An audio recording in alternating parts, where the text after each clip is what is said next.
able to use your phone to open an account, to amend your details. If you want to place an order, buy or sell, you can undertake that. You can view your holdings, you get notifications, you can get statements with a click of a button. That is a testament to the inclusion we are creating. The MTN IPO specifically had over 21,000 investors. 92% of those were Ugandans. And the retail investors contributed over 54% in that particular, over 54 billion in that particular IPO. That is Wananchi, Omuntu wa bulijjo. So it's a testament again away from the institutions that we are seeing growth. We have further put in place linkages to the telecoms, so both on Airtel and MTN you can be able to access your holdings and place orders. And we've seen a lot of input on this system. Over 24 million shares have been traded off these two platforms. So again, we're providing more inclusion. Further on, we've been able to enhance our systems to make them web-based, and that has enabled the brokers work from the comfort of their offices, and the cloud services we've been able to provide has simplified access to the markets. On another note, I would like to inform you that we've also joined a project. It's called the African Exchanges Linkage Project, where Uganda Securities Exchange is a member of the African Securities Exchange Association. And with this project, by probably June next year, brokers and investors in Uganda will be able to access any exchange or any market within Africa.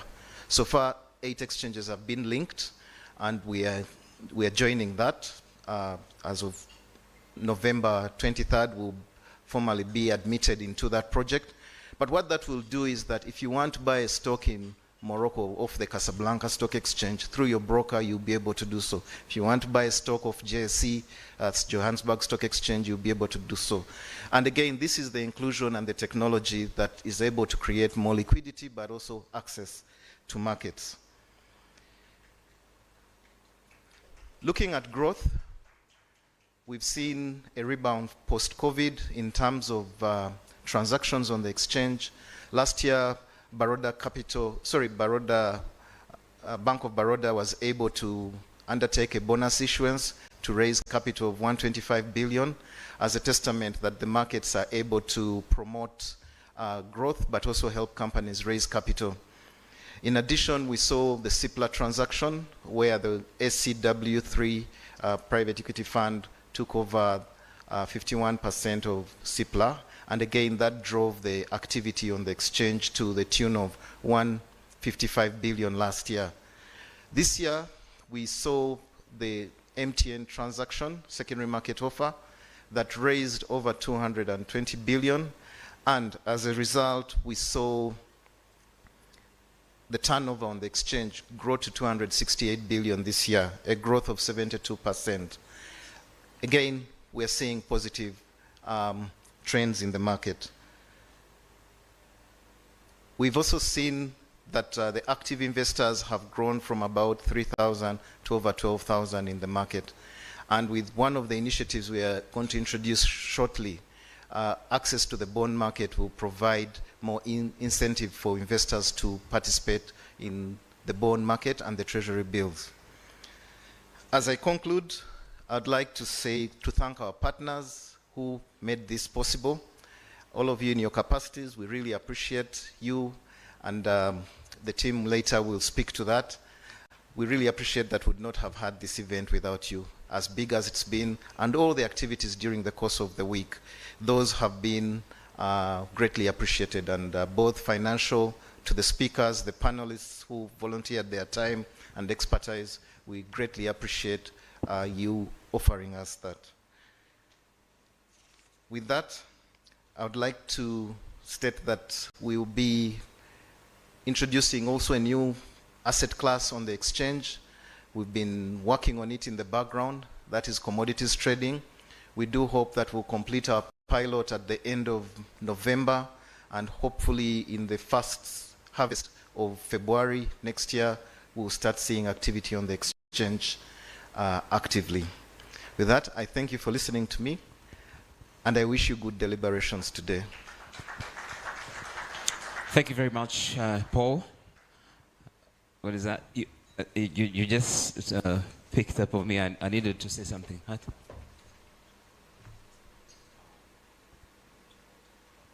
Thank you very much. Let's clap again for Paul Whistle. It's the face of securities in this country. When you talk about securities, is there. You spoke about the commodities exchange and reminded me of what exactly I was thinking. The coffee exchange. I said, why don't we have a coffee exchange in this country? It is our, key foreign exchange honor, and we do not have a coffee exchange. There's one coffee exchange, and there are very many, actually, one in the UK.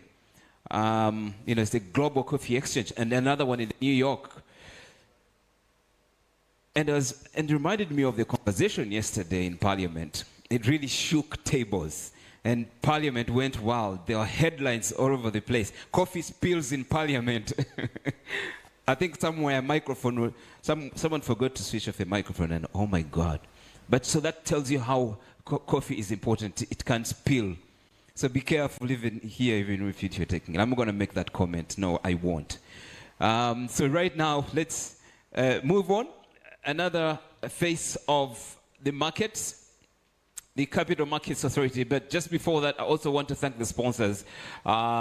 The Capital Markets Authority, the Uganda Securities Exchange, UMEME, the Deposit Protection Fund, Old Mutual UAP. They hold a huge percentage of the shares, in this market, and people are really starting to love the word savings. And we also want to thank Bank of Baroda. It's very few people know about what Bank of Baroda does, but Bank of Baroda is really very active at the stock market, and all the other companies that really do a good job. If you look at the performances at the stock market, some of those counters that come out really so strongly, Stanbic Bank and all the others, MTN of recent, and Airtel. How this government managed to pick these telecos and get them on to list is unbelievable. Honorable Minister, you must pull other companies to come and list. There are very many companies that make a lot of money. So, Josephine, the Chief Executive of the Capital Markets Authority, Madame Okui Osia. Josephine, you're welcome, ma'am. Come and give your remarks as we wait for the Honorable Minister to come through and give his remarks as well. Another hand class should be stronger. Women on top, huh? Thank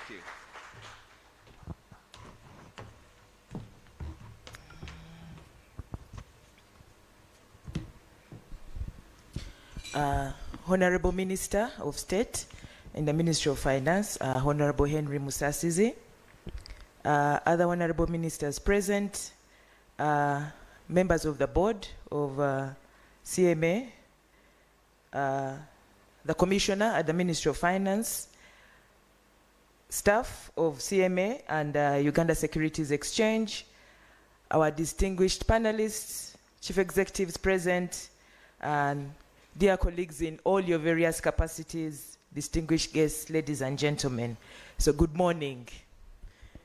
The energy is so low in the room. Good morning. Yes, that is much better. I think now we know that you've taken breakfast. So thank you for coming. It's indeed a great pleasure to welcome you all to this year's World Investor Week. It's a global event, as said by Paul, which is really dedicated to fostering financial literacy and promoting investor protection and advancing sustainable investment practice.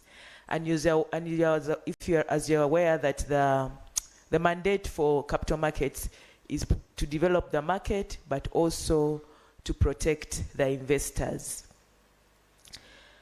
The theme for this year is tech-enabled financial inclusion, bringing sustainable finance and investment opportunities to everyone.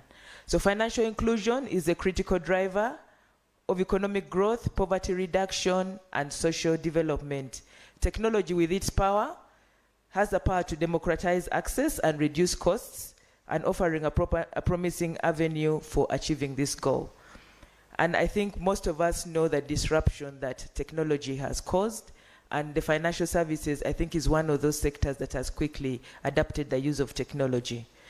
The the UNCTAD report, which is the UN Conference on Trade and Development report for 2021, stated that digital platforms and financial solutions are critical to improving access to investments for small businesses and entrepreneurs. They provide more transparency, reduce transaction costs, and expand the reach of capital to underserved markets. And I think this is what really we are here for, talk about financial inclusion. So at the Capital Markets Authority, we believe that the wide use of technology will increase participation and allow the capital markets to provide the necessary support to government to achieve the necessary target of 40% savings to GDP as compared to the current 20%. And this is really in line with the 10-fold growth strategy that government is pushing. So what's the relevance of the World Investor Week really to Uganda? And as I mentioned, it's really to drive financial literacy and sustainable investing. So the IASCO, the International Organization of Securities Commissions, designated the World Investor Week just to raise awareness of those issues and to encourage collaboration among regulators and promote best practices in the sector around investor protection and education. And it therefore provides an opportunity for regulators, market participants, and investors to come together and discuss the challenges and opportunities facing the global financial landscape.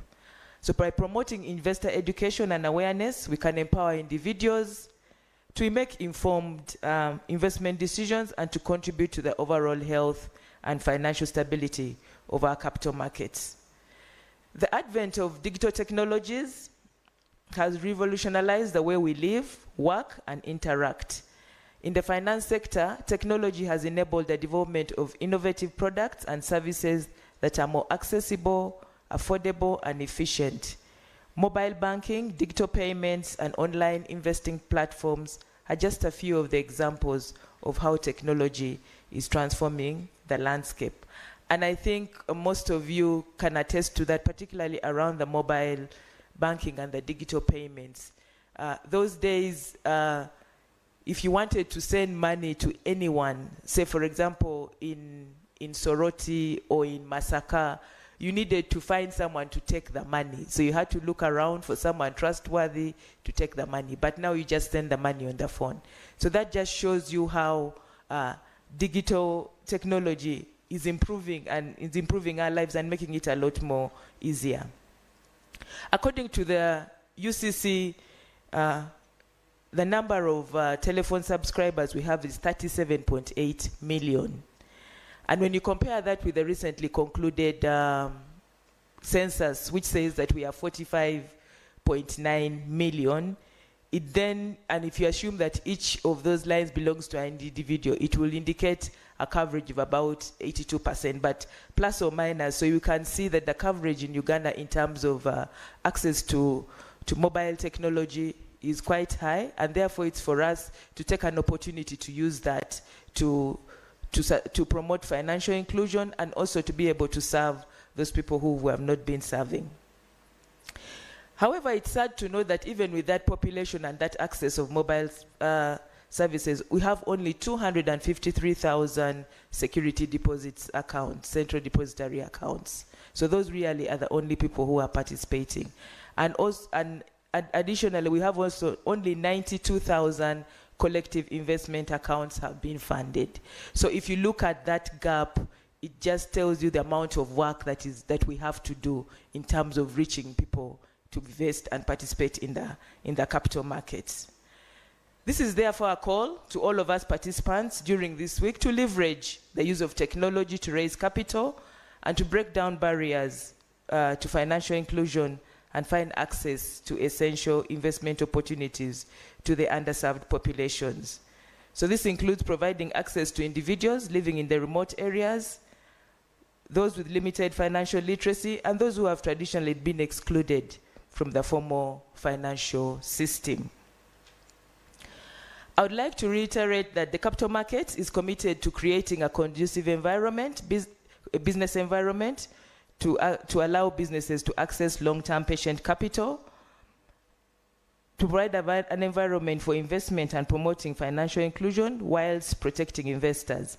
And to achieve these objectives, we've implemented a number of regulatory initiatives, including the regulatory sandbox. So we are developing guidelines for the regulatory sandbox, and this will provide a controlled environment for investors to test new financial products and services without facing undue regulatory burdens. So this initiative will encourage experimentation and innovation, which should lead to the development of innovative solutions to address the financial needs of underserved populations. We are also looking to digitizing the regulatory process, and we're actively working to see how we can get this done to improve efficiency and transparency and accessibility. So this includes the development of online portals to enhance our compliance and reporting functions, complaints handling, and information disclosures. Allow me to thank Uganda Securities Exchange for this invaluable partnership in organizing this World Investor Week. And I also want to express gratitude to all our sponsors. And as you can see, all the banners that you see in this room are the persons and organizations that have supported this initiative. And want to thank you, because we would have not been able to pull this off without your support. But as we look to the future, we must continue to embrace technology and innovation to drive investment in capital markets and to allow businesses to access capital and create sustainable investments. So by working together, we'll be able to build a more inclusive, equitable, and prosperous capital markets that benefits all members of society. At this point, allow me to just give a few statistics of how the capital markets have grown in the last few years. So as we speak right now, we have been able to raise capital through shares of 2.3 trillion Uganda shillings. Our assets under management under the collective investment schemes are now sitting at 3.2 trillion against a target of 1.8. And our market capitalization is now sitting at 10.7 trillion. So that's the journey that we have moved, and that's where we are at as capital markets. But there's a lot more potential. As you can see, the number of guys who are participating are still very few compared to those who would be able to do that. So thank you very much for listening to me. And at this point, I would like to invite the Commissioner, Financial Services, from the Ministry of Finance, Planning and Economic Development, Mr. Moses Ogwapus, to address you. But as he comes, Mr. Moses Ogwapus is a development economist professional with over 25 years in public policy, and he has been instrumental in shaping Uganda's tax policy, trade policy, regional and international trade relations, and is currently coordinating the critical reforms in the financial sector, especially capital markets, retirement benefits, and financial inclusion. He's the one driving the financing of the tenfold program through the capital markets. So you're welcome, Mr. Ogwapus.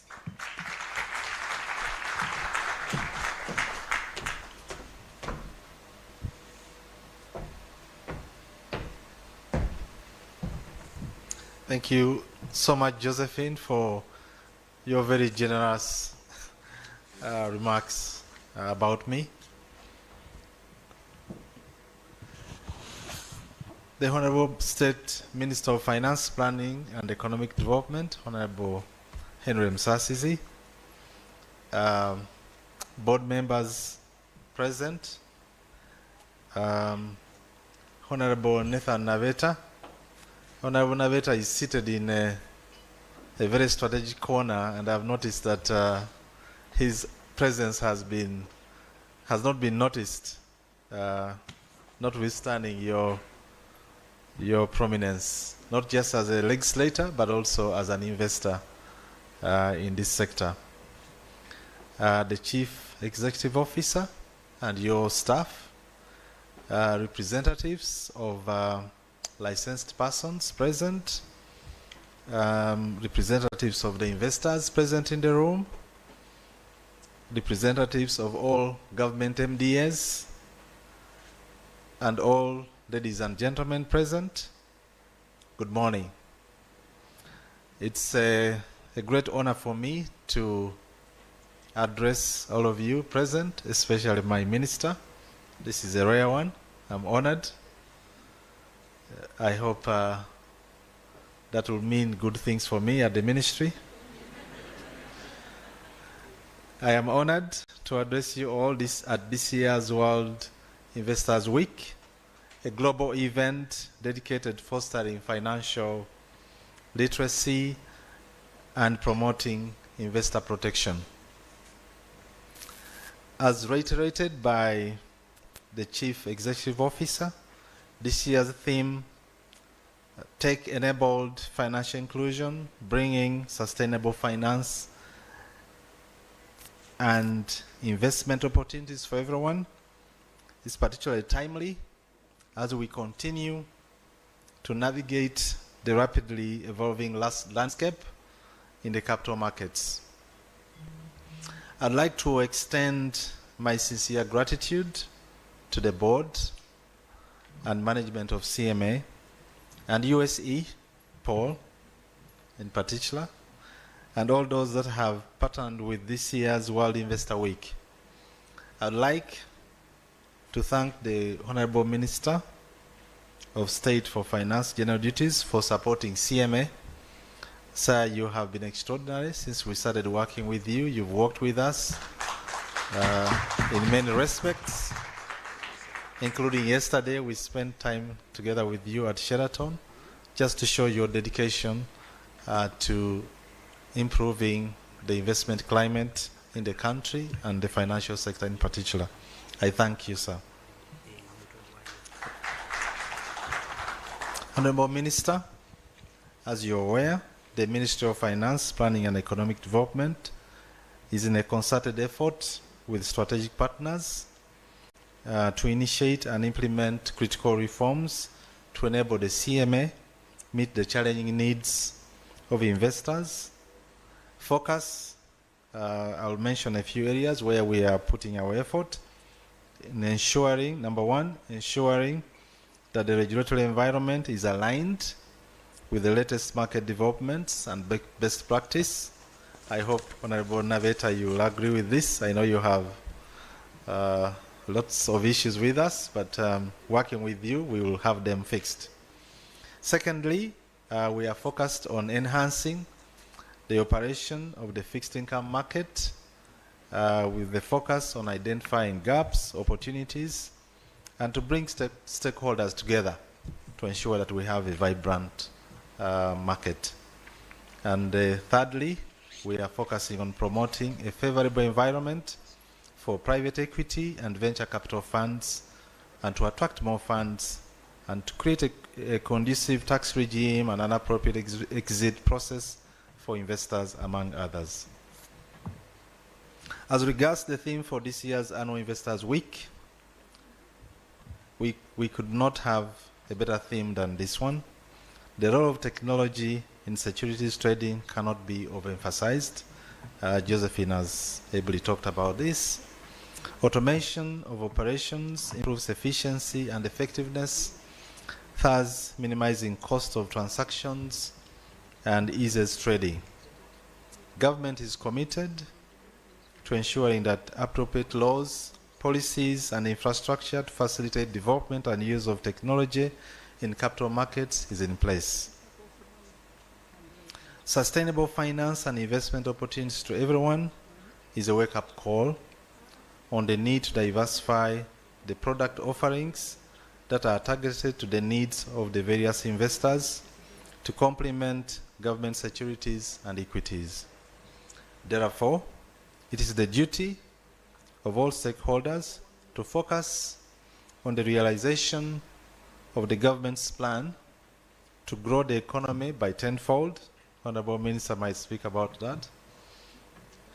Capital markets has a fundamental role to play through various alternative financing mechanisms to provide long-term and patient capital to the key anchors of the economy, mainly in agro-industrialization, tourism, mineral development, science, technology, and innovation, the famous ATMs. I'm aware that one of the primary objectives of this event is to foster greater interaction between intermediaries and investors. I believe that these interactions are essential for building trust and confidence in our capital markets. We must continue to create opportunities for investors to learn more about investment products and strategies for intermediaries to better understand the needs and preferences of their clients. I would like to commend the Chief Executive Officer and staff of Capital Markets Authority and the Securities Exchange for their efforts in organizing this year's World Investor Week.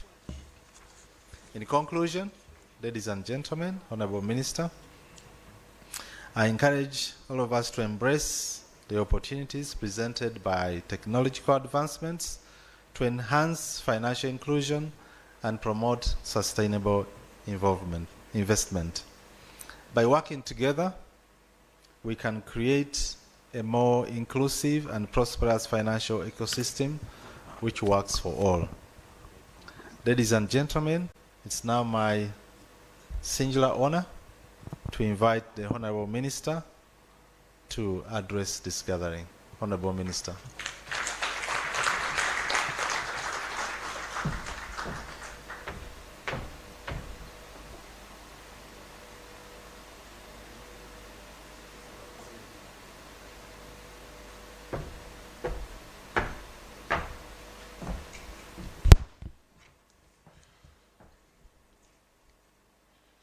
Thank you so much, Commissioner Moses Ogwapus, who is at the same time representing the PSST at this event.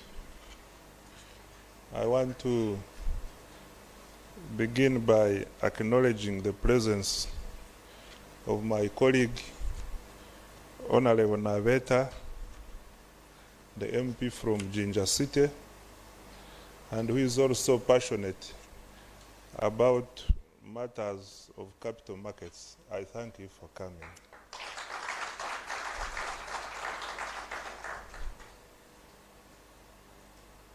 I've not seen Seremba. Is he around?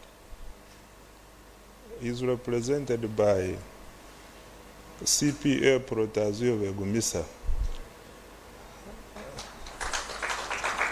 and the other board members who could be here.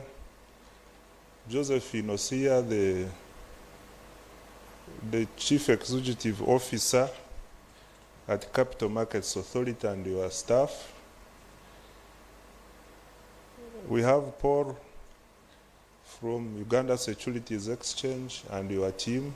We always work, CMA and USE, we always work in partnership. Mr. Gervasio Njanabo from New Vision, who is a key stakeholder in this. We have representatives of all the licensed persons, representatives of investors, all our technical officers present from Ministry of Finance and Capital Markets Authority, members of the press, distinguished ladies and gentlemen, good morning to you all. I thought Ogwapus was going to introduce me because Josephine was so kind to him. I thought he was going to return the favor, but he didn't. So can I assume all of you know me? Not at all.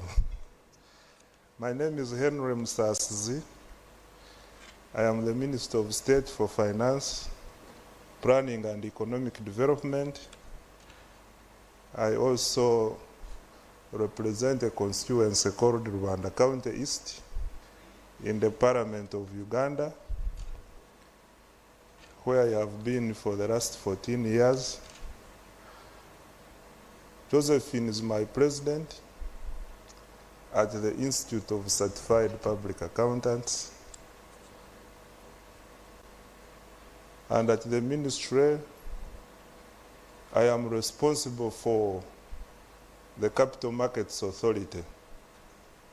I am the line minister for the Capital Markets Authority. I think that is enough for, and I'm a member of the National Resistance Movement.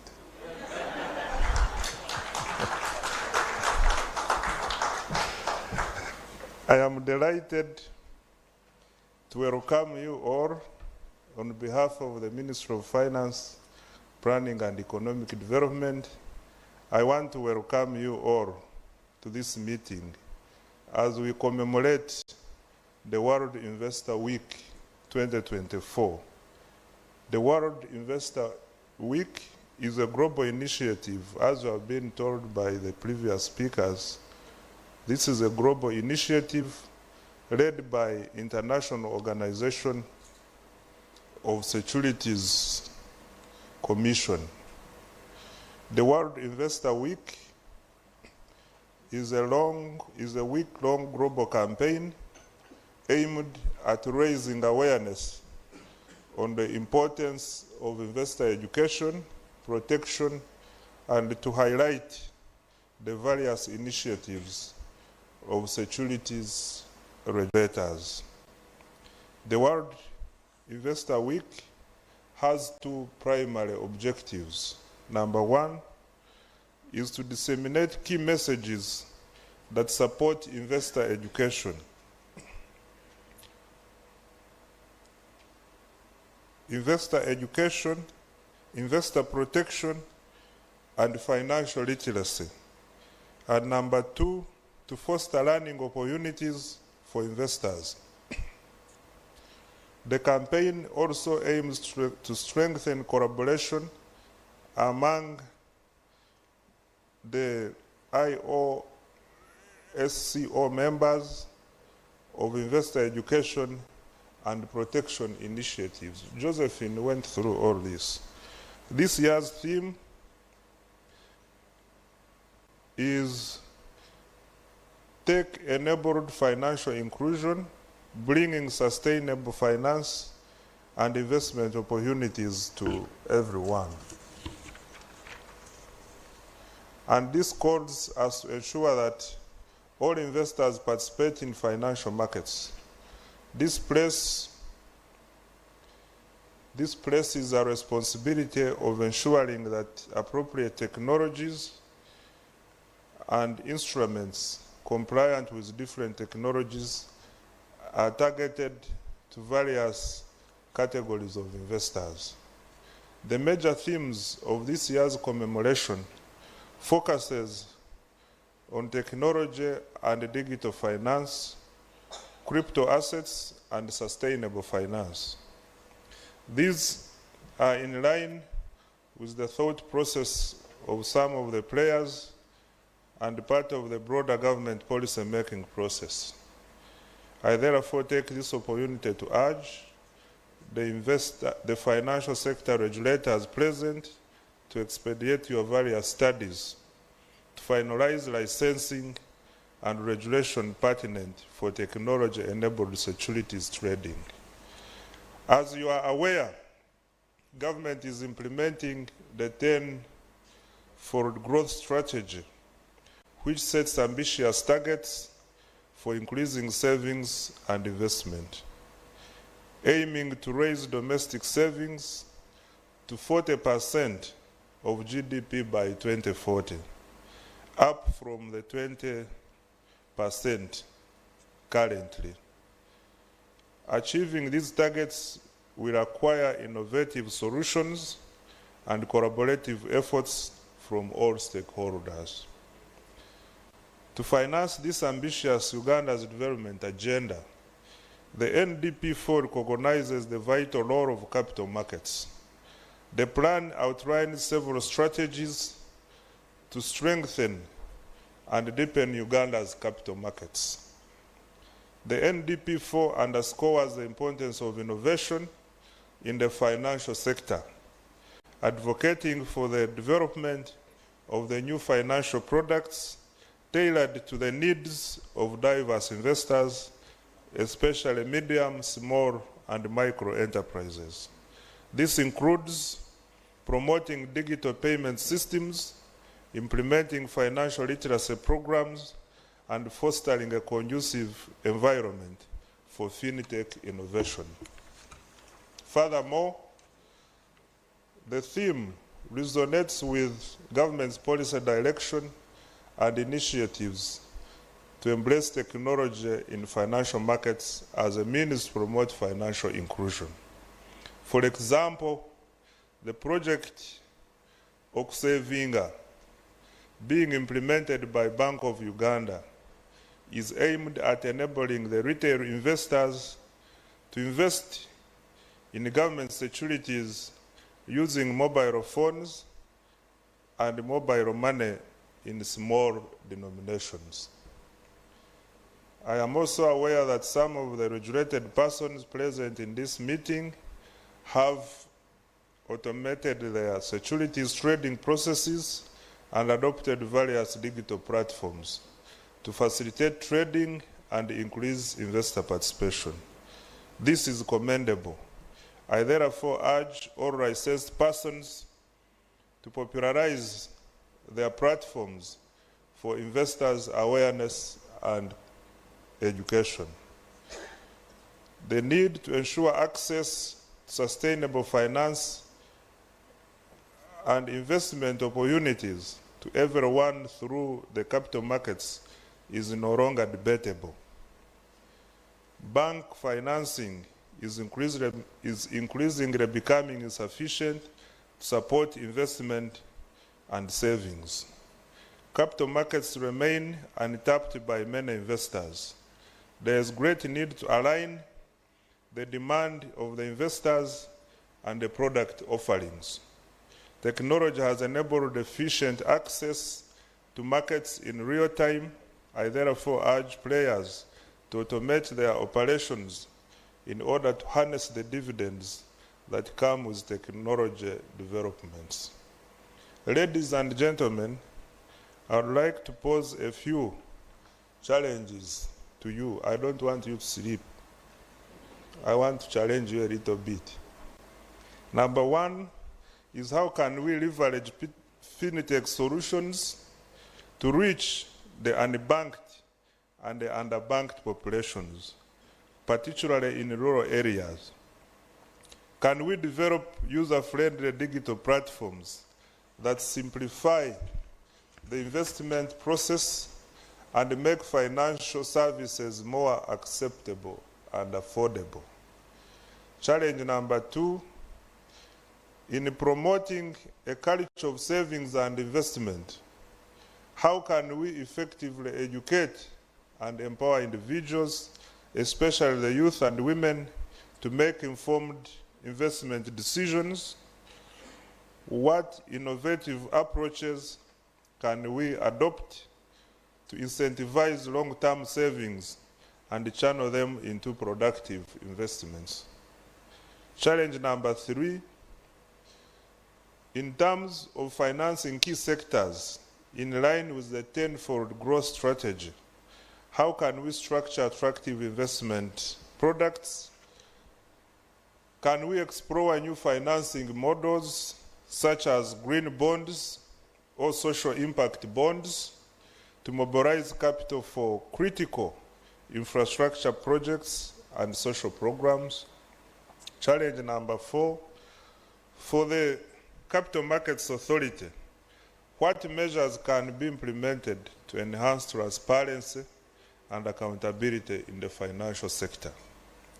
How can we build investor confidence and create a level playing field that attracts both domestic and foreign investors? I hope these questions and more can be answered in the upcoming panel sessions and audience discussions, in addition to other interventions, as we update the various strategies for capital markets development. I commend the IOSCO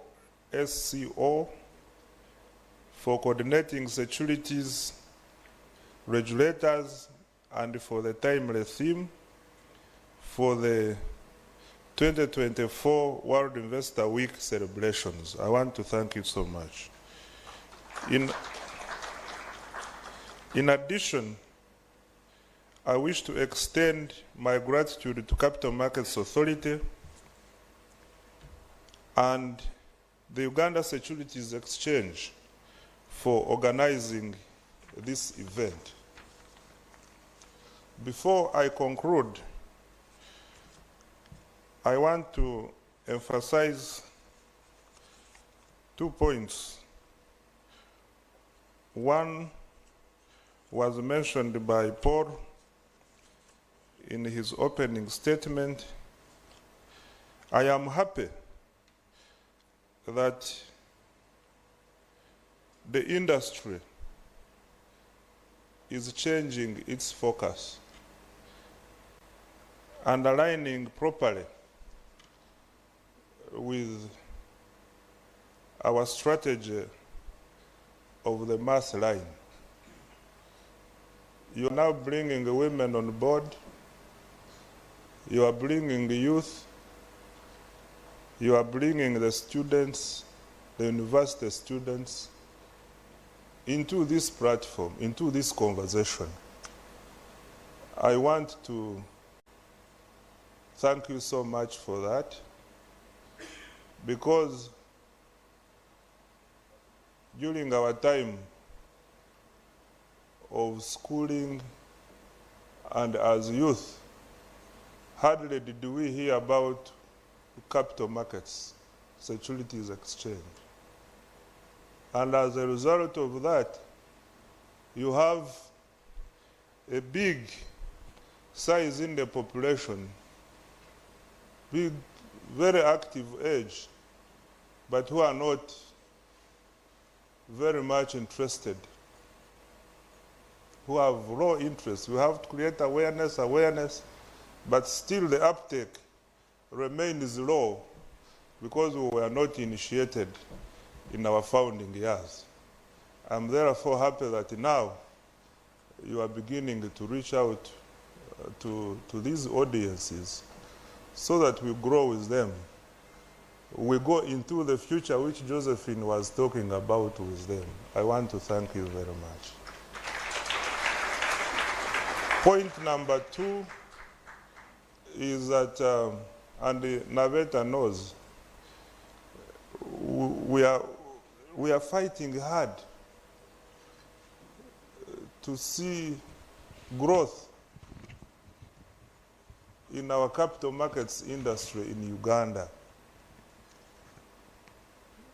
We want to be where Kenya is, we want to be where South Africa is, we want to be where Nigeria is, and the rest of the success stories in Africa. And I'm happy that in your statement, you mentioned a number of the achievements, a number of milestones which speak towards the growth. And when Josephine was speaking, she mentioned about the capitalization, the market capitalization of, let me even check, I was taking notes. The market capitalization now is 10.7 trillion. Is that right? Yes. And the assets under management, especially the collective management schemes, right? 3.2 trillion. And the shares, are these the shares in issue? The capital raised from shares. I want to believe this year alone or progressively. We are now at 2.3 trillion.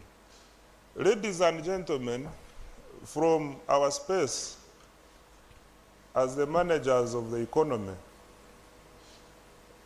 we are fighting to build an economy which can sustain itself. And one of the sustainability strategies is the economy that is able to finance, largely finance its needs. And how do you achieve this? You need to mobilize savings within the economy. And all these numbers, the growth in these numbers, tells us that we are able to raise the patient capital which Josephine was talking about. All this is long-term finance which is being generated internally. And I'm really happy that you have now started speaking my language, what I understand. I understand nothing else but growth in this industry. And today's invitation, today's time, my time of Wapus today, my heart is really settled because you have really spoken to my mind. I want to thank you so much. And let's continue the fight together. I want to assure you of the support. I have no doubt Ogwapus is a very result-oriented man.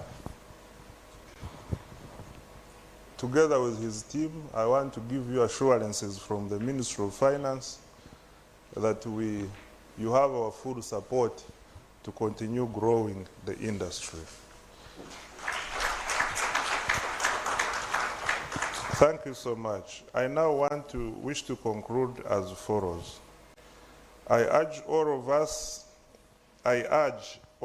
the players in this market, to critically embrace technology so as to facilitate trading, ensure financial inclusion in the financial markets, critically consider the development of sustainable financial and investment products that are tailored to the needs of the investors. Public awareness about operations of the capital markets remain a key obstacle to financial inclusion, and I urge all of us to make this a point of emphasis in our operations. As we depart from this engagement, let's live with one resolve to promote awareness, adopt technology in our dealings, and develop sustainable financial instruments for our investors as summarized in this theme. Thank you so much for God and my country. Okay, thank you very much, Honorable Minister. You can clap for the Minister again. It's from the Minister of Finance. You can just decide that whoever is going to walk out of this room gets a check, green bills. Thank you. But Honorable Minister, you may come back. The team in the front of the table, you're going to launch an e-treasury bills and bonds platform. After that handshake, it's going to be a very quick activity. We're going to launch an e-treasury bills and bonds platform. It's going to be put on this table. This is all about an e-led or e-enabled financial inclusion. The problem is these days we are so TikTok. When you talk of tech-enabled, people are just singing on TikTok. And so maybe this time they can use technology for better things. The team at the Uganda Securities Exchange and Capital Markets Authority, you can help us. Honorable Nabeta, I think you may have to come here. This is your team. You're on my table. That's different. It's supposed to be on VIP. Join in, Honorable Nabeta, as this launch happens.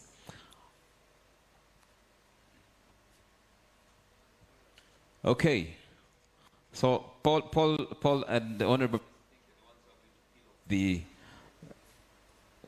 So we're going to count up to 3. 1, 2, 3. Hand clap, a round of applause. And this is another moment, a step into another direction, into the Take-Led e-Treasury Bills and Bonds platform that will enable people to...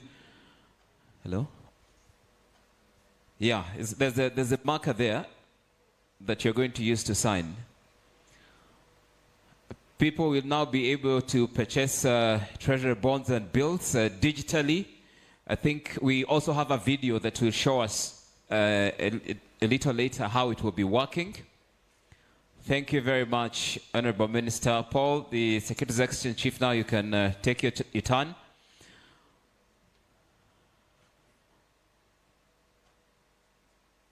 I hope it's big enough to accommodate all our signatures. The past president of the Institute of Certified Public Accountants, in his gentle African print, where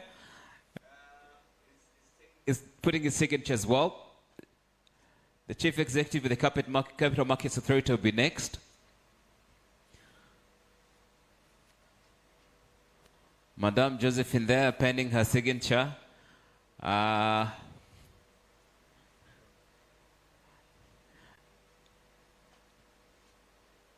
And the Commissioner from Ministry of Finance, Mr. Ogwa Pus, you can...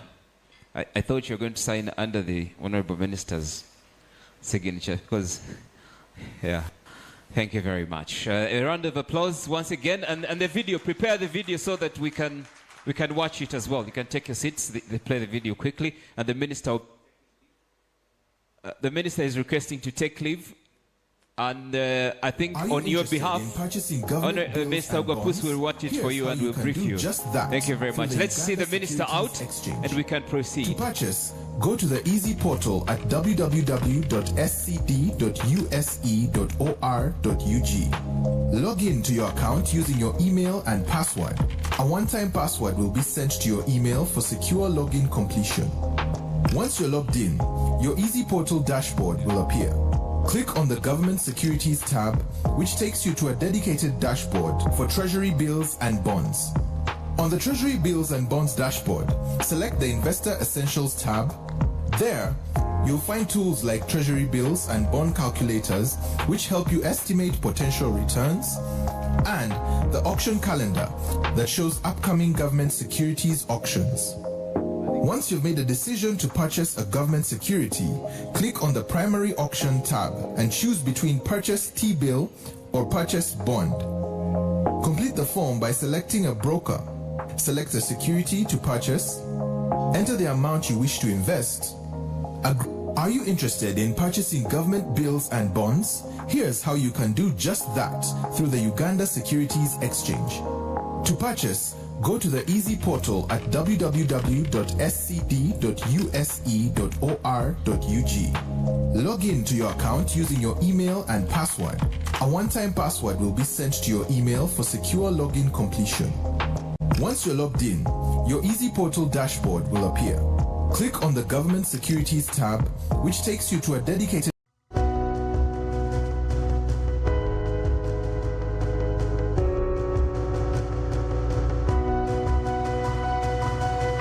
Smart 24, driving business.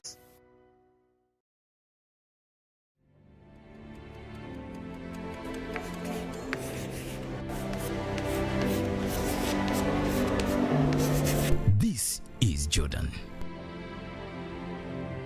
When it comes to classwork, Jordan is magic. Jordan shines. Jordan makes his peers better. Jordan is a true leader. White Star Magic family. Be a leader. Be magic.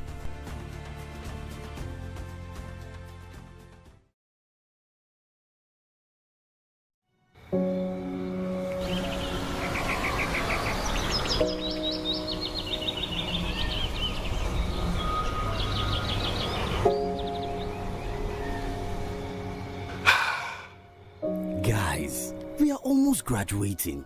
What does the future hold for us African youth? After graduating from college, Is securing a job certain? I want to further my education. Why shouldn't I leave this country to seek other opportunities? As an aspiring fashion designer who would like to trade in textile all over Africa, how do I get funding for my business? Trade? Are we even sure of economic stability?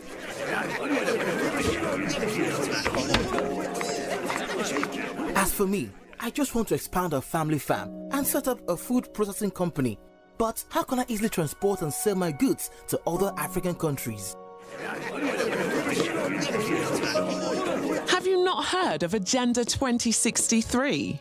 What is Agenda 2063? Agenda 2063 is the master plan for transforming Africa into a global powerhouse of the future by the year 2063, and ensuring that Africa's development is driven by investments that are sustainable and benefits all people, and that development activities will promote unity, self-determination, freedom, progress and collective prosperity, pursued under the ideals of Pan-Africanism and the vision of Africa's Renaissance.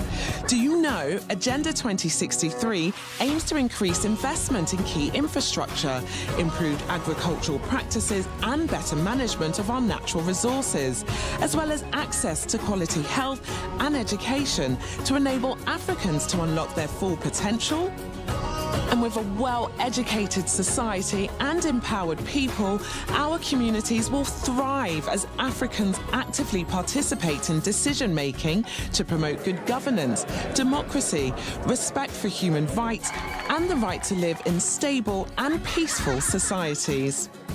And a peaceful and secure Africa will provide the right environment we desire for growth and development, productive employment and decent work for all. We can build more world-class infrastructure, sustain industrialization and foster innovation as we invest in the blue ocean economy, agriculture, advanced technology, transportation, health, renewable energy, commerce and finance, and even outer space technology, translating into a better standard and quality of living for all African people. The Agenda 2063 promotes a united Africa with a strong cultural identity, common heritage, values and ethics. Agenda 2063 will enable Africa to position itself as a strong, united, resilient and influential global player. Wow, that is the Africa I want. That is the Africa I want. That is the Africa I want. That is the Africa I want. That is the Africa I want. This is the Africa we want. Let us unite to build the Africa we want. Visit www.au.int to learn more about Agenda 2063.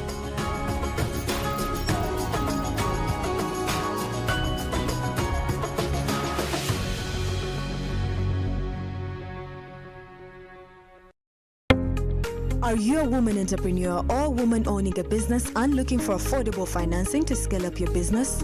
Look no further than the Grow Loan. Grow Loan targets female entrepreneurs nationwide. Key features include a minimum loan amount of 4 million and a maximum loan amount of 200 million shillings, a maximum interest rate not exceeding 10.5% per annum, a loan repayment period not exceeding 24 months. All Grow Loan borrowers must comply with the Grow Project environmental and social standards. Special incentives are available for borrowers that are refugees or from the refugee host communities, people living with disabilities, and women entrepreneurs from the underserved or minority groups. To apply, contact any of the 6 participating financial institutions. Contact us for more information or visit our website at www.grow.go.ug.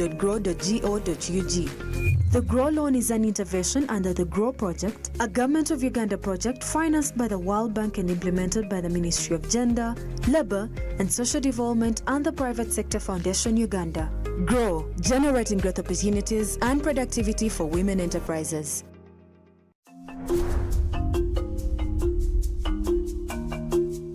We are on the path that sets us to achieve gender equality across the continent.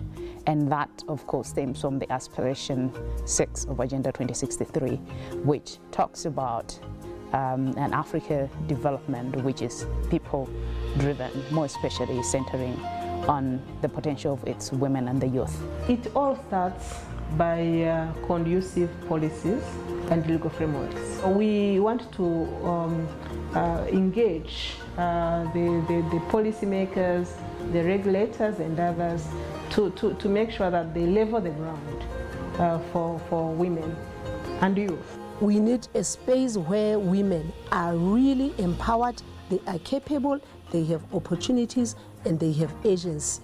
And that for me would mean substantive equality, where everybody in this continent have an opportunity to contribute to the development of the continent. We, as African Union, are going to be the first bloc ever to have a protocol on women and youth in trade, dedicated fully to women and youth, looking at all the challenges they are facing with cross-border trade and translating them into commitments that are enforceable by a piece of law. Women are those who are driving buying decisions. So there is no one who is going to make it through this FCFTA and other widening markets if you don't factor in women in mind. The FCFTA is basically doing two things. Number one, it increases demand for goods and services. The second thing is that if the women are into production of goods and services, it means an enlarged market for them. So if they were only supplying their domestic market defined by their borders, they can now scale up their production. So that's creating more and more opportunities for both the women and the youth.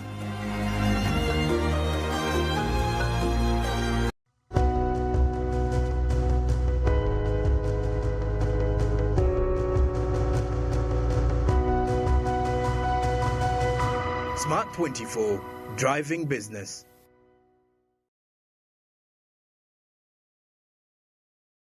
Andrew here. When did I last hear Andrew? Andrew Mwima. This is a man we used to disturb each and every day where we need market information. Andrew, there you go. He speaks so softly. You can think he's a Love Zone presenter on radio. Andrew, I wish I could give you this microphone to say hi. Andrew, how are you, Andrew? I'm very fine, man. I told you. Okay, Andrew, please bring Andrew's award.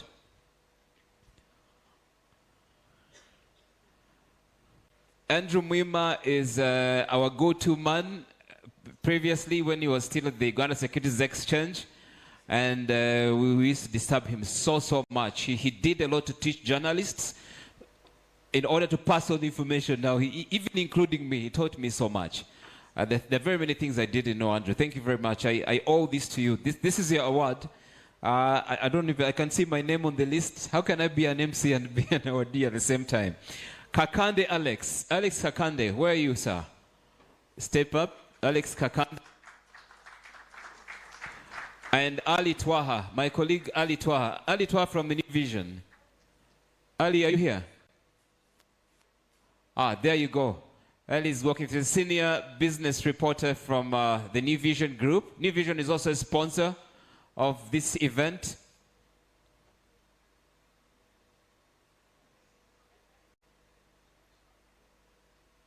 Deogracious Wamara. Deogracious is from the Daily Monitor, is my colleague at National Media Group. Ali Twaha, there you go. You will see his articles in the New Vision. You must shake those hands, Ali. You walk away with some blessings. That's for Kakande. Make sure you know you don't take someone's award, man. Okay. Sebale Anthony, I hope you're around as well. We also have a journalist from Smart TV, by the way. I can imagine you're going to be shaking your boss's hand. His salary will go up immediately. There you go. John, you should come here and hold this microphone.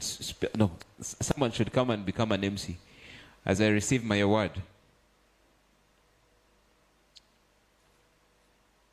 A hand clap for Deo. Deo is from Daily Monitor, from the Nation Media Group. We are from the same family.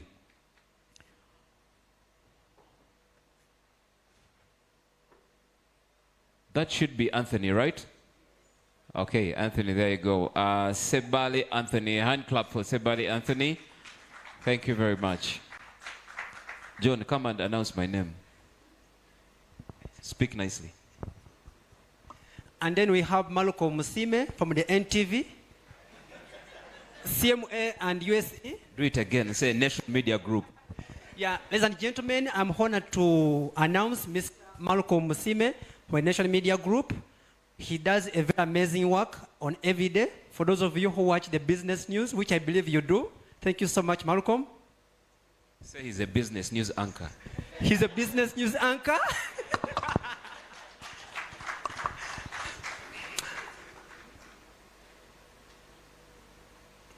So besides the awards, CMA and USA, on top of these awards, the awardees will be a check for each of them, which is undisclosed for security reasons. Thank you.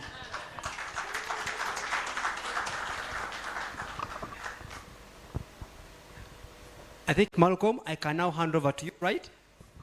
I want to share this with Andrew Mwima.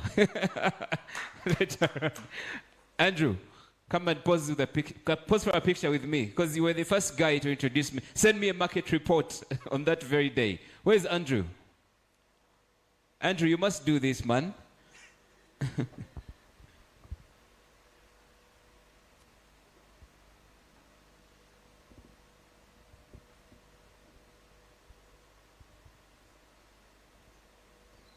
Where's the cameraman? This man sent me my first market report when I did my first bulletin. Hold it. You don't want? Yeah, there you go. Thank you very much, Andrew. I owe this to you for helping me. I'm so emotional. I don't want to cry, man. But you did a good job.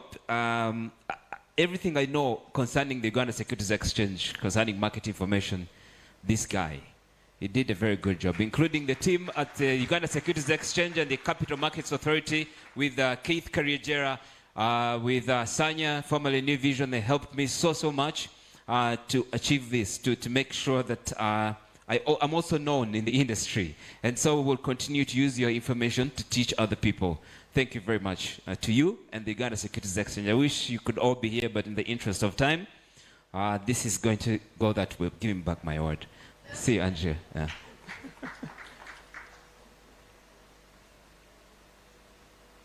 A group photo. All the awardees come for a group photo, and then we start the panels. Quickly, please.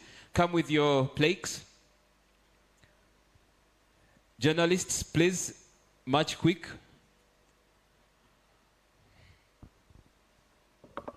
How much is the money? Interesting. Hurry up there. Are they only 3? No, Ali, yeah, there you go. I think we need to take a photo with Paul. Paul, you'll forgive us, you'll come back here. And we have a big one. And Josephine, we will share the money. We're sorry for walking you here back and forth. Chief Brutus here. Honorable, we have a group photo here. Yeah.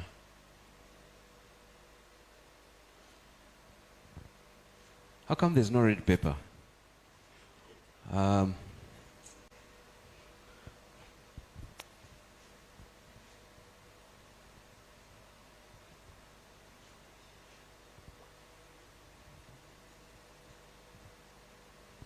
This should be front page. Thank you very much. Thank you.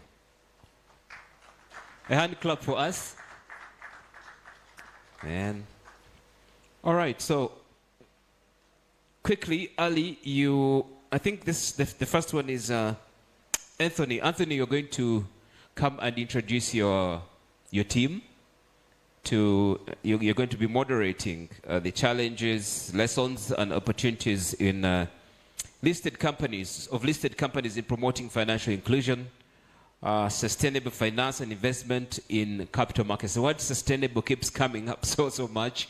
It's part of the new world order, like every organization, sustainable this, sustainable that. So Anthony, please come and call to order your panel. Anthony is an anchor on Smart 24. I'm going to have to explain so much when I go back why I'm mentioning these things.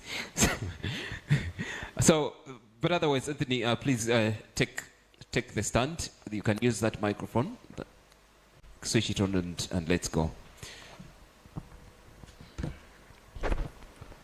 Thank you so much, Malcolm. Thank you, everyone, for coming up.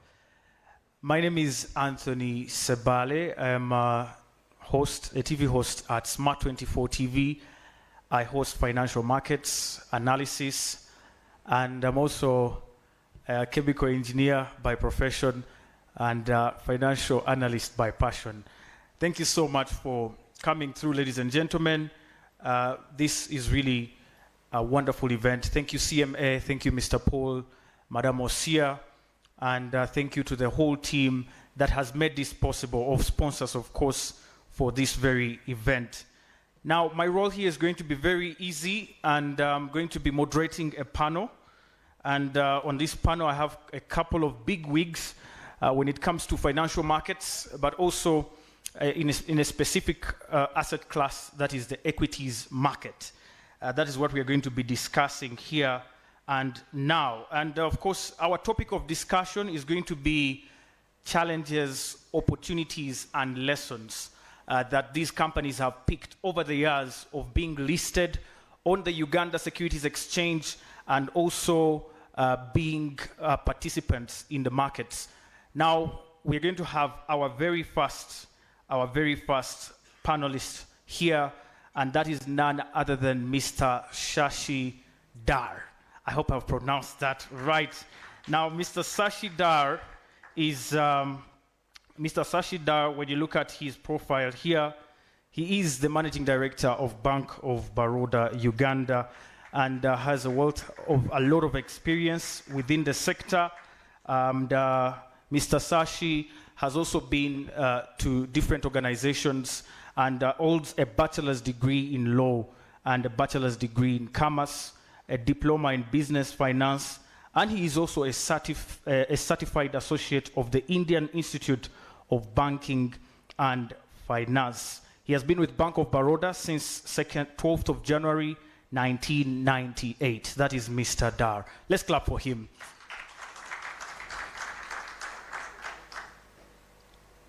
Our next panelist is going to be a fellow from the very well-known institution here, that is Wumeme. Lots of questions are going to be coming up for Wumeme, I guess. But this is the fellow of Association of Certified Chartered Accountants, Mr. Oyi Andrew, a qualified accountant and finance professional for over 16 years of experience in governance, strategy, business development, and sustainability, finance, ICT, accounting, and audit. Currently, he works as the Chief Financial Officer at Wumeme Limited and has previously worked at Ernst & Young. Another round of applause for Mr. Oyi. Let's massage their ego, guys. It's not easy.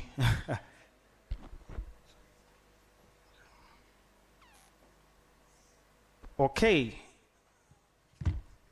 I'm told to stay away from the mic. Our next panelist, just a second. Our next panelist is from DFCU Bank. And this is Madame Kate K. Kiza. She is the Chief Finance Officer of the institution, that is the Development Finance Company Uganda. He has served in several positions, as you can see there.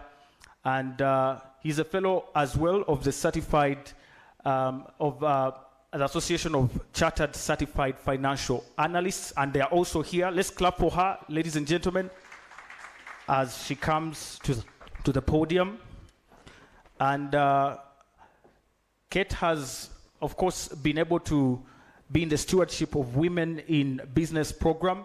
And also, this platform has been able to be launched by the DFCU sports team at the various financial industry sports events. So she's also into sports in particular, and in keeping up with DFCU's brand, promising to go further together, Kate has also been continuing to shape the future of financial services with insights and, of course, kindling the light of everyone to pursue a career in business. That is Madame Kate.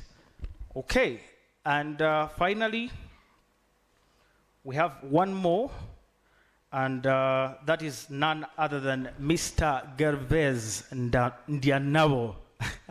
A very difficult name, honestly. I'm sorry, Mr. Gervais, if I've not pronounced it right.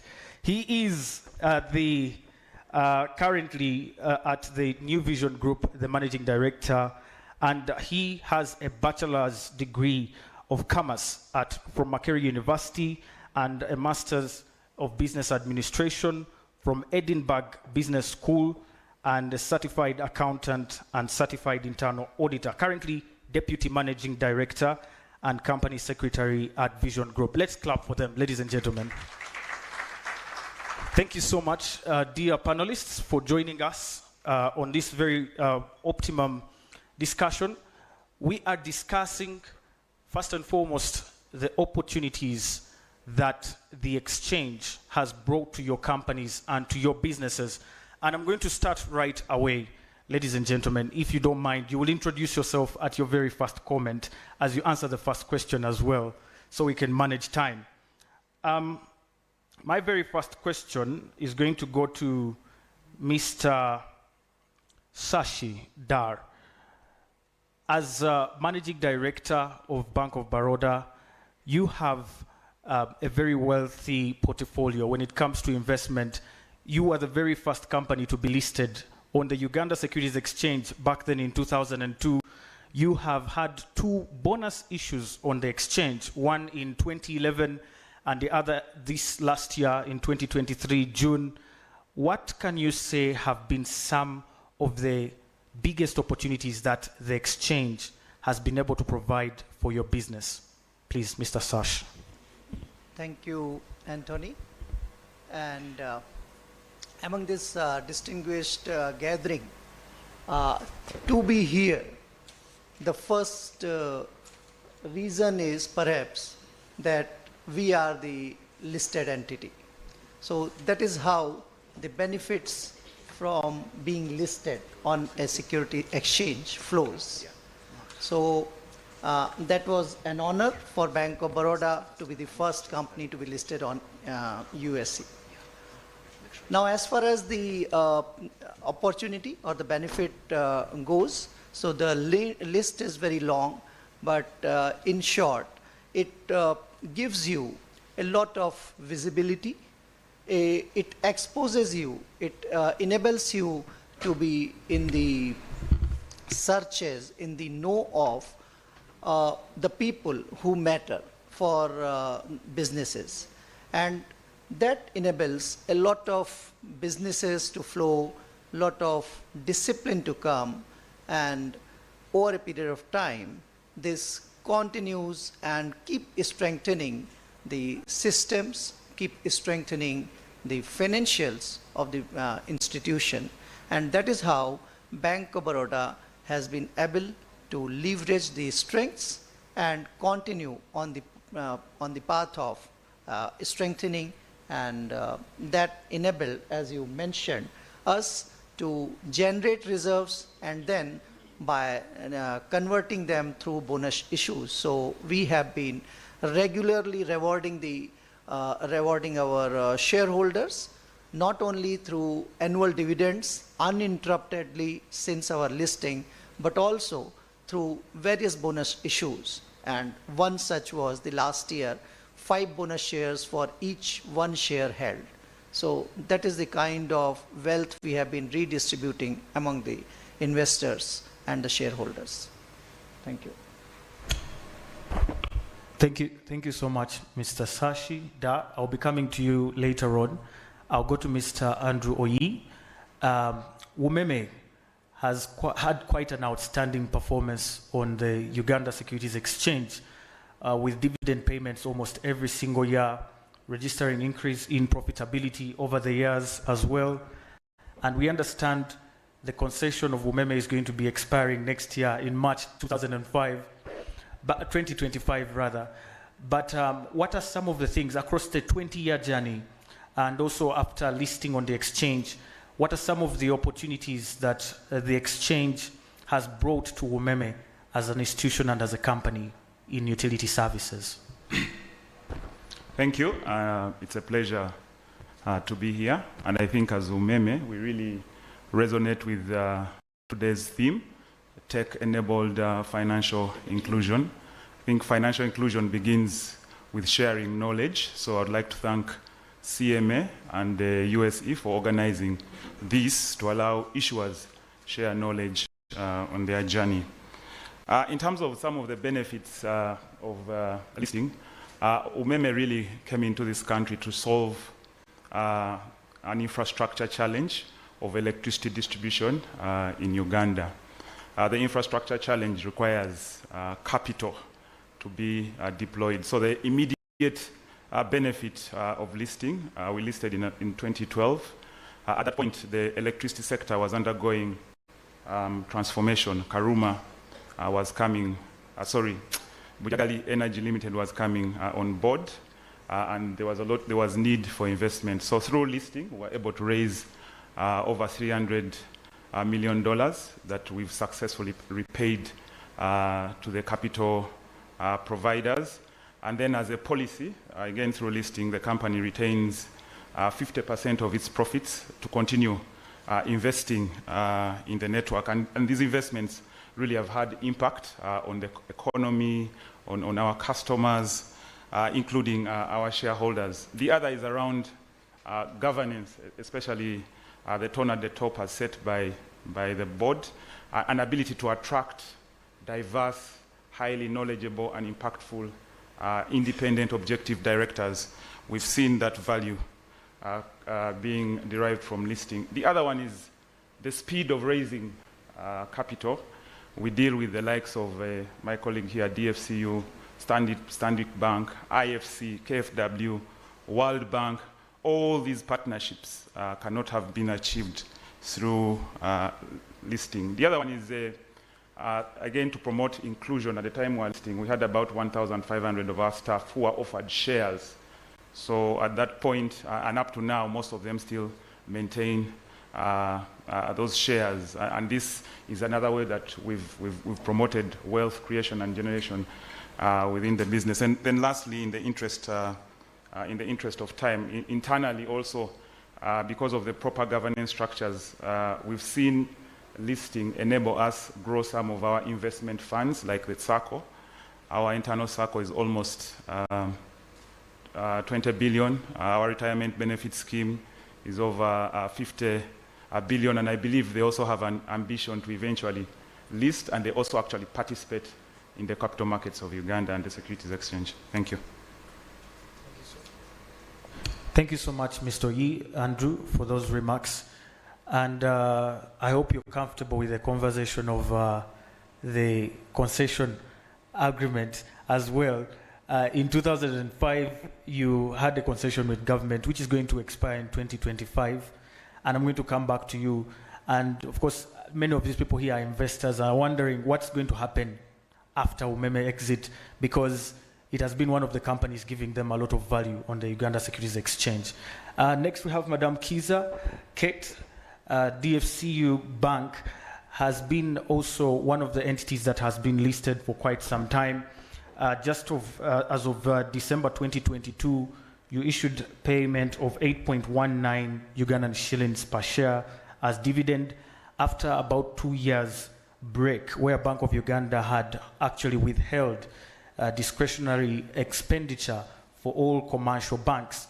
But the dedication to give back value to your shareholders kept you on your toes, and you actually issued a dividend. What can you say have been some of the opportunities and some of the advantages that you've had over other banks for being listed on the Uganda Securities Exchange?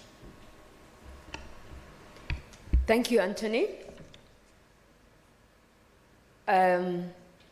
Good morning, ladies and gentlemen, in your different capacities. Please allow me a minute to reintroduce myself. Anthony called me he, I'm a she. I'm sorry. My president is here. Anthony didn't mention that I'm a CPA, so I'm CPA Kate Kiza. There are a few corrections that I really had to make, just in case my registration is queried, because as accountants, the query alone is enough. Thirdly, FCCA ends with accountants, not analysts. So just felt that a few clarifications could be made because my past president and current president are both here. Thank you. Back to DFCU. In 1 minute, I'll just give a perspective. DFCU was formed 60 years ago. I don't know how many of us here have made 60, us, and some of us are 60, but there are many of us who have not yet made 60. But 60 years ago, the government of Uganda established DFCU together with CDC, the Economic Development Arm of the UK, who were our past colonialists. The main aim of establishing DFCU at the time was to give chance to the local companies, the SMEs, the Ugandans who were owning companies, an opportunity to have long-term financing. So I just thought that background is necessary. Over the years, through our many hills and valleys, DFCU continued to exist.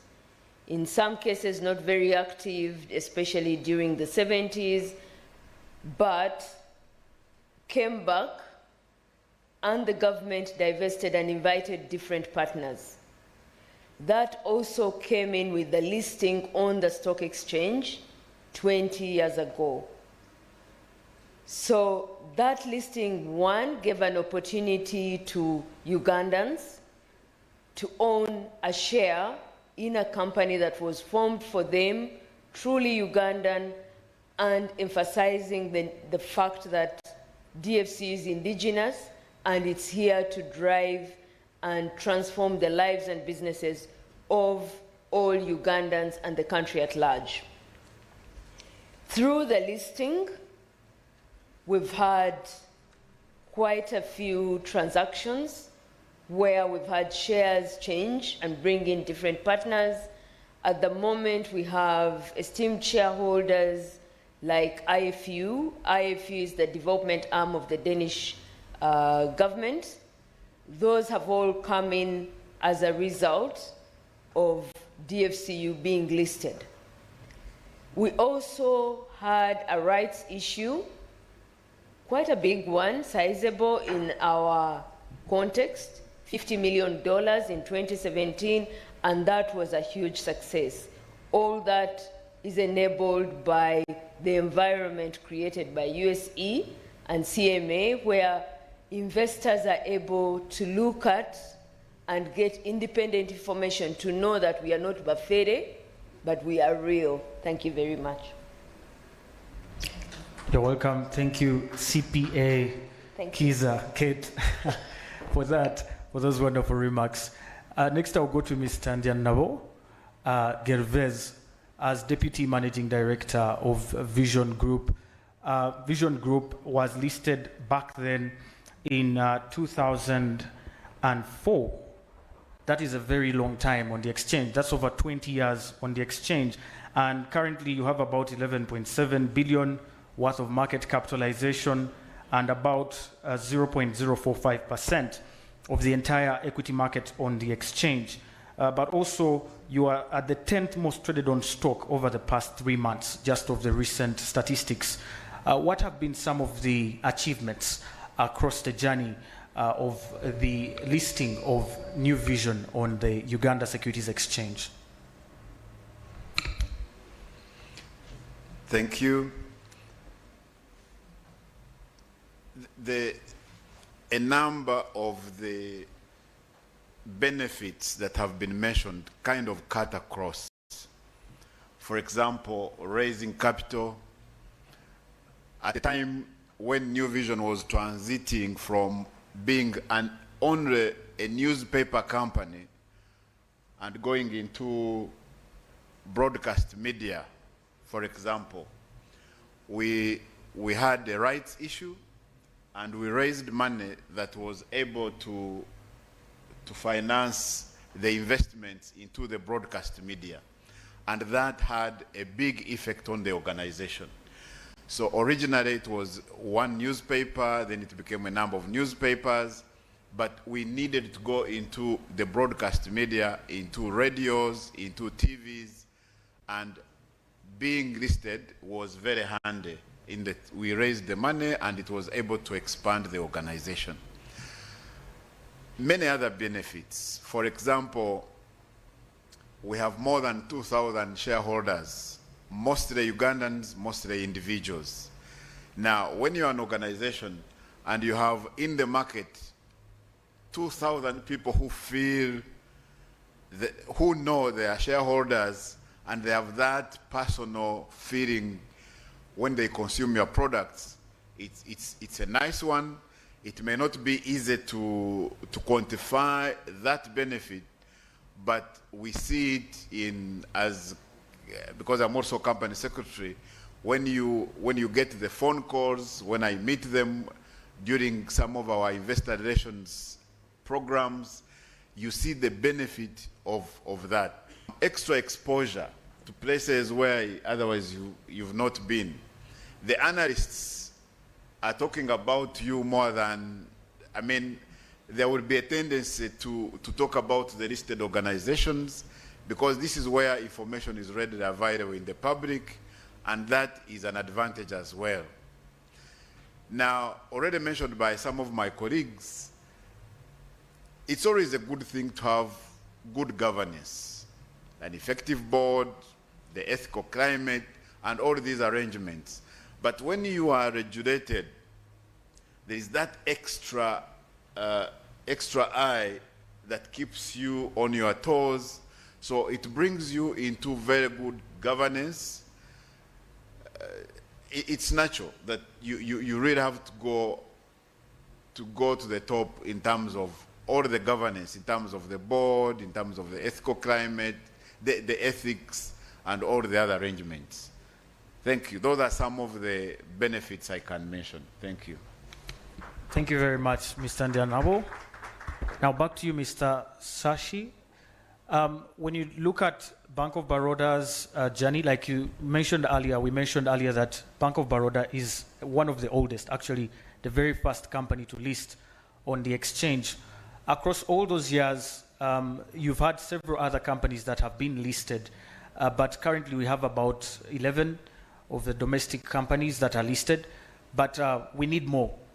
And one of the things that most of these companies are afraid of is for them to become like Baroda, to become like Umeme and DFCU, they have to have huge amounts of capital, which they don't have access to. What advice can you give for companies like those to position themselves in order to be able to list and also raise capital and leverage the capital markets in order to grow their businesses like Bank of Baroda has done? Okay. So this brings us to a couple of things that are kind of complementary. So whenever a company needs to grow, the first important part is the good governance. And unless we have a good governance, unless we have a discipline, then the growth of the company for a long period of time will not be possible. Shorter period successes may come through one or the other zigzag, but the heights which need to be attained don't come by sudden flights. They come by working hard through a much longer period of time. So like Bank of Baroda had set its foot on 18th of December 1953, and we would be completing our 71st year in the country on 17th of December 2024. 71 years staying in the country without any blemish during the good and not so good times all along would not have come through without proper governance, without good systems, without a sense of discipline and responsibility, without a concern for the stakeholders, and one of the biggest stakeholder is the customer. Unless I am able to serve the customer, unless I am able to comply the regulators, unless I am able to reward the shareholders, it is not possible to continue for such a long time. And then these three things are complementary. Serving the customers will not be possible unless we are offering what they want, and that keeps on changing because of the dynamics of evolution. So 70 years back, customers' needs must have been very, very different from what they are today, and in few more years down the line, they will be very, very different from what they are today. Similarly, unless we comply the regulators, we will not be able to survive, because regulators are not something extra, but they are just like the brakes of a vehicle. A vehicle cannot be driven at the top of the speed unless the driver is sure that he can stop the vehicle as and when required. So a vehicle can be driven without any accident only when its brakes are good. So regulators are those good brakes, and those good brakes enable a listed organization to have those kind of systems, because regulators will keep coming to you, whether it is USC, whether it is CMA, whether it is Bank of Uganda in our case because we are a financial institution, and Deposit Protection Fund because we are dealing in public deposits.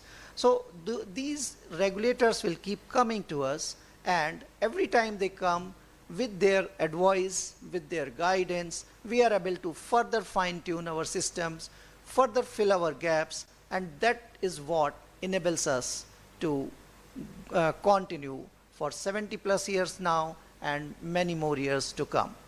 So my advice, as Anthony mentioned, for any company who wants to carry on for a long time to attain the sizes which we have attained and which we are rearing or aspiring to attain in due course of time, would be that you, whether or not you are listed today, but you make efforts to get listed on the exchange. Once you get listed, while on the one hand it would be easier to raise capital, at the same time, perforce, you will, in the process of complying with the regulators and their guidelines, your organization will further strengthen its systems and procedures. And when these two things happen, profits and reserves generate, and that is an opportunity to keep rewarding the shareholders, and that further motivates the market as a whole. People in the know come to know that yes, this is the company that rewards its investors, so they are always ready. They in fact keep inquiring when is the opportunity when you are raising further capital.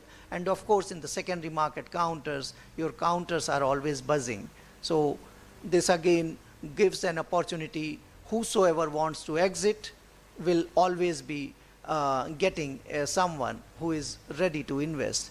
And this opportunity, this liquidity that gives a sense to all the investors that yes, this is the company I can hold as long as I want, because there won't be any problem for exit in any case at any point of time. So this again works as a good brake, and then investor is ready to drive on the top of the speeds. So these are the stakeholders, investors, clients, and the regulators, which have all enabled us to continue for this long at our top of the speed. Thank you.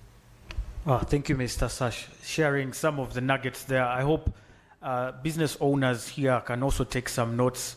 Corporate governance, good bookkeeping, and also staying very focused on customer satisfaction, which is very key to growing your business. I'll come to CPA Ket real quick. DFCU Bank's loan book grew by over 14% in 2022, with over 43% of loans going to SMEs or small and medium enterprises. As a leading bank in Uganda, how has DFCU's presence on the Uganda Securities Exchange facilitated financial inclusion, and especially for the small and medium enterprises and as well as low-income households? Madam Kate. Thank you. Thank you very much. When we look at financial inclusion, we look at different facets: serving the underserved, serving the SMEs. Going back to our history and our establishment, we were established to close a gap in terms of the financing, the long-term financing that existed. So listing on the stock exchange has given us the signature stamp for quality that we needed as we deliver the financial solutions to the different customers. In terms of what we've done, we've attracted different partners that give us funds for onward lending to SMEs that are fairly priced, to SMEs. We've recently partnered with the government of Uganda, PSFU, and the World Bank to deliver GROW, which is subsidized financing to the women. We've been part of the youth programs. The interesting side, of course, that is given by the USE is when you see, especially the women coming to the bank, and the first thing is, my bank, what is happening? What do I need to do to support my bank? So it's given us that goodwill from a lot of the 4,000 plus investors who know that this is a company they own shares.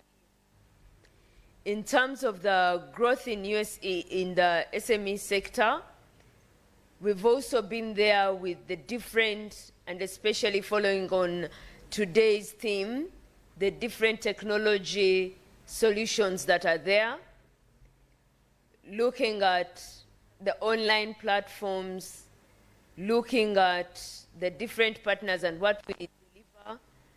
We've partnered with mobile money operators, for example, whether it is USSD or the proper web applications to deliver solutions where our branch network does not reach. We have a rich branch network where if you need the physical touch, you're there, but where you don't need the physical touch, which is what the customer of these days has moved to, we have the online applications where the SMEs actually access and get there. We've done different competitions. The main ones I can talk about are still around the women and the SMEs. The top 100 SMEs that we finance, where we have SMEs competing, getting a lot of support free of charge as part of participating in the competition. For those that have been lucky to win, they've been exposed to different areas. We've had the Rising Woman, where we get young women to participate, to showcase their solutions and what they're trying to do, promote those, again, expose them to the different areas. Many of them have actually grown their businesses and grown this economy. Lastly,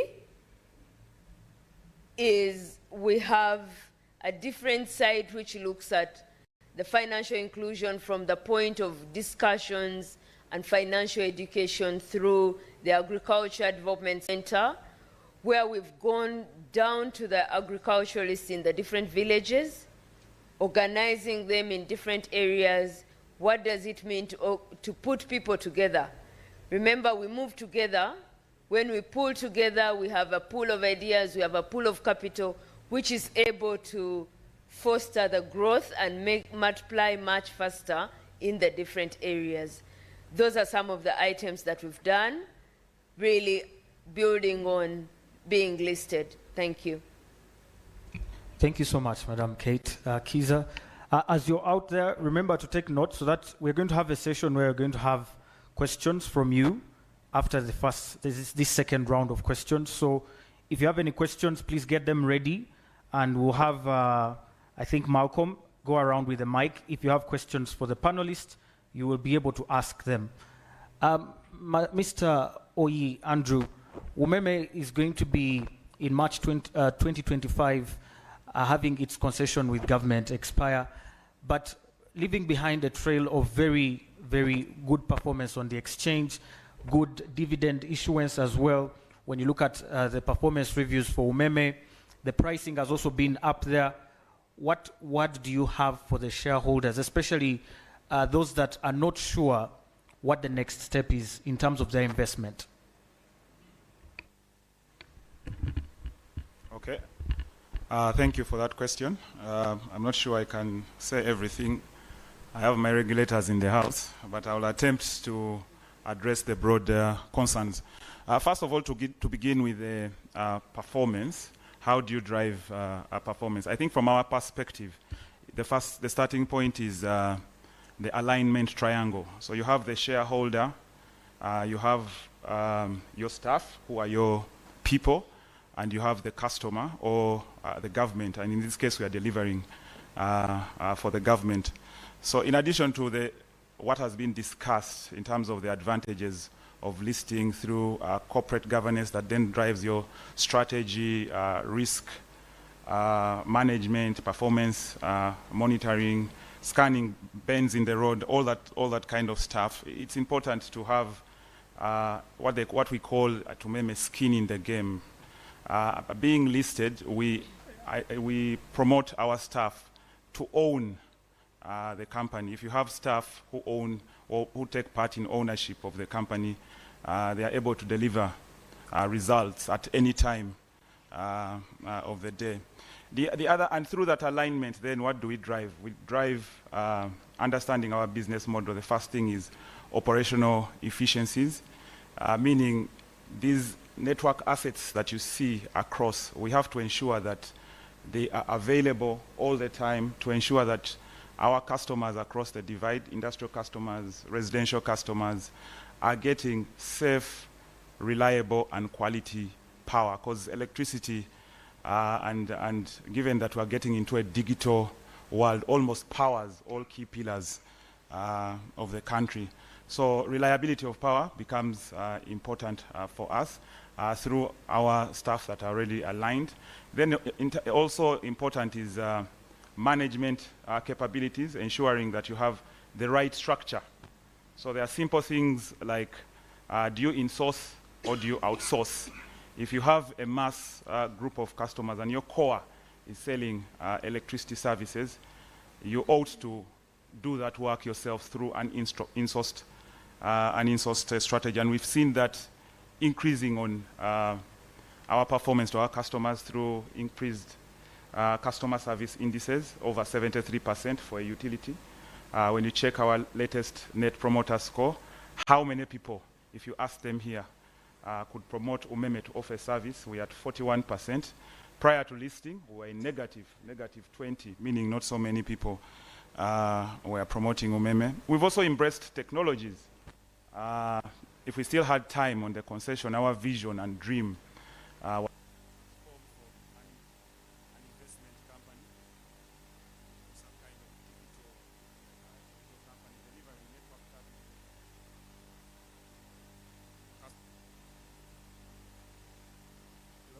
Hello, check.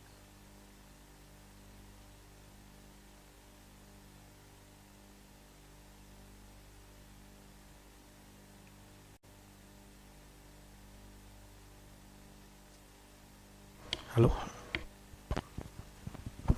I think the sound engineers, the microphones, please.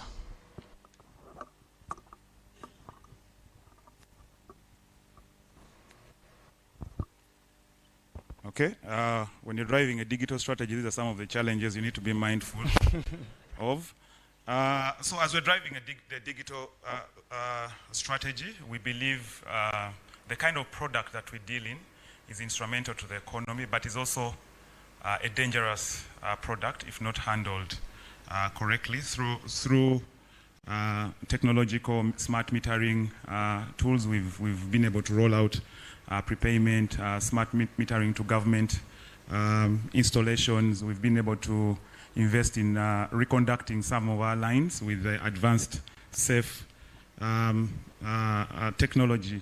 I think the other is managing your stakeholders. UMEME is highly regulated. We are regulated by the Electricity Regulatory Authority that sets the price. We have USE, we have CMA Uganda, we have NSE in Nairobi. So managing, you have URA, managing those stakeholders to provide a predictive environment, especially for the shareholders. Shareholders are always keen on how are you managing your tax affairs, and also regulatory actions can wipe out the returns of a company, especially if you're non-compliant. I think the other one we've seen that has enabled the company to grow and perform well is embracing ESG practices very early. UMEME embraced some of these practices. ESG is now a topical issue, sustainability, but UMEME embraced these practices from inception, from 2005 when we came into these markets, and we've seen those have been able to sustain and manage our returns, how we allocate capital and distribute to shareholders. Over the period, we've almost paid around about 446 shillings per share to our shareholders. So in terms of the concession end, that is keeping us busy. All I can say it's a fact that the concession is ending on 31st of March 2025. That's a fact. And it's a fact because the policy direction, UMEME was given a 20-year contract. And every investor in here, when they were buying into the UMEME stock at IPO, it was very clear that the core driver of business value for the company is a 20-year contract that must come to an end unless there is change in policy. What we have in black and white is that, and this is from the policy directors, who is the Ministry of Energy and Ministry of Finance, is that the concession will naturally terminate and the company will retransfer the assets to UEDCL. We are working well with government and we are receiving all the support. We are informing the markets on how we are managing this transition. We've engaged with USE, we've engaged with CMA Uganda, we've engaged with CMA Kenya at the investor conferences following publication of our results. We always share how we are managing our people, how we are managing all the processes, how we are managing customers, generally ensuring service continuity between now and the end of the concession. There's still value for the shareholder. If we continue to operate, there's still value between now and the end of the concession. There's also value from ensuring that we go through the transition process, all the buyouts are audited and confirmed, and then at appropriate point, the board then will decide on the future direction.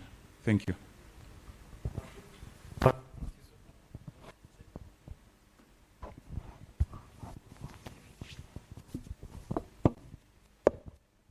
Thank you so much. Mr. Andrew, I think now the hearts of the investors in UMEME are settled. They had so many questions, especially, and I hope we have some of you ready to ask. We're going to have Mr. Ndianabo, and then later we shall have a Q&A session with you. UMEME really has been a very wonderful stock. You're looking at at least the pricing. I wish I had bought UMEME last year, honestly. At 410 shillings right now, investors' value has almost doubled over 1 year. So very much appreciated there. Mr. Ndianabo, when you talk about the Uganda Securities Exchange and things to do with stock markets, it's not a bed of roses. There are so many challenges to the companies, the issuers, and investors as well. As Vision Group, how have you been able, despite the different pressures from the macroeconomics, been able to maintain the business active, even on the Uganda Securities Exchange and also in the world where a lot of factors like COVID-19 and shocks, that actually affected the market and pushed some people out of the market? How have you been resilient, and what advice can you give to other companies? Thank you. The recent, even before COVID, the media industry globally has had lots of shocks. There are many media houses represented here. I believe I'm talking about things that are familiar. There have been a lot of changes in consumer behavior, in the way the public consume media, particularly due to technology. The days when there was a cabinet reshuffle, the main news came from newspapers. That's long gone. Even the TVs and radios are no longer the ones announcing the news. Now, even from the highest offices in the land, information comes through X, tweet. Now, but there is still big room for credible journalism. If you think about a lot of what you consume on social media, I am sure many of you must have seen at one point or another a full list of cabinet that the president has, including his signature. Now, how do you tell that this is authentic or not? You have to go to a trusted media house. COVID, of course, brought more complications. Although we have more people consuming our media through broadcast and the other products, particularly the digital products, the newspaper is still, in terms of financing for the organization, is still big.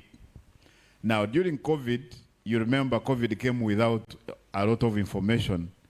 There are people who, even if you donated a newspaper at the time, they were not ready to touch it because they didn't know through the production process whether people have touched it and it could transmit COVID. So COVID brought us almost to our knees, but media houses globally have been innovative. We have to go to where the clients are. The clients are on their handheld devices. Of course, the broadcast media is still big, the radios, the TVs, but a lot of especially the younger generation. So newspapers, media houses, whether listed or not, they've had to be innovative. You have to engage the audiences from where they are. You have to have the products that the people consume. But over and above that, without going into the strategies, you have to divest. Because of the power of being a media house, there are many other things you can do using that power of being a media house. And there have been lots of innovations around that. Thank you. Thank you, Mr. Gervais. A round of applause, ladies and gentlemen. Indeed, the stock market is not a bed of roses. Not every day is going to be a green day. If you open the markets today, there are some in red, others in green, showing how dynamic really the markets are. And that sets them apart from Ponzi schemes, which only promise gains. There is no loss whatsoever, and the opposite eventually happens. So thank you so much. We are now open for Q&A. I told you if you have any questions, you just have to raise your hand. Malcolm is going to be with the mic. Remember, on the panel, we have WUMEME, we have DFCU, We have Bank of Baroda and Vision Group represented. All these are listed entities on the Uganda Securities Exchange. Feel free to ask questions. Remember that wedding comment that if you don't ask now, never ask. So this is the moment you have to ask safely. The regulator is here, the exchange is here, so we are safe, right? So feel free to raise your hand, and Malcolm will be reaching out to you. Anyone so far? Okay, there's a hand here. Lynn? Oh, there's a hand as well at the back. Lynn, if you can help me, there's a hand there. Okay, Lynn, you can give them the mic. We have the first hand here on that table. Right there. Remember to mention your name.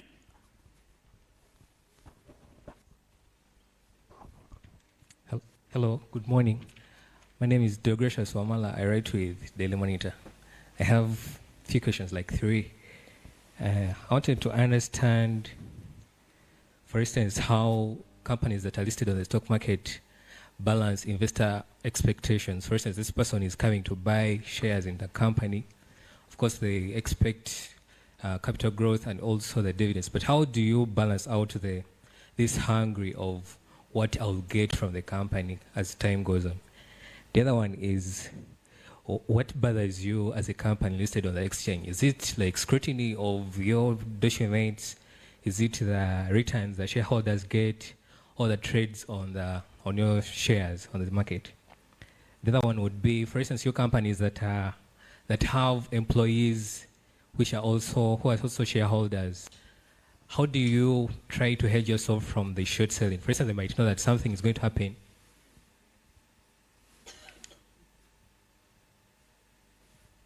Okay. Check. Journalists talk too long. I was asking, how do you hedge yourself from things like short selling happening from that? The last one would be to Womeme. Tell me about how when the concession ends, how will that be handled? Tell me some of the benefits that current shareholders will get from the company, and how the whole process, how that could be. Thank you. Okay, thank you, Deogratius. I think we will take all the questions at once, and then yes, sure, absolutely. Thank you. Thank you. My name is Anita Kwichiriza. I work with Old Mutual Investment Group, but I'll be wearing the hat of a shareholder today. My question is to Mr. Ndyanabo. With the most recent capital bailout, in terms of the preferential shares that were given, shall we see a return when it comes to the dividends, and how do you intend to achieve it and to also sustain it? Thank you. Thank you, Anita. You can even ask in Luganda. Yeah, sure. Yeah. Please feel free to raise your hand. We are going to take the questions at once, and then later we'll have the responses and have the panel closed. Thank you. Thank you, panelists. My name is Christabel.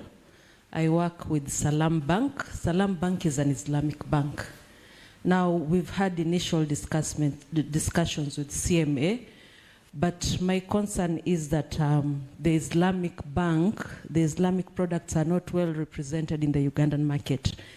I know it's a different concept, and it's something new, but I think it will be worthwhile if you took it up and had it for digestion.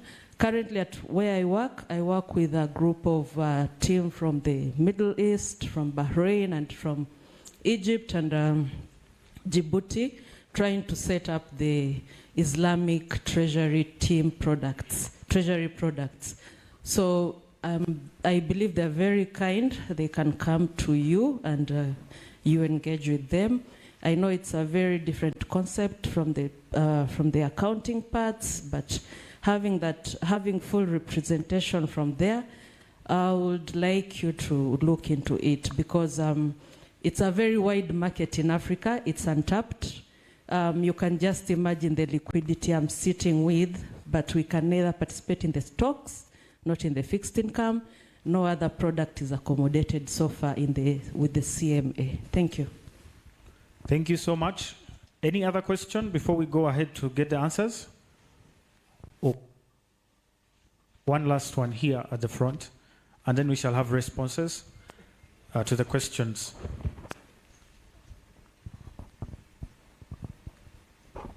Thank you.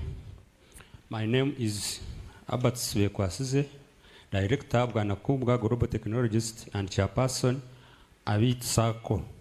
My question goes to Andrew of Umeme. You said you have a circle under Umeme, but it's not yet entered in security exchange. Is it because it's not allowed?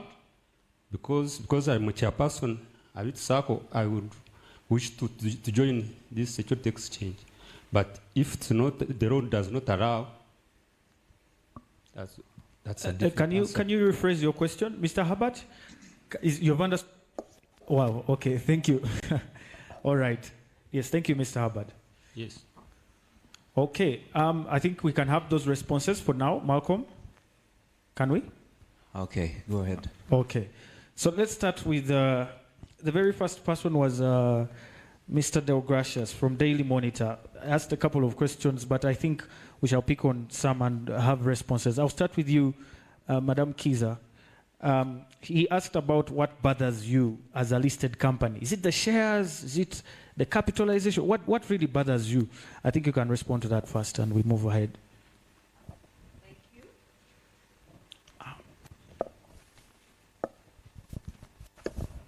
Thank you very much. Thank you, Mr. So, what bothers me in terms of listed, you mentioned about the scrutiny by the USE and CMA. On the other side, the scrutiny helps me keep in check, keep in line. The best control you can have is a control where somebody expects that somebody can check you at any time, any moment. So it keeps you in check, and that doesn't bother me. When you look at growth, yes, growth is one of the things that we look at, but the return.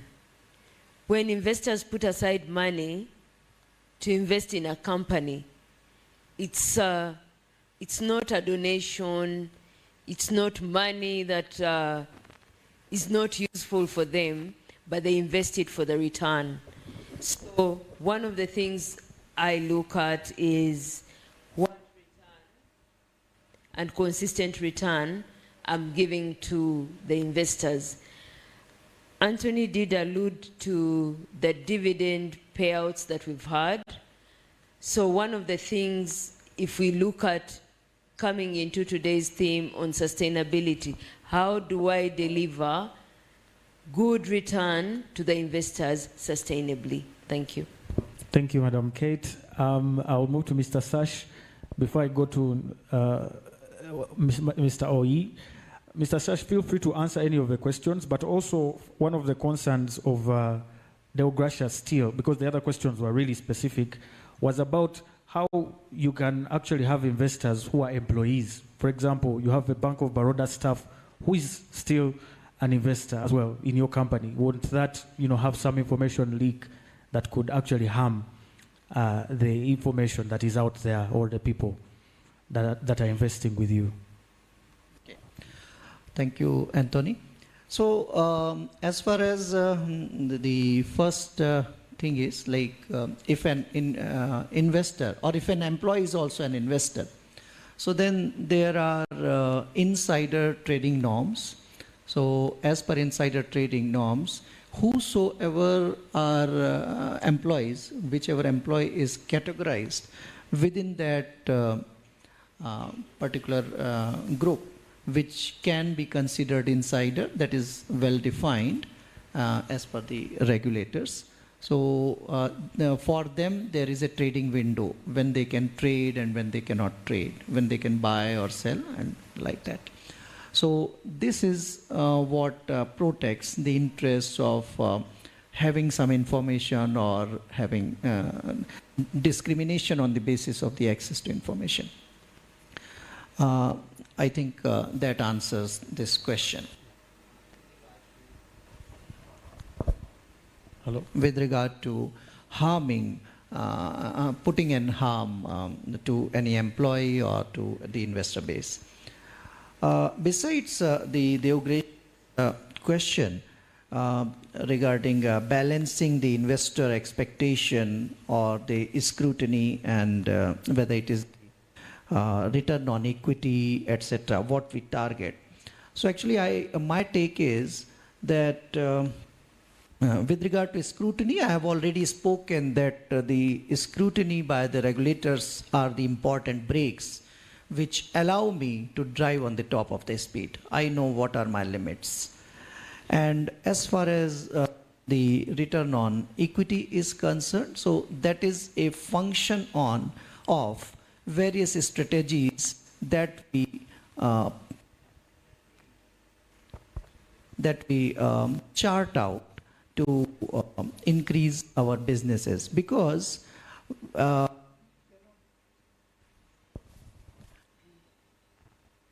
we cannot have a return on equity unless I can sell my product, unless I have a consistent revenue stream. And for revenue stream, I need to have the focus on customer, because it is the customer who is going to buy my product. So return on equity is not something what we bother, but actually return on equity or the investor expectations are the benchmarks, are the motivators which give us new target, because like everyone takes a target. So as the head of institution, what would be target for this year or for the next year? So that we take as from these benchmarks or from these numbers, that okay, if I have to deliver this return on equity, or for example, Anthony had alluded for a dividend payout. So if I had paid 2 shillings per share last year on the Baroda share as dividend, so now this year I would be targeting a 3 share, can I pay 3 shilling per share? Now for paying this 3 shilling per share, how much profit I should generate this year? For generating that much profit, looking at the dynamics of the markets and the various risks involved, what can I sell? What kind of revenue stream can I generate? Are there any changes at the marketplace? Whether the customers would be happy to continue with us on the same products, or there is a shift in their preferences and they want something new. So those are the things, those are the thoughts and strategies. The basics are the investors, because money is coming from them.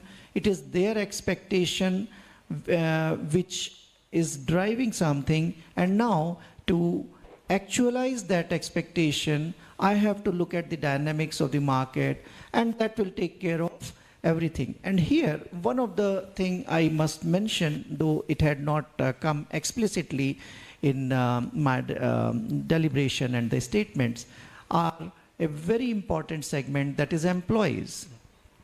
So employees, even if they are not in a minute, the... Mr. Sash, minute? Yeah.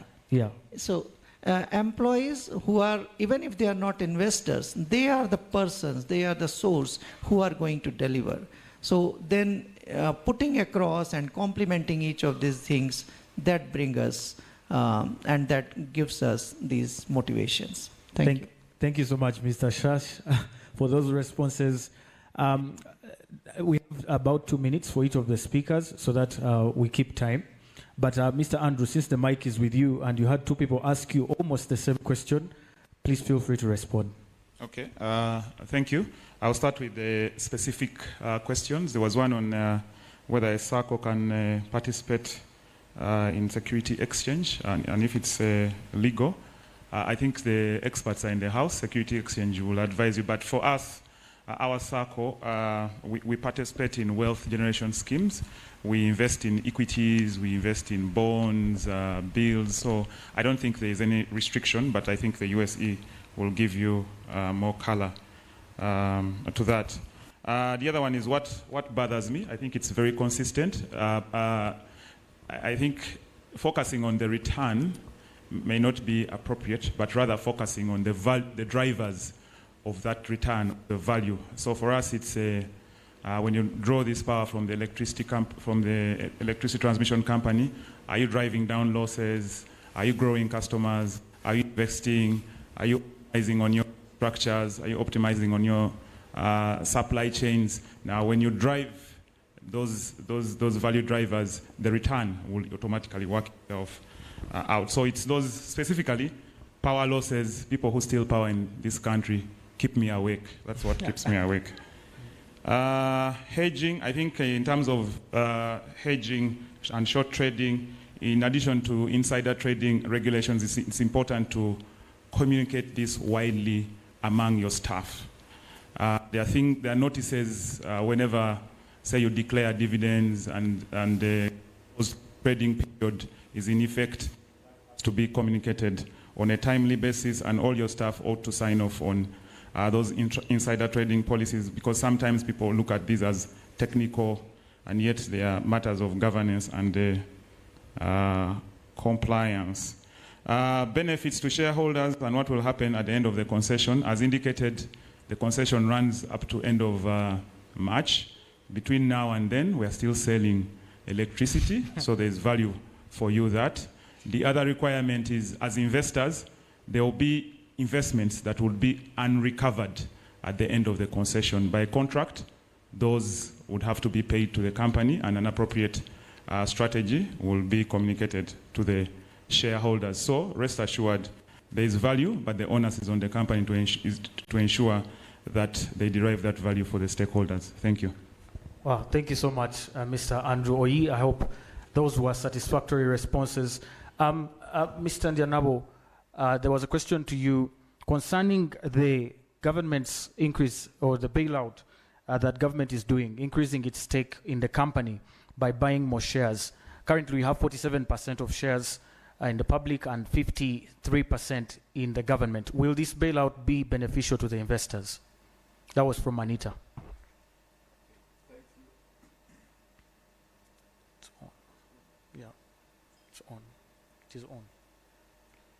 Okay. You go. Yeah. Go ahead and use the mic. Hello? Go ahead and use that one. Hello? Okay, sorry. Thank you, Anita, for the question, and the moderator has put another twist to it. Yes, so earlier this week, there is a process that culminated into earlier this week, New Vision holding an extraordinary general meeting where there was an approval to issue preference shares to the government of Uganda.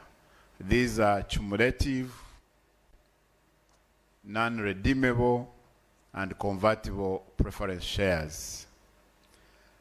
Now, the transaction is not yet complete, so I can only speak up to now because the transaction is not yet complete. Now, the issue is, does this disadvantage shareholders or not? First of all, these are not ordinary shares, so in terms of the shareholding from the ordinary shares, the ratios remain the same, so there is no dilution. But specifically from the angle that Anita, from where she asked, this money, when it comes, it is to finance certain products that were thought through, and these are the products that will enhance the financial capacity of the organization. So certainly this would help improve, even for the existing shareholders, improve on their returns. If you look at the terms of the preference shares, you will understand what I'm talking about. Thank you very much. Thank you so much, Mr. Ndenabo.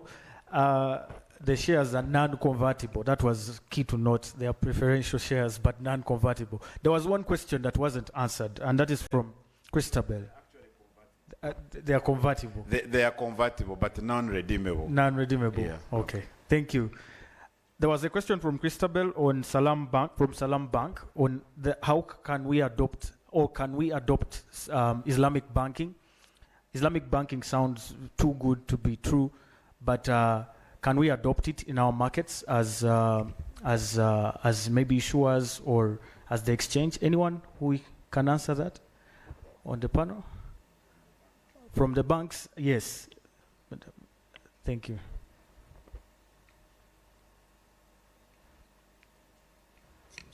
Yes, it's on. Right. Thank you, Christabel.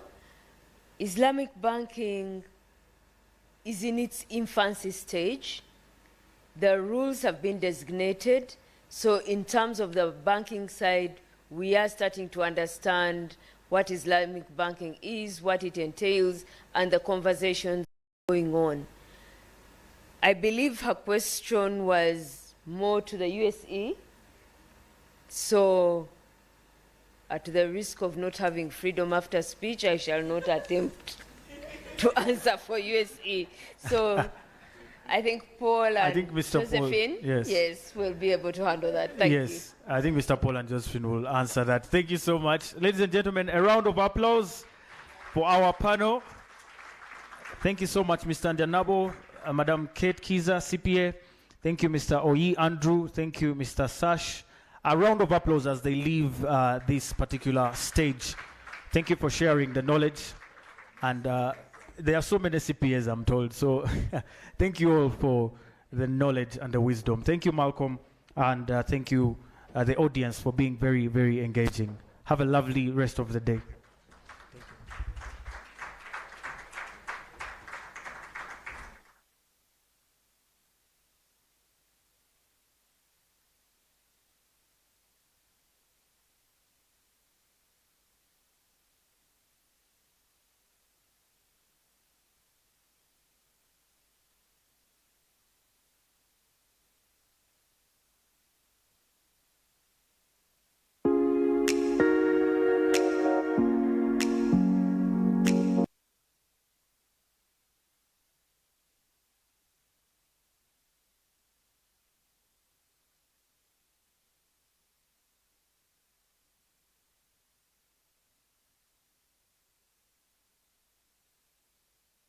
Thank you. And as they complete, by the way, Zeno is in the house. Guys, a round of applause for Zeno. Zeno, I last looked at their financials. I think they have assets under management now. Oh, I need to get out of this photo. Wait, give me my microphone, bros.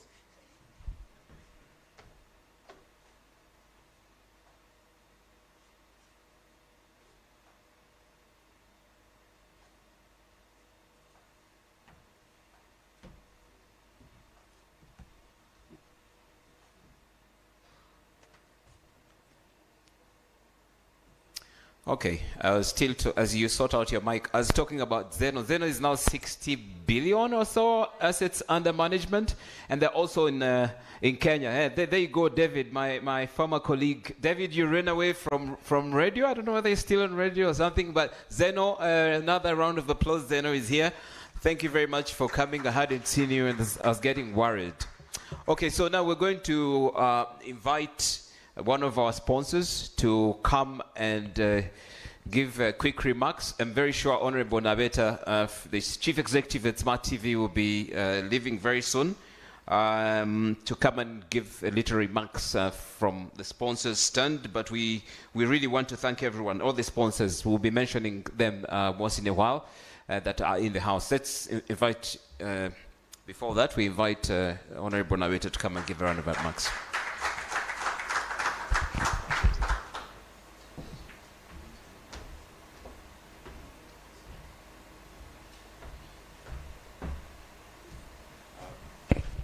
Thank you very much, Malcolm. I want to take this opportunity to thank Paul, USE, and Josephine, CMA, and the Ministry of Finance. Thank you very much for organizing this today. I am looking forward to more of these investor engagements. So thank you very much for this arrangement. I'm going to, honest with the Moses and finance, maybe just to go back. I want you to know that Smart 24 came before the private member bill and all these things we've been discussing. So I want you to, I'm here in that capacity to speak about Smart 24, not the discussions we've been having with you about the reforms in the sector. However, I just wanted to highlight on one thing that the thing I saw from the starting of Smart 24 was that business is not as maybe as enticing as politics. For us, when you engage us in the political arena, as you saw yesterday and a few others, politics seems to be more interesting to a lot of other people. When you turn it to the business angle, sometimes people switch off a bit. So they find, I think, the business discussions a bit more cumbersome than they would.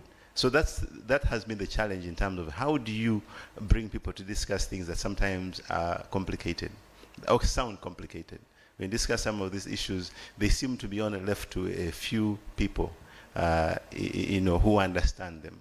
So the challenge there lies in terms of if you are a business channel, you are only focused on business, which of course is normal. If you watch Bloomberg, you see how easy it is.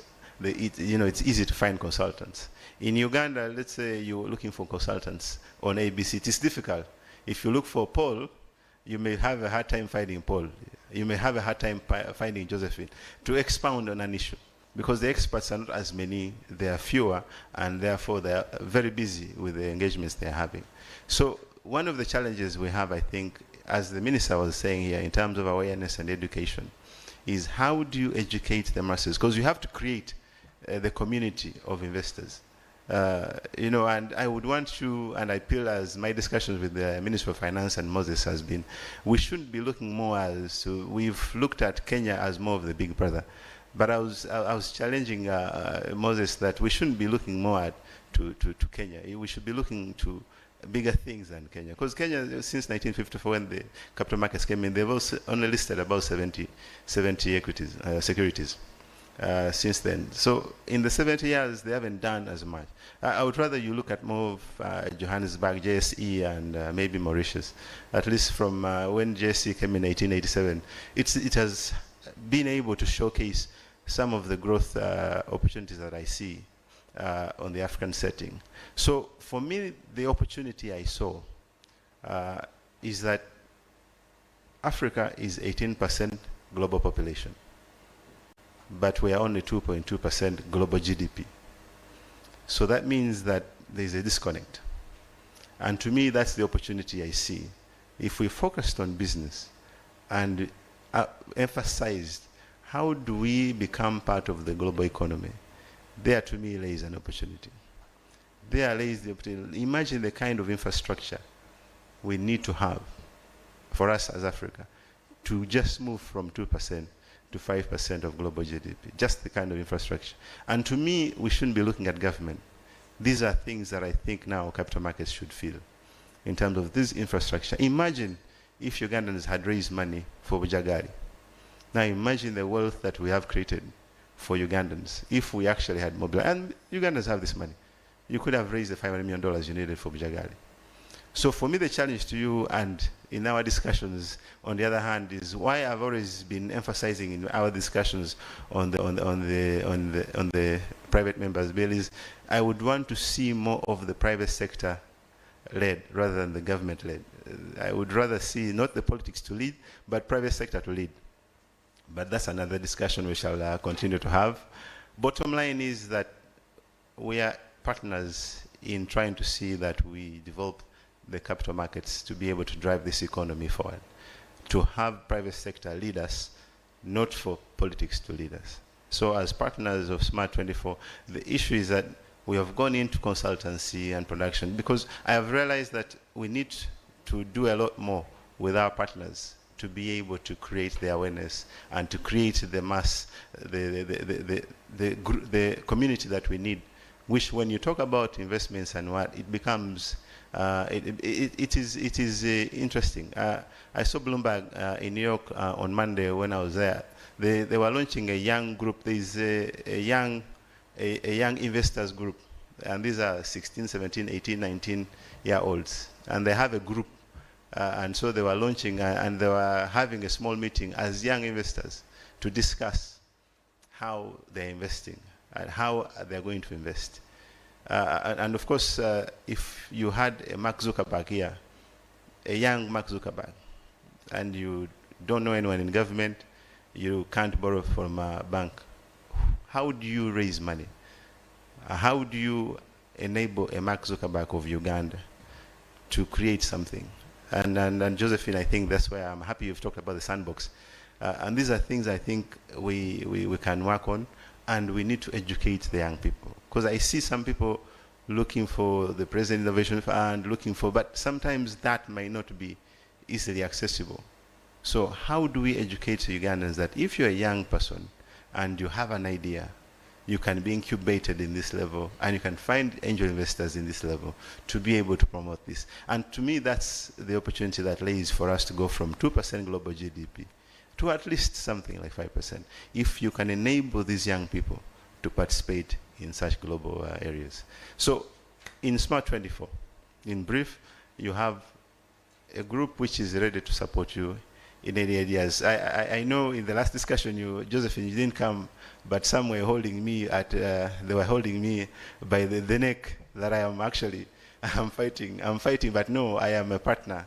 I'm a partner to see that we have, a sector that is actually very vibrant. So you have a partner who is ready to work with you to be able to promote all the aspects. And Moses, thanks for the support. We have moved a great deal of things now. So I am happy that I think the future is very bright. Malcolm, thank you very much. And thank you very much once again for all the participants. God bless.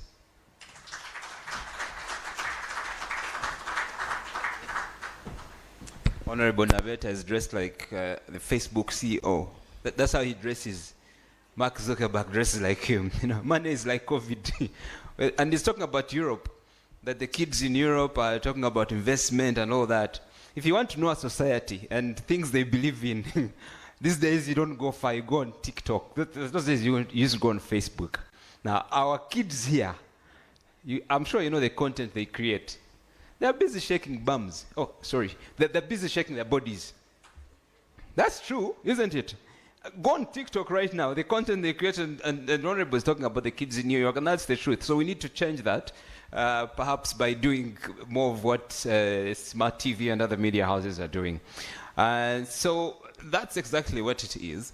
So now, next remark is going to come for another platinum sponsor, who is, by the way, Smart is a platinum sponsor. Another platinum sponsor for this event is New Vision Group. And Gervas Ndenabo, the Deputy Managing Director, sir, I'm told you're supposed to come back and give your remarks this time in the capacity of New Vision. Please, you're welcome, sir. You should keep clapping until he gets here, because it gets boring. Thank you.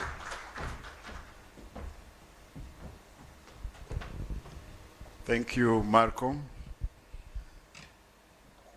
As he says, the other time I was here as a listed company, now as a sponsor. New Vision has found it fit that we always support this Investor Week. But beyond and over and above the support to the Investor Week, we believe that we have a responsibility. First of all, responsible reporting on a number of topics, including the issues related to investments. Secondly, we do actually go out and seek ways of promoting this, this investor literacy throughout the year. Think of future articles in newspapers, podcasts that are available throughout our media channels. You seek experts and have talk shows in these areas, selected areas. So all these are aimed at supporting the investment climate in the country, and we believe it is our responsibility as part of our corporate citizenship. So we will support this Investor Week, but over and above that, we will continue to support all those things that will create a more better governance, but particularly since we are here for now for the Investor Week, all issues related to good investments and supporting policies. You know, you shape opinions. And just before I leave, if I were to tell you, how are people consuming information? There are those you are talking about, those who are unreachable or unreached. How do we reach them? And the people who reach them, where do they get their information? So when you have the big media houses, they make their research, they have access to the experts. So that journalism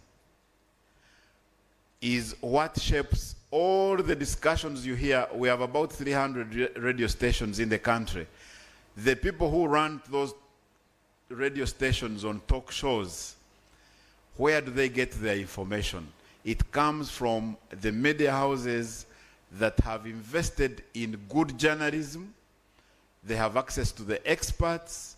They ask all the questions. They look for the answers. And we believe that it is very important that we practice responsible journalism. Thank you very much, everyone. God bless you.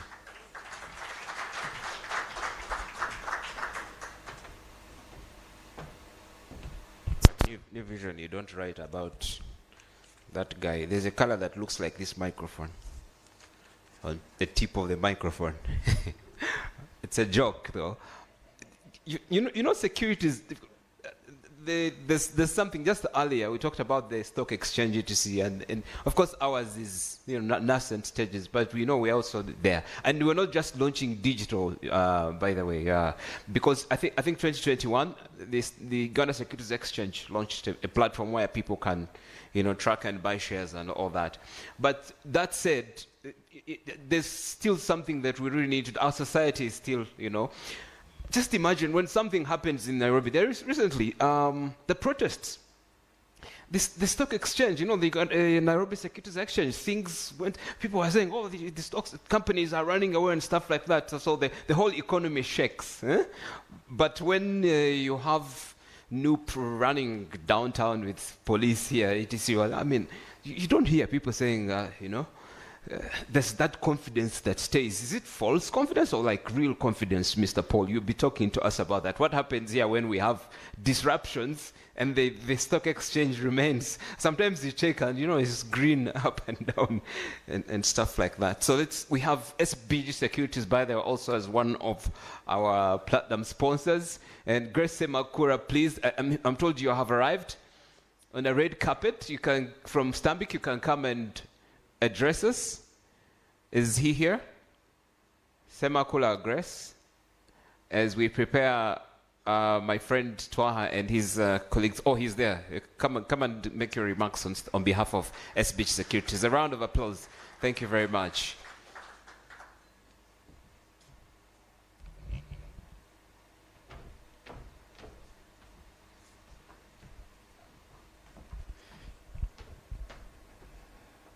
Good morning, ladies and gentlemen. It's a pleasure to be here before you. My name is Grace Semakula. I'm the Chief Executive of SBG Securities, Uganda. We are a subsidiary of Stanbic Uganda Holdings, and I'm sure you all know the anchor subsidiary of the holdings company, being the bank. We are very proud to partner with the Capital Markets Authority and the USE in sponsoring the World Investor Week. having been around over the years and seeing the coverage for this event, I think we can all agree that this has been the best attended, best organized, best covered, and I believe there's a lot of impact that is coming out of this event. I've been part of the event throughout the week and seeing the coverage in the various forums, and I'm sure that we have so far at least done our part, which is to educate the public about the financial markets, which is to explain the role of regulators in investor protection. And as SBG, we have a bit more to share later on. We'll be sitting on one of the panels in the afternoon. So today, my brief remarks for now are just to welcome you once again. We will be sharing a bit more later. I think Malcolm decided to bring me up here a little bit earlier than planned, but yeah, thank you very much.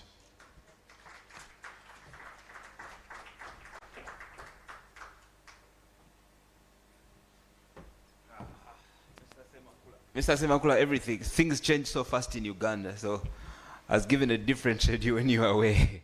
Deposit Protection Fund is also a platinum sponsor, and then as we prepare for another panel.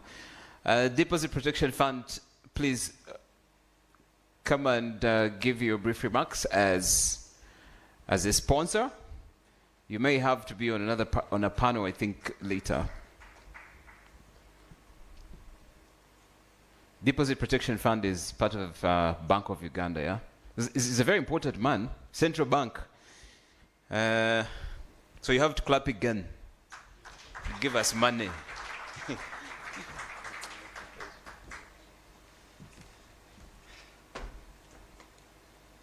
Thank you so much, Malcolm, for the introductory. But I would like to make some clarifications, sir. We are no longer part of the central bank, just like I will. Yes, we are relatives. Yes, good morning, ladies and gentlemen. I'm Ehab Karugaba. I work with the Deposit Protection Fund of Uganda. Right now, I don't know my title, but what I'm sure is that I'm representing the fund. It has come to our knowledge that largely most people, especially out there, don't know much about the Deposit Protection Fund. Like my friend Malcolm, I'm sure by the time you leave, you know what we do and where we are. So Deposit Protection Fund is a legal entity established by an Act of Parliament in 2016, and fully fledged entity started operations in 2017. But prior to that, it was a department at the central bank, and that was established then around 1994. But definitely with the recent economic times, there was a rethink to establish an independent entity to take up the issues that are coming out from the global markets.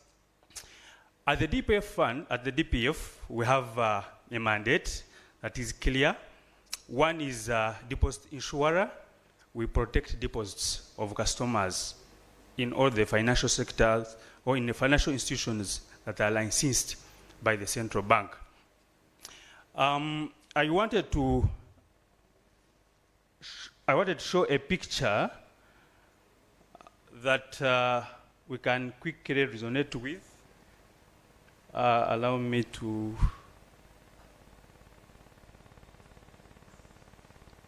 Oh, technology is acting. Take me to slide number 3.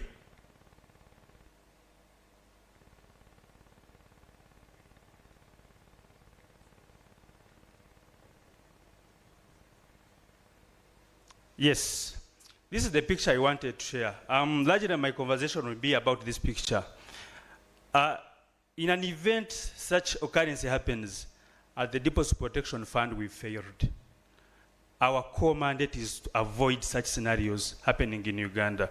This was the bank in UK, in Newcastle, which collapsed in 2018, thereabout, following the crisis.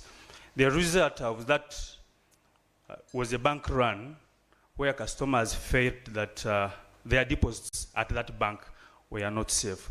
So our core mandate is to ensure that such scenarios don't happen. Customers get real-time information that their deposits in their respective banks are fully protected. I will talk about the coverage. So the DPF, the core mandate, deposit protection, then we have financial stability by public awareness.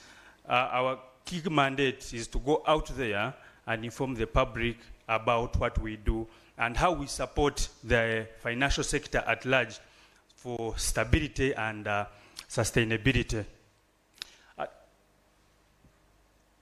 I wanted to remain on that presentation.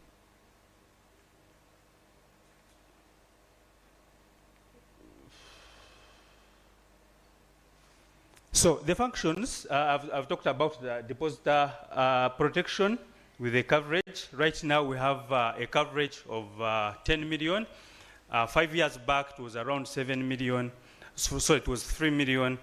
But the reviews normally after 5 years. So since then, we are actually now at our next review to see if indeed the 10 million that we do cover right now is sufficient enough to give that confidence that we are talking about here.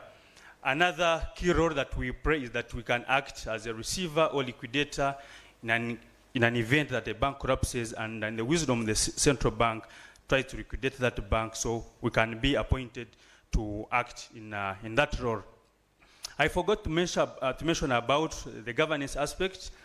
We are governed by a 7-able board committee chaired by Mr. CPA Kagoro. On that board, we have representation from the contributing institutions which we protect. We have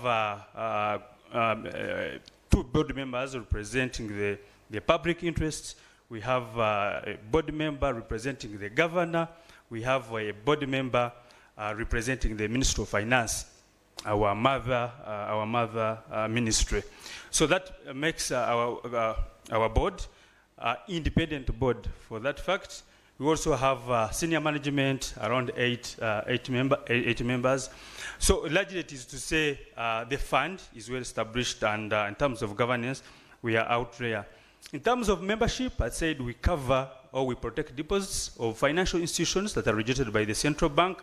Think about them: commercial banks, credit institutions, and microfinance institutions. Our current coverage is 10 million, up to maximum actually of 10 million. Anything above 10 million goes to the central bank for payment. In terms of funding, I think we are one of the few institutions that don't get funding from the National Treasury. Our funding comes from member banks in terms of annual premiums and quarter risk premiums that we normally receive. In addition, definitely to the investment income that we normally get from our investments. In terms of key takeaways, one is that our key message is avoid rumors. What you've seen a scenario in Newcastle was as a result of rumors. It is just a tweak. And I'm happy that the financial sector players are coming together to share some of this information or work hand in hand. Because what happened is that that bank had applied for liquidity support from the central bank, but somehow information linked out, and maybe people knew that the bank was actually going down. So what we need to do is that we need to avoid rumors at all time. Maybe again from us is that we have opened accounts maybe 10 years back, but now we are saying go back to your banks and update your information. We call it KYC. Because when a given bank fails or your institution that you bank with fails, the key or the immediate action of ours is to put money on the account which you have in an alternative bank. Or if you have a mobile number, you need to update your account details to ensure that we have a smooth payout process when your bank fails. I submit. Thank you so much for your time. I know I have overshot, but Malcolm, I wanted to clarify that we are now working by ourselves. Thank you.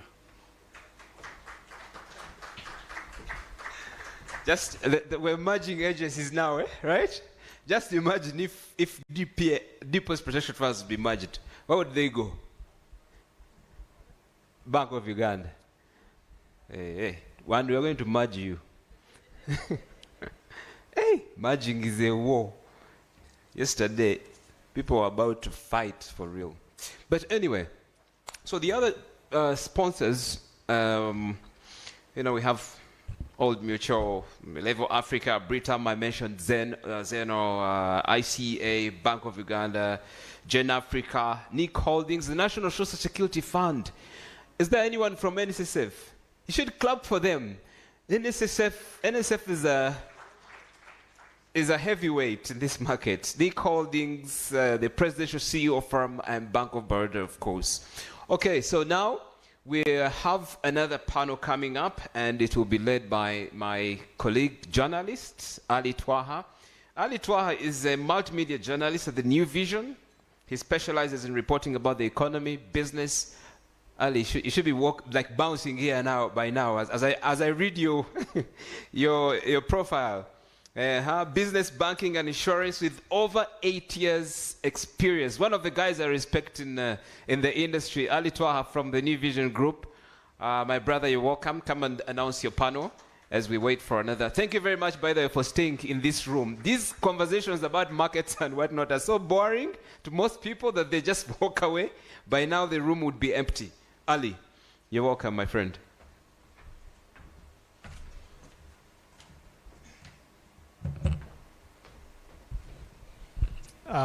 Is it good afternoon? It's still morning.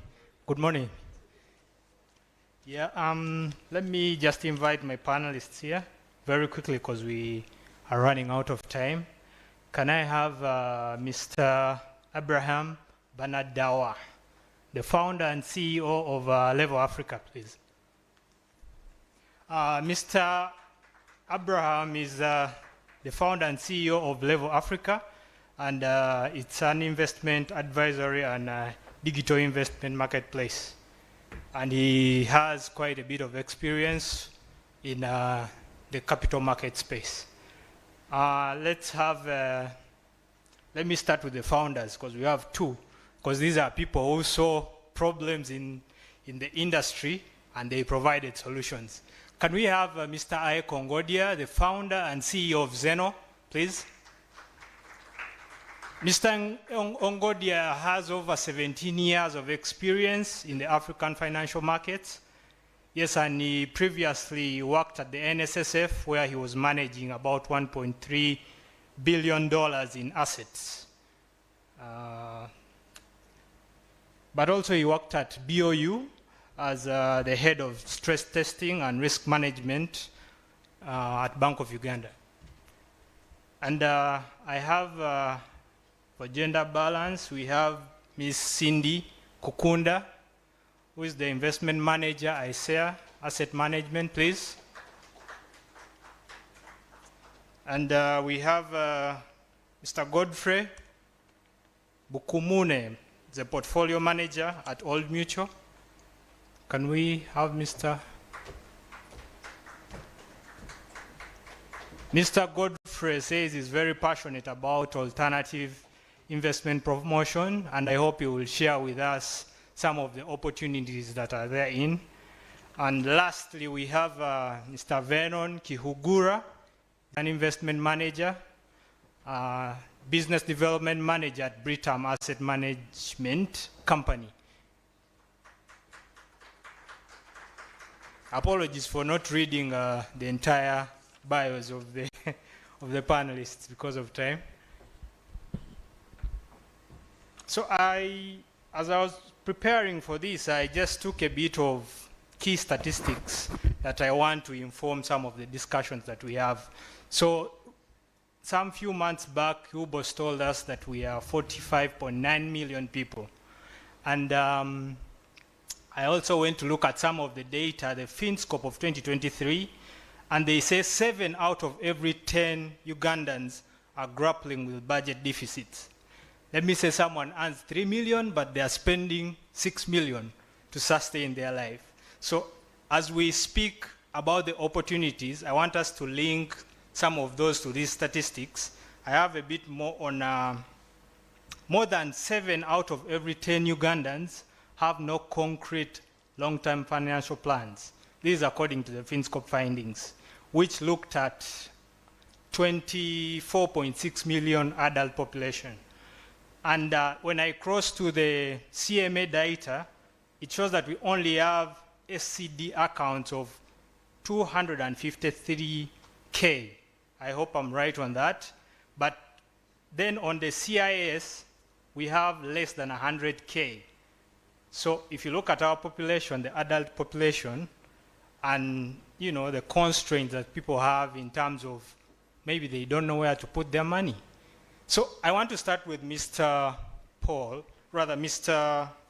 Godfrey Bokumune on what are some of the investment opportunities emerging that we have in this market. You've had some of these stats. Many people don't have long-term plans. And I once heard you on a TV program, you were saying that if someone has no saving, it's like they don't care about what's going to happen tomorrow. Kindly take us through that and we'll kick it from there. Thank you. All right. Thank you, Ali. Yes. And just for correction, it's Bukomeko. Bukomeko, sorry. Yes, thank you. And I know in many forums we have discussed and you refer to me as BG. Yeah.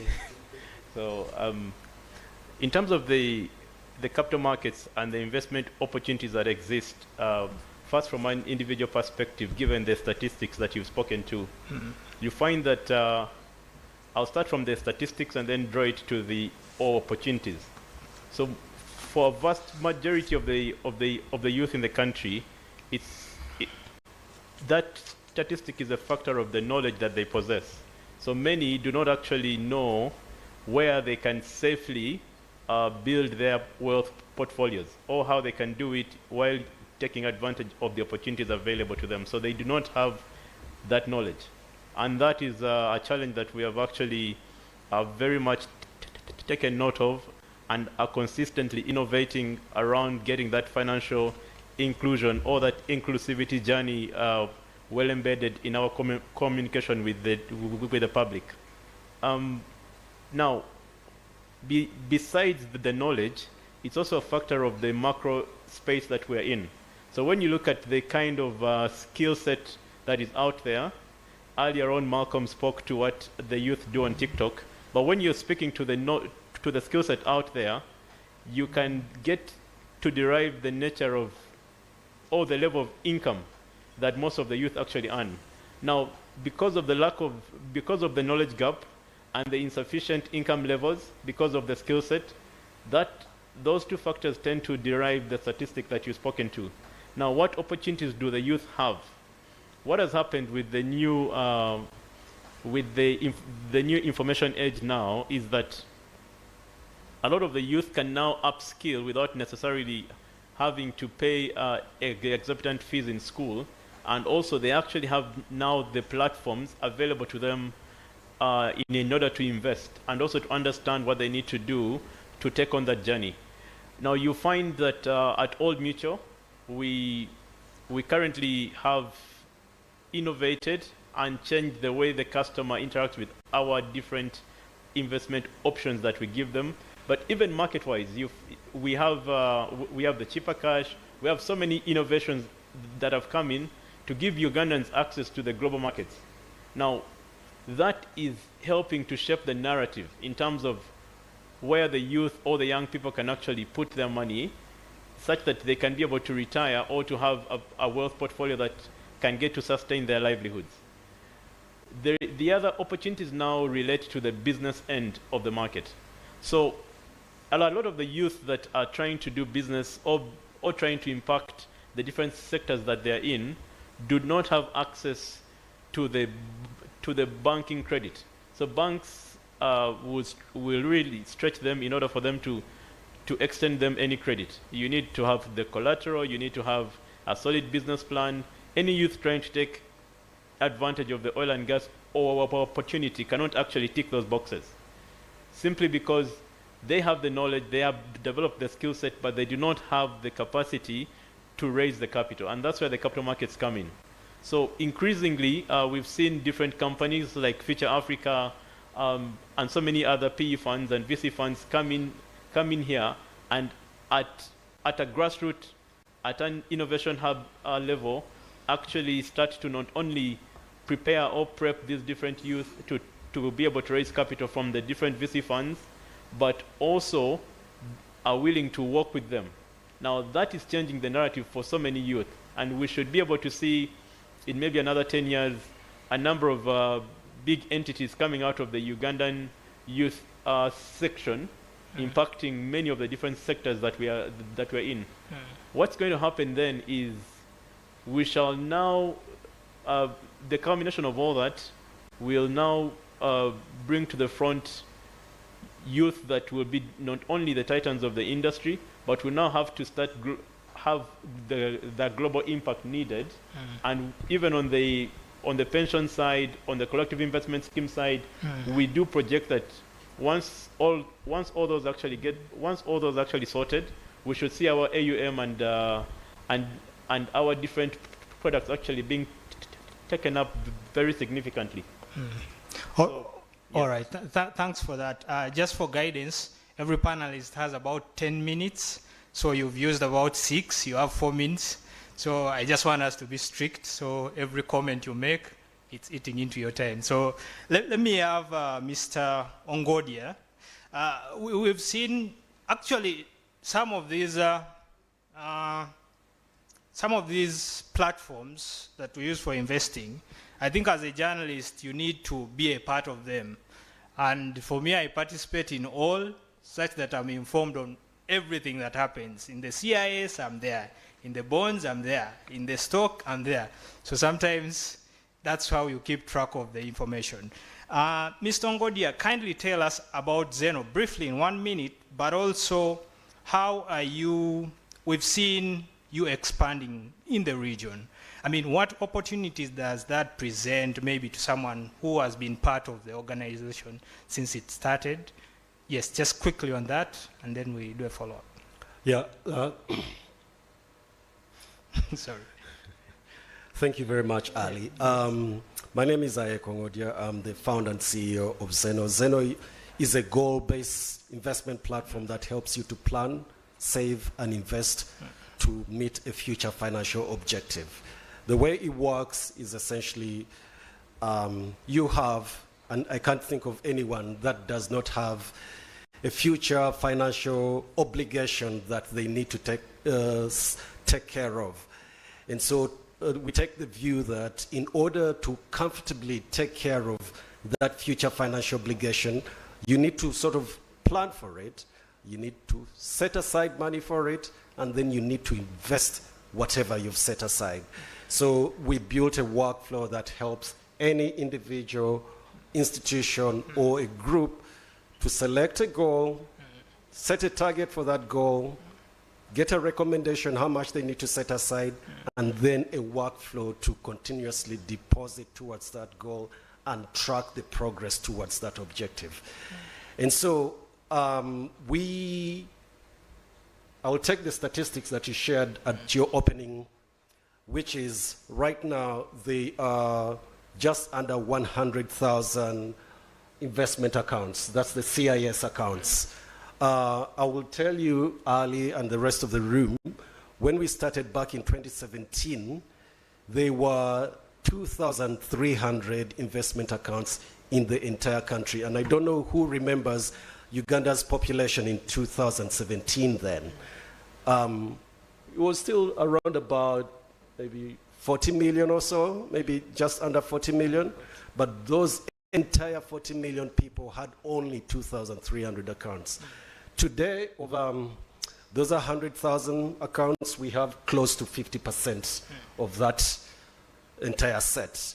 And the way we've been able to get there is leveraging technology to make it easy for a person to create an account, to deposit towards that account, to set a goal, to initiate a withdrawal, to monitor the progress towards that goal. Now, the need that is common, whether it is a student, whether it is an askari, whether it is the CEO, a journalist, is really that all of us have a financial need that we need to take care of in the future, whether that future is 3 months, 12 months, 5 years, 10 years down the road. And so that need is not only common within Uganda, but across the continent, possibly across the world. And so our venture into Kenya, becoming the first Ugandan fund manager to operate in any other entity, in any other jurisdiction other than Uganda. By the way, we were the first we were the first Ugandan founded investment manager in Uganda, and we are the first Ugandan founded investment manager in Kenya as well, and hopefully a few other countries. What we've done, what has allowed us to pull off that feat is essentially leveraging technology and delivering that same service regardless of the geography. Thank you. All right, 3 minutes. Let's cross over to, we shall get back on that. Let's cross over to Cindy Kokunda on the investment manager at ISEA. Sometimes we be on social media and there are many advisors, and someone will tell you, you know, don't diversify. Do one thing that you know best, you know. So as an advisor in this area, or as I know all of you are CFAs, why should someone, you know, have asset managers? Sometimes they believe they can do it better. Just take us through a bit on that and really show the importance of having professionals managing your money. Thank you so much, Ali. So I'll just dive right into it. Yes, it's important to diversify because when you have fund managers doing that for you, you're going to enjoy the economies of scale, and you also get to spread the risk over certain asset classes. So we have bonds and FX that are really highly correlated. If you're highly concentrated in those, that means when the market is doing badly, you lose out. If the market is doing well, you do well. But to avoid such scenarios that we've seen in the past that have come up, for example, our neighbors in Kenya, how the political turmoil really affected their stocks, the companies that were underlying actually performing well, but the turmoil affected the investor sentiment. So they were seeing a flight of capital from their economy, from their offshore investors. So if you were someone who was largely invested in equities or stocks, definitely you would lose out. So bringing it back to Uganda, I know a number of us seated in this room are largely concentrated in real estate. Most of you are guilty of that. You have land that's out there that's idle, that's not generating any cash flows. So let's say you get into an issue and you need to liquidate as fast as you can. You cannot, because land is a really less liquid asset. It's not easy to get a buyer just in 1 hour or within 2 days, unless you're going to just sell at a really off price because you're desperate. So that's the importance of diversifying. It helps you with cash flow management, and doing that through fund managers like ICA Asset Manager, you get financial advisory, you get fund management skills from us, both training and also investing with the pool of investors to enjoy economies of scale. And in addition to that, we have some products that are tied to medical insurance, like the annuity plan. So imagine you've retired, you have some money set aside that's being invested by us to cater for monthly income that you were earning when you were working. At the same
to, you know, bring more people into the financial space? Thank you, Ali. And maybe once again, my name is Vanan Kiuguru, and I head the investments at Britam Asset Managers. So just a brief introduction. Britam Asset Managers, Uganda, is a licensed fund manager, but we are part of a bigger group, which is the Britam Group, where we are domiciled in Kenya, but we exist in 7 countries in the East African space. This is the whole of East Africa and further south in Mozambique and Malawi. Britam is a public company listed on the Nairobi Stock Exchange with very strategic partners like the World Bank, Swiss Re and Africa Invest. And currently we are managing about $2.5 billion in assets under management within the region. And we've been able to grow that to about 300 million in Uganda. So going on to Mr. Twaha's question on how we are leveraging technology. Yes. So a lot has been said about technology already, so I don't really want to repeat, but in terms of how we are doing it, we are really leveraging our platforms. So our digital platforms that include both mobile, web, have seen a transformation in the way we have grown those numbers that you've been talking about, 100,000 CIS members. What we have seen especially is an introduction of new investors. We've been trying to demystify that word, investors. Previously, an investor was somebody who had a lot of money or who had been in the game for quite a bit of time. But now we have seen a lot of new investors, regardless of your background or your entry point. We have seen investors coming into the space. They can confidently say that they are now investors. They have exposure to asset classes that are quite diversified, and that is really the purpose of collective investment schemes. And these platforms have been able to promote that inclusion. Because we're able to reach members at the comfort of their homes, through their mobile phones, through their laptops, we've seen that not only has that promoted the education, but also the participation. So that number growing, as Mr. Ngodi had said, from 2,000 to close to 100,000, is purely because of what we have promoted through technology within the industry. All right. Maybe just to add on to that, we've also been able to leverage technology to be able to make very smart investment decisions, data-driven investment decisions. We are able to now analyze large data sets that give us informed data that we're now able to transfer that into the decisions we make for you as our members. And maybe just add on slightly onto that, it's also our partnerships. We've been able to leverage the partnerships of the fintech industry. I see we have Level Africa here as well, really promoting that inclusion and also the participation across the globe. So some of these partnerships also have allowed us to reach further groups. We're able to reach areas that we never thought we would, well, not physically at least, as well as the telecommunication industry and the banks that have really supported us in terms of this initiative. So technology is really a space that we can all play in and can all benefit from. And I'm glad that we are moving towards that direction to be able to form a financially inclusive Uganda. Thank you. All right, thanks a lot.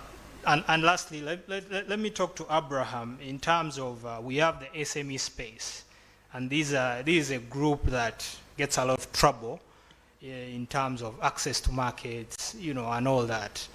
But what are you doing really to help these people get money, but also in terms of advisory? Because they say close to how many? There's that statistics, 90% of farms dying within 3 years or something.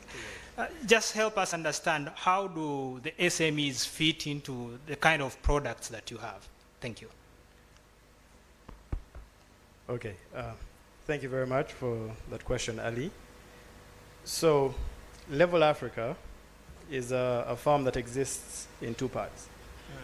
We are an investment advisory firm regulated by the Capital Markets Authority of Uganda, and we're a financial technology firm incorporated and headquartered in Delaware in the US.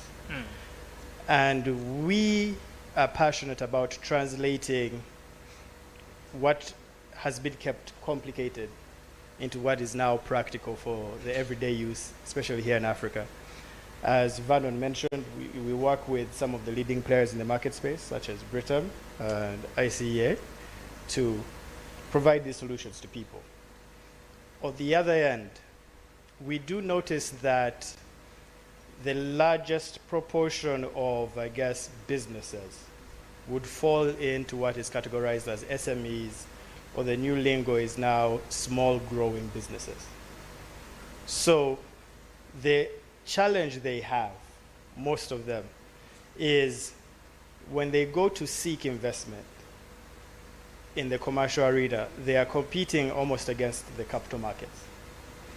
Because any investor anywhere needs to look at the market as a whole. So how do you make your business attractive? The commercial banks, obviously, the risk-free rate they start is pegged to the government bonds. So automatically you're competing with other products. So the first thing we help SMEs understand is, do they need to raise external investment, or can they restructure internally so that they can fund themselves through those efficiencies? Then second, how do they position themselves in a way that they are attractive to investors? And then how do they structure that investment? I've actually been having conversations with Paul about commercial paper. We shouldn't have to wait for a company to get as big as Umemo or MTN if it's doing very good, promising business. How can we get the investors in our space to come in and interact with some of these promising SMEs so that they can grow, the investors can make a profit, and our economy can benefit all the while? So Okay. that's what we're doing in the SME space. Okay, great stuff. Now just a follow-up on, let me talk to AECO. We've seen the collaborations that you've had over the past sort of, have substantial growth in terms of both the deposits we have, the partnership with MTN.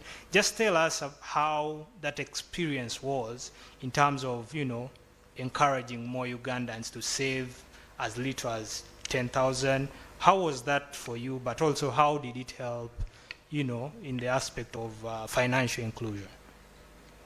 Thank you.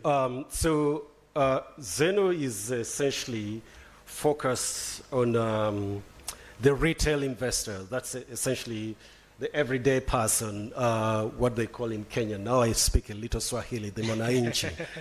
Yes. Yeah, the everyday person. However, this was the perspective that we had, that regardless of their station in life or the economic status, everyone needs to transport some money into the future. Even the askari needs to fund next year's school fees, just as the CEO does. How do we help give this person a structured way to transport that money into the future, but give them guidance as well, professional guidance? And so that was really difficult to pull off, because regardless of what you're transporting into the future, you sort of need guidance, advice. And sometimes you seek this advice from your neighbor, from your colleagues at work, from your relatives. A lot of the time, maybe they are not qualified to give you that guidance, but you don't really know these are the people that you have access to. Typically, you should get this guidance from a professional investment manager or a professional investment advisor who has the qualification and is licensed and regulated to provide that guidance. Now, if you only have 10,000 to deposit, or even 100,000 to deposit, or even 1 million to deposit, you probably might not be able to afford professional guidance. And so me and my team, we went back, okay, so is there a way to sort of deliver this guidance, this plan, these workflows inexpensively for the individual, but also that allows them to act on the guidance that we did? And how would you get this in the hands of individuals if they can't individually afford that guidance? Because for me, and these are some business models that are executed by other other houses, other investment managers, where you have an advisor, but that advisor, and this is where we found the industry then, that advisor requires you to have a minimum investment amount. At that time, the common investment amount, minimum investment amount was like 5 million or 10 million. Right now, I think, apart from us, I think the minimum investment amount for most people is 100,000. But how do we bring that down to 10,000, for example, and deliver that guidance? There was no other way than using technology and providing a very structured way, even if, and so we built our workflow to replicate the conversation you'd have with a professional investment manager if you had access to them. And then once you build that workflow, how do you get it in the hands of people? There was no better way than these partnerships that we've had. We tried large insurance companies that already have distribution networks through their agency models. We even explored with banks. We signed off partnerships with banks, but it wasn't really working in the way, because even that, the price point of 10,000 shillings wasn't really making commercial sense for such entities. Therefore, we went and rebuilt this, and it was really an exercise in minimalism, in a sense. Basically reduce every workflow into a USSD channel, but still deliver the same quality of guidance. That is the way we pulled it off. Great, thanks. You now have 1 minute, probably it's for wrapping up, but let me talk to Godfrey. In terms of the goal-based investment, like the one Ayuk has talked about, I was helping someone to open an account recently, and there are those questions they ask: how many kids do you have? How many, lots of questions, your net worth, and all that. Maybe in the room there's someone who's planning to open, but they might not get an idea of why they need those nitty-gritties, the details, your net worth. Just explain to why this is important, to help someone plan financially. Thank you. Thank you. And initially, I did not elaborate about Old Mutual. I believe a lot of the members here have interacted with the brand, given that we are the pioneering company and most innovative company in this space, with a 70% market share in the collective investment schemes area. So I figured a lot of the people here knew who we are.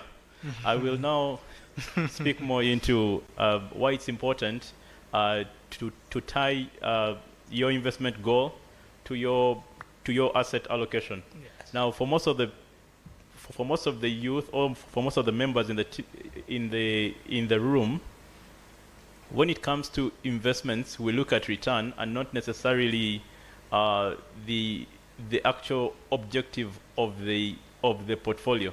So if you take a scan for the needs of most of the people, it's either education, maybe health, or a retirement home, and these different needs have different timelines. They also have different ticket sizes in terms of amounts. So, for example, if you have only 2 children, your education bill over the lifetime of those children will be less than for someone who has, say, 5. So it's important to understand where you want to end, but not only that, it's also important to understand where you're coming from. Say for a young person who is 20 years of age and has very, very little income or very few expenses equally, their strategy or approach would be different than for someone who is, say, 45 and is about to approach retirement. They have higher income and most likely higher savings, but also the time they have left for building that retirement dream or that financial freedom goal is quite less, and therefore their investment strategy and allocation has to also vary. But that all speaks into also the risk. So a young person, say if I was 19 years today of age, I would very easily bet on, say, Capital Chicken. Because I'd be ignorant, but also I would figure that I have a lot more time to go. Yes, but then at the age of 40, even when it comes to the equities, I'd be more cautious, because I do not have a lot of time before I actually need this money that I'm transporting into the future, like my colleague mentioned. Okay. So it's a factor of the risks you can take the nature of the goal that you want to achieve, and also the starting base, where you're coming from. And it's important to factor all of that into your choice of which actual investment product you get to take on. All right, thanks. When the State Minister was speaking here, he left quite a lot of questions. And I thought since we have CFAs here who manage the money, I could offload a few and see the ideas that come off. Let me talk to Abraham. The minister was asking, how can we effectively educate and empower individuals to see some of these opportunities? Yes, the CMA is going to the universities. We have more, public engagements, but what more can we do to, grow the numbers I talked about earlier? And that would cut across maybe to Cindy and our friend here from Britam. Yes. All right. Thank you for that. So, one of the key things we've done through Level Africa is translate the lingo and the jargon. So often, I think the MC mentioned, when people talk about markets, it gets boring and confusing. And oftentimes, it seems to be deliberate. The people who are most guilty of perpetrating confusion are lawyers. It keeps them employed. And yet, us in finance, we want participation. So what we've done is take away a lot of that jargon and provide free resources. So if you go to level.africa and you go to the blog, we write stories, using common names, Ugandan names, Kenyan names, describing what a budget is and how you go from budgeting to saving to investing. We have to make these processes seem more everyday and more accessible, as opposed to things that are reserved for the upper class and the educated, which is a sort of reverse stigma that exists in the market.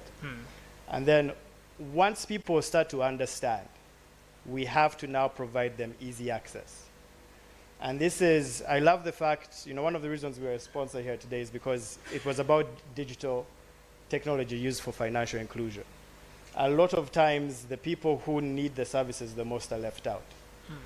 But not only do you build a web portal, but you have to design the experience for the target audience, right? Kudos to Zeno for going and saying this particular demographic needs USSD, right? One of our core demographics we work with is circles, investment clubs, the like. In trying to serve them, we realized that, okay, not only do they not understand, but once they understand, they have no tools to keep track of what they're doing. And then that leads to infighting and they die off on the journey. So you have to do a considerable bit of hand-holding or have some compassion for these people so that you can design services appropriately for them to now understand and participate in the capital markets. Okay. Cindy, could we have your thoughts on that, please? Yes. So for me, it's always good to catch them when they're young. The Gen Zs are big on social media, so if you advertise through social media, speaking their language, and show them the investment opportunities and how they can meet their needs. Most of them after vacations, they're seeing these lifestyles out there, but they can't afford. So if you market targeting such needs that are coming up and such pressures, then they'll start to embrace these ways of saving and investing. Today, they might not have much money, but when they're CEOs and they've started young with you, they'll be big people with a lot of money and they'll be having this saving culture of investing. So I think social media is one of the best platforms to target these young people in order to pick this up. Even the older generations are embracing technology, so still they can be found on social media. That's yes. Thank you. As Mr. Venon comes on to give his thoughts on that, we would prepare the questions if we have any. Afterward, we'll take a couple of questions from the audience and we do parting shots. Yes, please. Thank you. So yes, just as my colleagues have mentioned, I think the most important thing is leveraging the platforms. We have a generation now, both old and young, that has access to a lot of information. We're in the information age right now. So you have a lot of people that are Googling and looking for this information on their own. But they are also accessing social media for alternative requests like entertainment, but also information as well. So we cannot be left behind within the industry and ignore these social media platforms, TikTok, X, Facebook still as well, or Instagram. You've seen that there's a lot of shift within these companies, the larger investment companies, technological companies that are using these platforms, and we can't ignore that. So if it's necessary for us to be able to give bite-sized information, we're now in the scrolling age as well, where we can give financial information that is straight to the point and exact and truthful and honest through these platforms. I think that we can reach a much larger audience, and just being able to, again, partner with some of the creative minds, because as we've said, or as you have mentioned before, we are investment professionals, but that is a space that we know quite well, and we might be short-sighted in that space. But if we're able to partner with some of these creative minds as well, bringing those two industries together to be able to get this information out there, I think that will create a platform where we're able to reach a large number of people who would understand, who believe, and then who will also end up investing. Oh, okay, thanks a lot. Do we have any questions from the audience? Yes, there's a hand there in black. Could we kindly pass the mic? So in terms of winding down the discussion, I would want the panelists to share their views in terms of, what policy reforms would you want to see, to grow the numbers I talked about earlier. The CMA is here, US is here, so share your thoughts around that area. But also, we had new regulations come in. Godfrey knows that in terms of in the alternative investment space. So just prepare your thoughts around that as we set up the parting shots. Questions, please? Yes, please.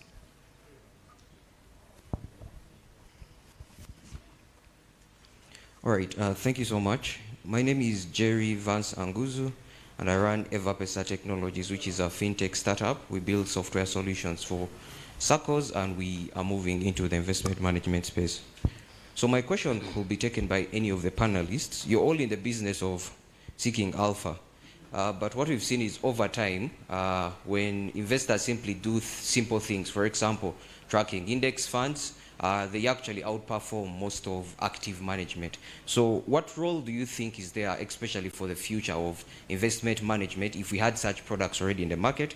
How do you see the future for active investment managers? What kind of value do you think is there to be brought to consumers that they couldn't get themselves? Today we just had the launch of the platform where someone could, for example, buy bonds. What kind of extra value do you think you are able to provide to the market that might not necessarily come from individuals simply going out there?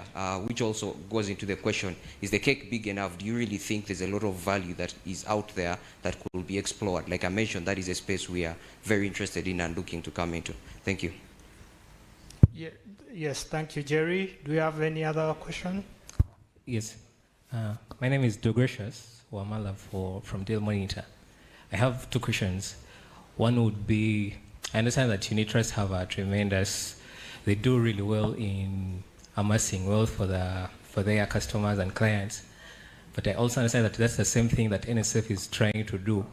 And it's also introducing the voluntary savings, where it says that it will put up interest rates that are quite competitive. And I understand that it has assets that almost 10 times what the unit trusts have. I wanted to understand, maybe if I get some of your concerns about this, is this something good for you? Is this something bad for you?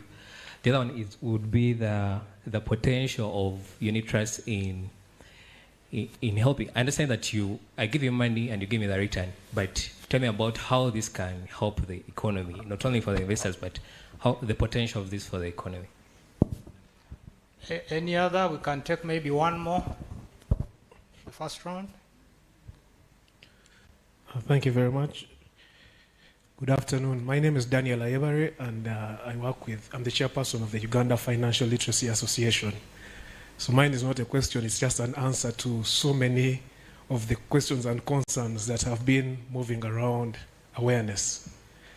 I'd like to let you know that the Ministry of Finance and the Central Bank put up this association to help disseminate this information, and we are going up to the last person on ground. So CMA is a good supporter, but I would like to encourage you guys to join us that we push the awareness agenda as one body, because investment is one of them, but there's insurance, there's banking and finance, but all these have to be in one area. Someone talked about advisors. We are looking to have one of the first advisory within the region in terms of financial literacy and financial planning. So I encourage you guys, please take time, let's join and have this journey of awareness around our communities together. Thank you. All right, thank you. So we'll take this round. So Jerry was asking, would you still have jobs probably as as advisors in light of AI coming? Someone can go. Some people are now buying bots to trade for them, to tell them which maybe company is giving the best return. Do you think in the next 5 years you'll be relevant to this market? You can share your thoughts. Maybe go first. All right, thank you. So in a previous life, I used to run the 4IR department.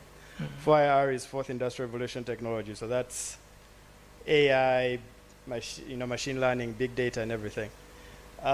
There's a common joke in FX that if anyone builds an AI that can beat the market, they're not going to share it. Right? So even with the assumption that there's now an influx of AIs that can replicate what an average investment advisor would do, right? That just means that the floor has been raised. Every professional in the field who is not better than the AI either has to go for training and get better than the AI or leave the field. What happens is now everyone else who is left is going to outperform that AI hands down and just gives you better resources in the market. All right. Secondly, a mass-trained bot may work in a macro circumstance. So you're trading FX on a macro scale.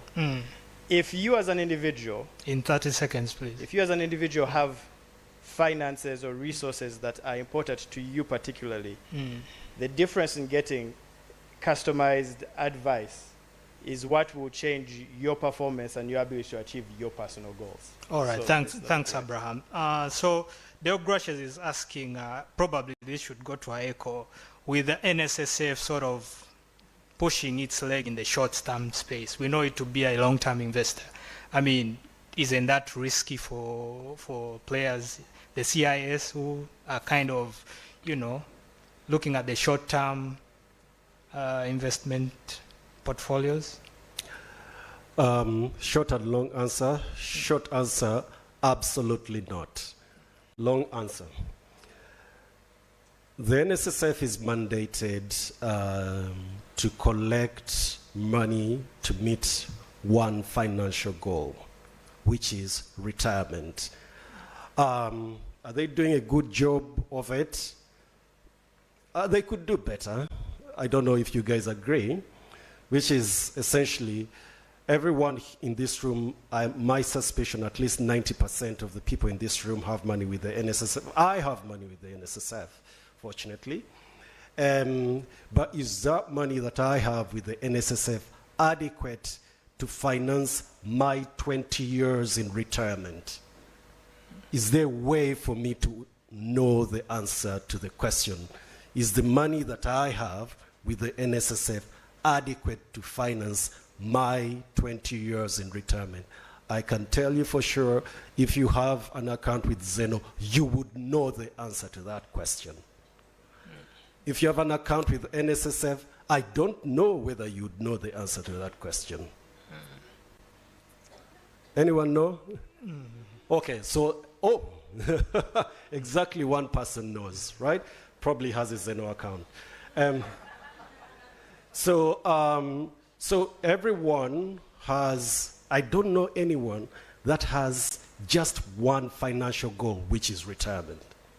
Everyone has a child's education, a house, a home, Christmas. Like all of that is things that we are going to be responsible for. They will be, so while we are used to only one goal having a structured way for us to save and invest, which is retirement, there should be also another way for us to have a structured way to set aside different pots for those other things that we are responsible for. And we have the answer for that. All right, thank you. Maybe let's talk to Godfrey. What value would you bring Jerry in the next 5 years when he's looking at AI? You can take that. Maybe Cindy can also share your thoughts about the questions after you. Actually, just to first build onto the NSF bit, my view is NSF coming in the market is not a problem for the people in this space. It's probably a challenge or something that should be discussed more in the banking boardrooms.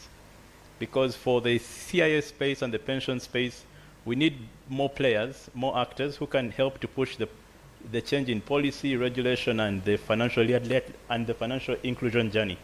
The more bigger entities come in, the bigger the budgets that will be aligned towards that cause. In terms of the question of how do the unit trusts support in the real economy, and that also speaks to what the Honorable Minister spoke to in the sustainability angle. Old Mutual is 179 years in existence, and across Africa, our portfolios are largely about 40% aligned to alternative investments. So you find that we are very well invested in the renewable energy, education, in the climate side, real estate infrastructure. We actually did participate in the Bujagali project.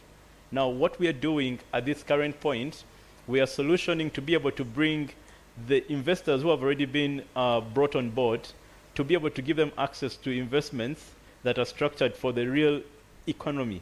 So we are set to partner and to bring on board solutions in the commodities space. 30 seconds. Thank you. In the commodity space and all the other sectors that really speak to Jerry and the many investors here. So you'll be seeing many of these coming on board, and we shall be glad to have everyone now also shift into that line for the sustainability angle and in light of that other portion of the theme of the week.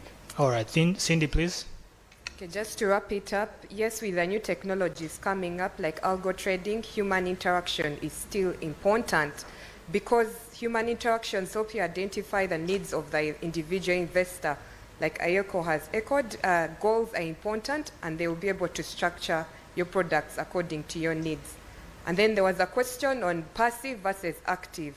Yes, passive is important because there you have something that's tailored to your needs rather than just following a benchmark. And when you have something tailored, you go within your risk tolerance. You don't end up following a benchmark that's high risk or low risk if you're someone who's high risk. So what active management gives you is a tailored product. And at ICEA as financial advisors, we endeavor to give you what's tailored for your needs so that you get what you expect out of your investments. So that's my parting shot. All right, Mr. Kihoguru, please. Thank you. Yes, so maybe I'll just touch on that last point as well on the AI. So I think it's not uncommon that each one of us here have thought in the last 2 years since AI came into the conversation that are we going to be relevant in the next 2 to 5 years? And the financial sector is one of the first industries that has really been hit heavily by artificial intelligence. So what I can say in that space is we're still in the business of trust. As investors, we're in the business of trust. Earlier on, we asked why we asked those questions when we ask you to fill in the forms, and that's because we're profiling you. So we have very many different types of investors. We have emotional investors, we have logical investors. There are very many different types.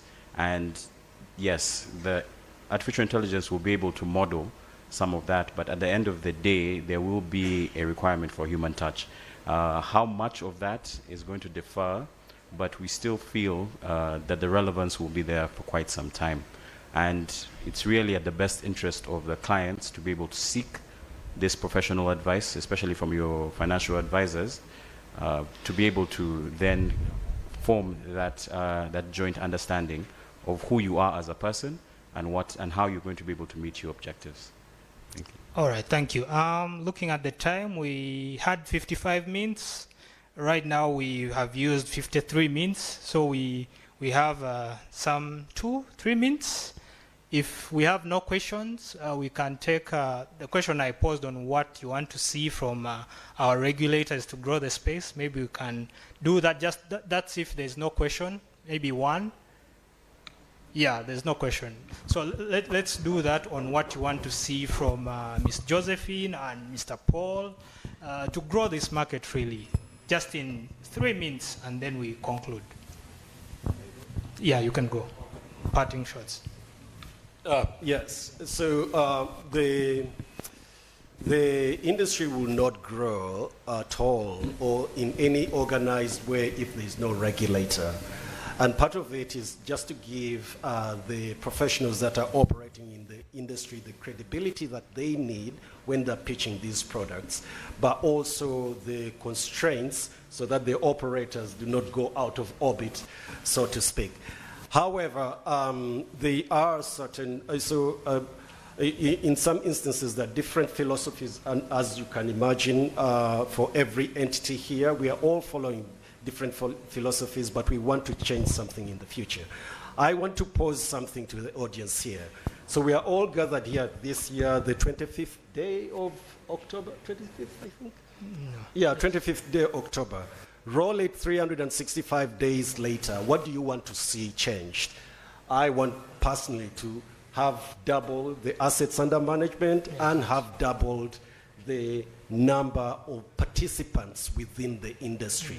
Can we all do that and hold ourselves accountable? For example, when we come back, hopefully you'll allow us to come back next year here and just check, did we actually meet this objective? I'm very happy to be graded publicly on this one. So that is something that, just something that helps the industry grow. One of the major areas that can help the industry grow is to expand where these collective investment schemes can be executed. Right now, there's a restriction restriction on using collective investment scheme for retirement benefits portfolios. I think that is an area that we can tackle and then check if we've done something 12 months later. Thank you. All right, thanks a lot. Cindy, please. Number one, access to offshore markets. We need the mandate to invest outside the East African community. Secondly, technology. 70% of US market trades are done via algo, 60% of Europe, and 58% of the Asian Pacific trades are done via algo. So we can't stay in this bubble. We have to get out there and embrace new ways of doing things. Nairobi has picked up. They now do securities lending. We all know people who are seated with idle stocks. Yes. They can earn from that. So that's my submission All right. of what we can do differently. Yes, Thank you. Thank you. Mr. Chihuguru, please. Thank you. Yes. My request comes from something that was mentioned earlier in the week during the Investor Week by the CEO of the Capital Markets Authority, where Mrs. Osia mentioned that there's a sandbox that the capital markets is currently undertaking. So for us, it's just an expansion of the products, specifically REITs, real estate investment trusts. This is something that we've been at the forefront of. It's a direct competitor to directly investing in property, which we are commonly compared to in the collective investment scheme space. But it's a better way of doing it. It's a better way of entering that asset class. And we think that it would benefit the people of Uganda quite efficiently. And I'm hoping that this is something that we can try out as early as possible. Godfrey, please. In terms of regulation, the regulator needs to free the industry from the banking space. And this is particular to the requirement for trustees or custodians to be banks. such that the people who are innovating like Anguzu can actually innovate to make the custodial and trustee services more efficient without them needing to actually be not needing to have a banking license. That will go so far in enhancing the customer experience that we are giving to the different investors. Yes, and finally, Abraham. Yes. Yes, the regulators, I think, need to embrace the modern status quo in developed markets. We don't need to go through the past 70, 80 years of capital markets history that's happened in the West. We can jump there today by looking at what has worked and what can be implemented in real time here in Uganda. All right, thanks a lot. We've overshoot our time by 1 minute. Thank you for being a good audience. We can take a picture here. And then thanks for having me, CMA and USC. Thanks a lot. Thank you very much, Ali. And the panel, the hand clap is seriously, it has a sound. We're getting there. We should be preparing for lunch. Just before that, we want to also, as they take a picture, another big one for the Capital Markets Authority. Have done a good job. This is protecting investments and hosting such a gathering to make sure that the country knows what is going on. We also thank the organizers, the Uganda Securities Exchange, and then the sponsor, Big Bank, Vision Group, Smart24, MTN Uganda, Umeme, the Deposit Protection Fund, ICEA, and our silver sponsors. They're all mutual. Someone spoke about the dollar investing, and they're really doing a good job. So they have a very huge account on that end. And then Level Africa, Britam Insurance, ICEA, the Bank of Uganda.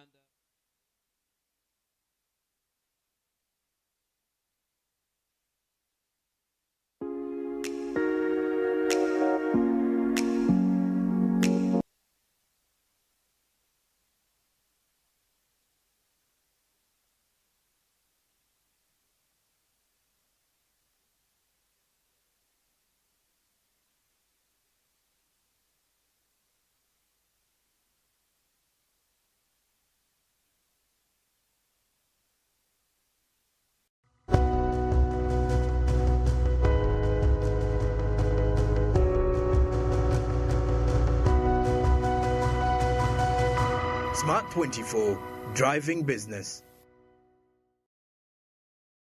There is only one rule you must follow in order to be a winner. Number 1, defeat the undefeatable. You, step forward. I want you to box the air until it falls down. I'm not seeing it falling in. You see it falling in. Box, harder. Winning is hard.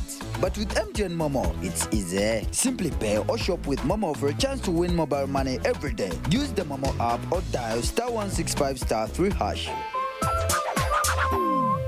Your best football friend has something special for you. This is unbelievable. On the 21st and 22nd September, Premier League is open for you to enjoy. Experience a friendship like no other with 8 live games on GoTV Plus and up. Get closer to the game with expert analysis, live match commentary and stats. Come back to your BFF GoTV for all the drama and world-class Premier League action. Only on SuperSport on GoTV. Love it. Say hello to Kevin. He is just beyond words. Your ultimate BFF for football nights. He is the man that you just cannot silence. Oh, it's another classic. Kevin, what's your secret to always being this happy? Easy. It's GoTV Super Plus. Well, there you have it. Upgrade like Kevin and enjoy more for less. GoTV Super Plus. Now at a reduced price. Level up your entertainment and savings. GoTV. Love it.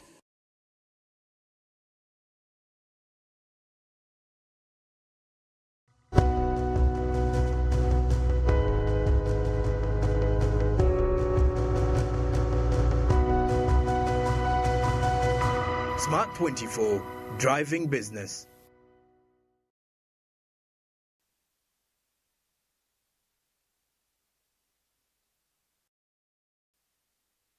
Yeah, we're doing quite a lot, but I think I'm going to focus just right into the conversation of the day, AI and innovative solutions to address business, financial inclusion, and challenges. Before I go deep into this conversation, in just a few minutes, allow me to give you a deep dive on what AI is. Many people think they understand the conversation of artificial intelligence, but many people don't. According to the Oxford Insights, Uganda's AI awareness index is about 35.5%. That is below the African average on the African continent, 35.5%. That rank is based on 3 pillars. That means that it's based on government readiness, technology readiness, and infrastructure readiness. I think we shall dive a little bit in there.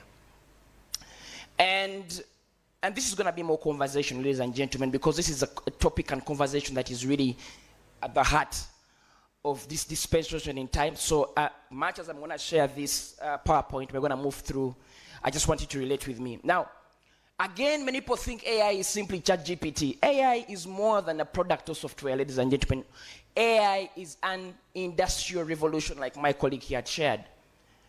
AI is the bedrock technology that is defining cash flow, that is defining systems and structures, that is defining warfare, that is defining the very existence of human life in this dispensation that we're living in right now.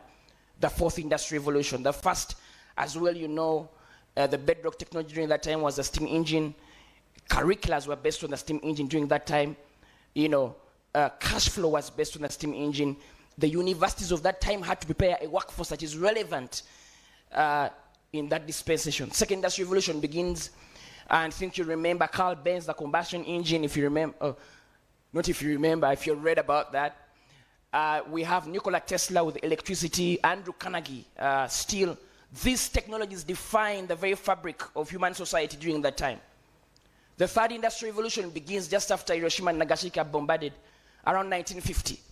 And the technologies, human life begins to adapt and evolve. And the technologies during that time was the evolution, the digital communication evolution around that time, where you have, of course, Alan Turing comes around that time. I'll talk about that later. But that's where you have the Alibabas come through, the e-commerce platforms comes through around that time.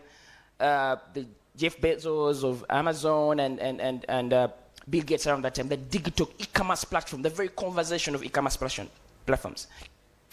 That means, ladies and gentlemen, that societies had to evolve, curricula had to evolve. The very thought process of how governments, to be competitive, to be the superpowers they are, for financial systems to be relevant, they had to evolve in tandem with where the world was moving. And so if probably a person had a degree based on the curriculum of the first and second industrial revolution, they would have the certificate, but they will not be relevant in the third industrial revolution. Meaning you can have a certificate, but they mean you're relevant in the time. The fourth industrial revolution begins around 2011, all right? That is where the very conversation of AI comes through. Now, Alan Turing had begun this conversation way back in 1950 and all that, but really the world begins to catch up this around 2011. And of course, AI is in there, but that's where you have blockchain technology, that's where you have quantum computing and nanotechnologies.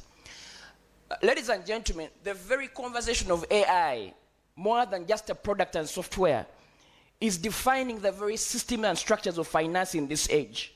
It's defining the very systems and structures of curricula, of education, of government systems, of structures. It's literally what is going to define how the next 10, 20, 30, 40 years of Uganda is going to look like. That means we don't have the luxury of time to waste anymore. And that's why I want to thank the Capital Markets Authority for giving me this opportunity to talk about this conversation this time. So when we talk about AI, like I said, maybe just to iterate again, I love talking about that.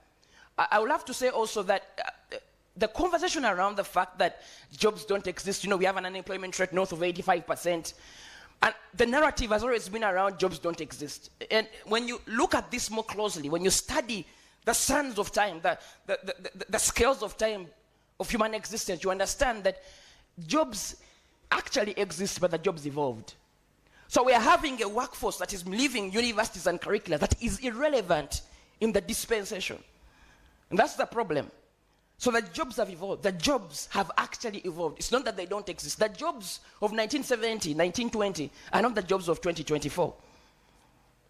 And so when you have a curricula, when you have people that are leaving, that are entering the workforce, they're entering the workforce, which marketplace has already evolved. And so when we talk about AI, just go back for the first introduction. When we talk about, let's go back to the first slide for me. Thank you. So, ladies and gentlemen, when we talk about AI in transforming business financial inclusion, especially in emerging markets in Uganda, how AI can promote financial inclusion and sustainable finance in capital markets. This conversation, ladies and gentlemen, is not just a conference conversation. This is a bloodline for the country. It's a bloodline for the country. It's a bloodline for the next 20, 30, 40, 50 years. The very concept of finance in the nation where we are going. Look at the statistics here, the metrics. Access to financial services, 56%. 21 million people are unbanked. 27%, about 13.3 million internet users in the country.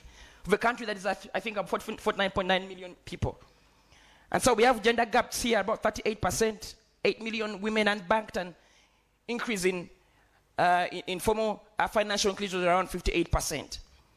What AI is giving the financial sector an opportunity is this.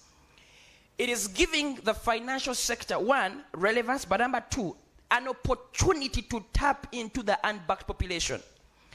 An opportunity to expand financial inclusion, financial services, but not only financial services, but personalized, contextual financial services that are unique to that individual. That's what AI does. As opposed to providing a generalistic thought process and view of finance, what AI gives us an opportunity is that it will contextualize best of that individual. And I'm going to explain that in a few. So, ladies and gentlemen, this conversation is so key because market intermediaries such as bankers, investment advisors, and what have you, they play a very crucial role in the financial ecosystem, as we all know. And they are bridging the gap between the financial markets and undeserved populations. So AI is coming in right now to define that conversation and refine it a little bit more in that. And that's what we're going to look at in the next few minutes. And so when realizing this responsibility to us as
Smart 24, driving business.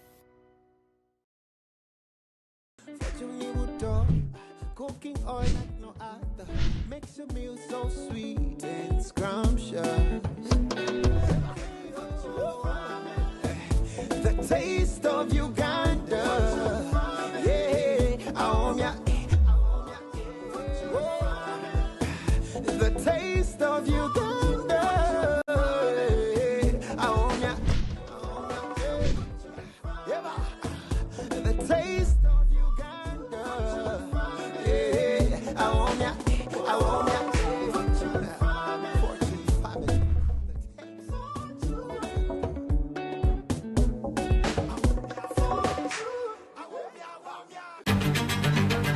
Play a game of power. Chelsea is French. I didn't lie to you. I only withheld the information.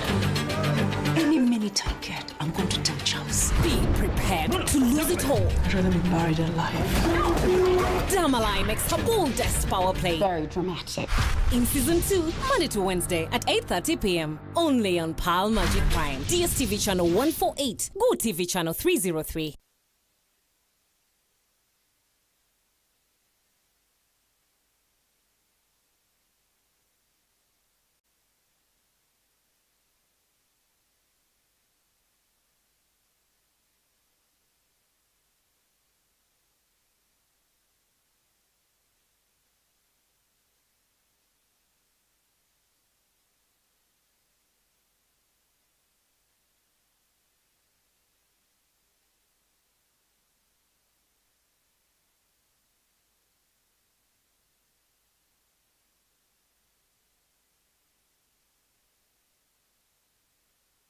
Provide 24/7 support, improving financial literacy and reducing the need for physical banks across the scope.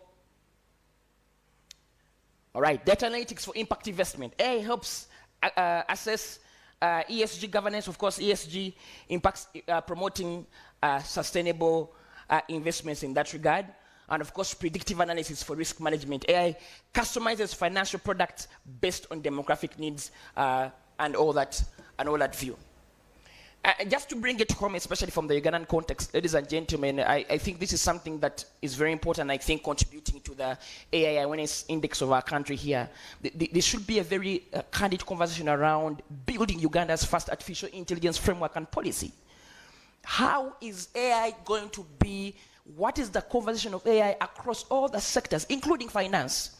Not only from a regulatory and policy perspective, but let's not only have a policy, but a granular framework that is going to define its application in the banking sector, define its application in the financial institutions, in circles, and what have you.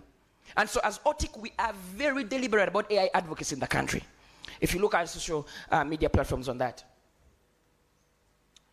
Of course, there's a colleague of mine was talking about algorithmic trading, of course. And yes, you see, AI is not taking anyone's job, but the person who understands it is most likely going to take your job. There are things AI cannot do. One of the statements I always tell people when we're doing our trainings across the country is that leverage on what AI can do and do what it can't do and build a brand for yourself. Leverage on what AI can do and do what it can do and build a brand for yourself in that regard, because there are things it can't do. They have interpersonal skills. Of course, robo-advisors here, I think that's a very deep conversation. I think I'll leave that to the experts to go deeper on that. Also more for offsite conversation. Mobile-based investment platforms, of course. AI brings markets to remote areas, lowering barriers for retail investors and what have you. I think some of us have had a conversation around this as well.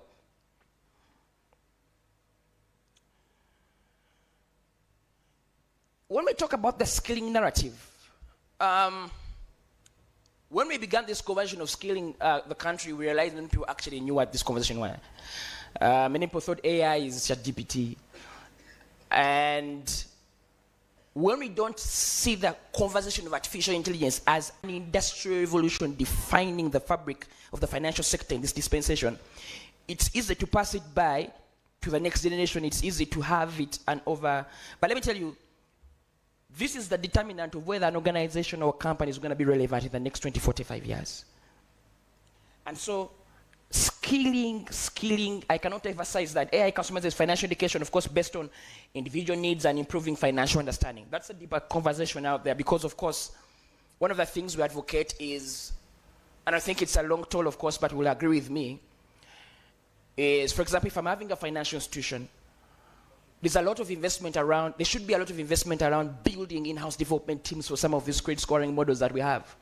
There's a lot of talent and pool, there's a lot of talent and innovation in some of these universities. Some of the things I talk about is, can we have public-private partnerships and conversations? How can we have the private sector work with some of our institutions of learning to have our graduates be skilled in these technologies so that they may work in our organizations? I suppose sometimes I understand the risk. We need to bring vendors into this place because you're looking at risk and all of that. But what about the 100,000 graduates that leave universities? 2.6% of the graduates that leave campuses, only 2.6% enter the corporate place.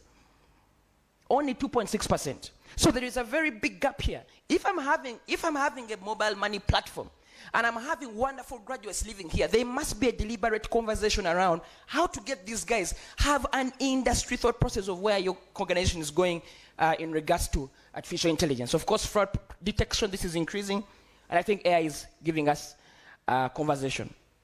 AI innovation and innovative solutions offer a promising pathway to addressing business financial inclusion. It's huge. Credit scoring, personalization, it's huge. I said by integrating AI tools into capital markets, financial intermediaries can enhance sustainable finance, broaden access to investment opportunities, and engage undeserved communities more effectively.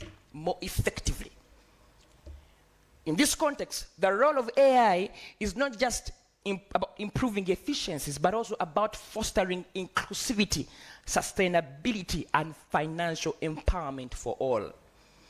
Meaning the conversation of financial empowerment for all in this dispensation, ladies and gentlemen, artificial intelligence cannot be left behind. It cannot be left in the kitchen. It should be brought down now, right from the corporate structure, in corporate governance, right from the top management.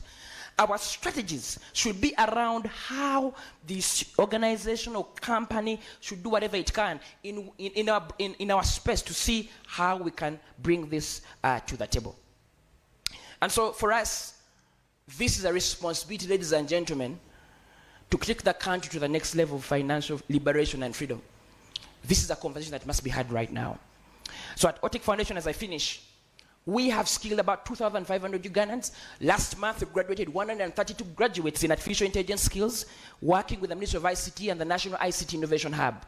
We have partnered with the world's biggest web developer platform, W3 Schools.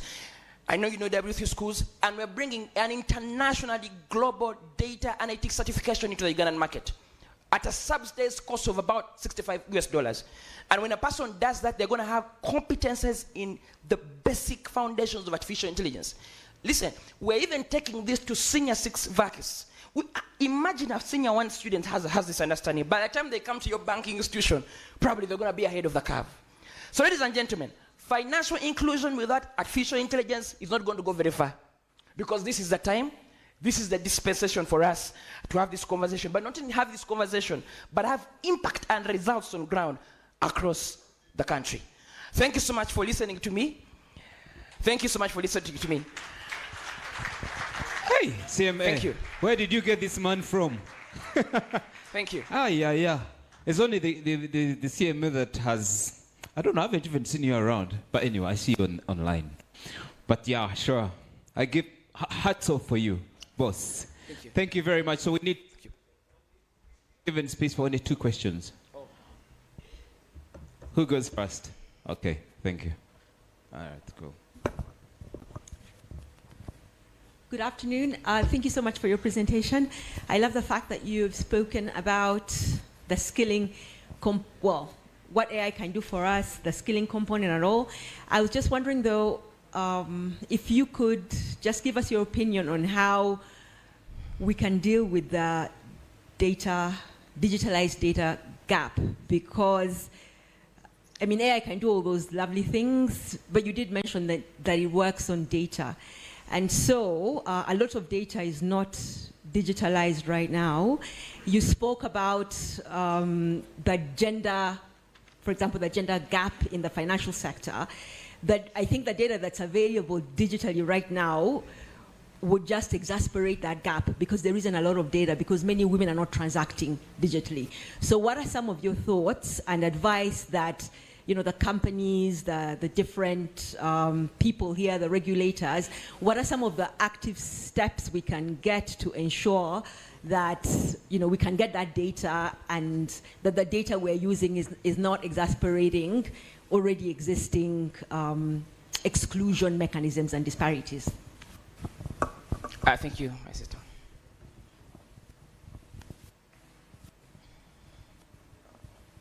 Okay, that was a statement and a question. So, but anyway, so as he take that question and we wind up. Thank you. All right. As another question comes, I think that's a very big conversation that we can have. It's a statement and a question at the same time. And allow me to talk it from above. One of the things we're talking about is we can have little silos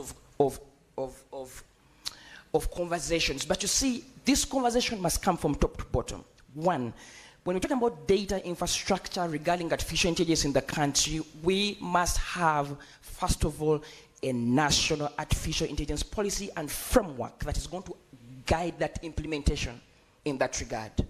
Because data is a very, very sensitive space. There's a lot of, you must talk about data privacy, you must talk about, there's a lot of regulation around data. Without that policy and framework, it's going to be very difficult for different organizations to actualize actualize this conversation around data, regardless of what they do. So I think for me, it must come from my experience, it must come from top to bottom. And I want to thank the different organizations, UCC, that have the National AI Task Force. They're into that line and they're doing an amazing role, and I think we're going to have that in that space.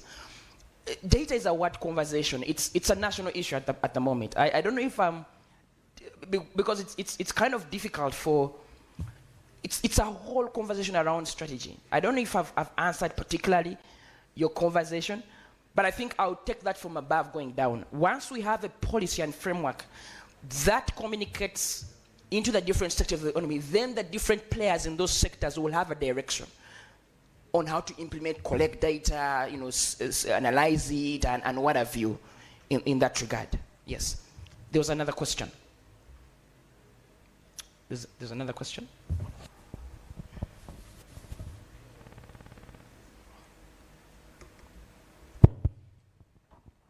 Thank you very much for sharing your insights on AI. I am personally an AI trainer, and I'm very interested in knowing if you are making any progress in creating our own AI as Uganda, so that we can be able to break it down even into our local languages and everyone is able to access those services.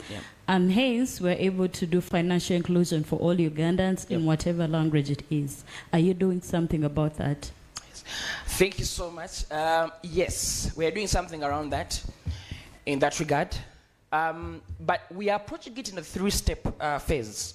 The first foundational conversation, whether you're talking about AI in Ugandan context, should be skilling and awareness.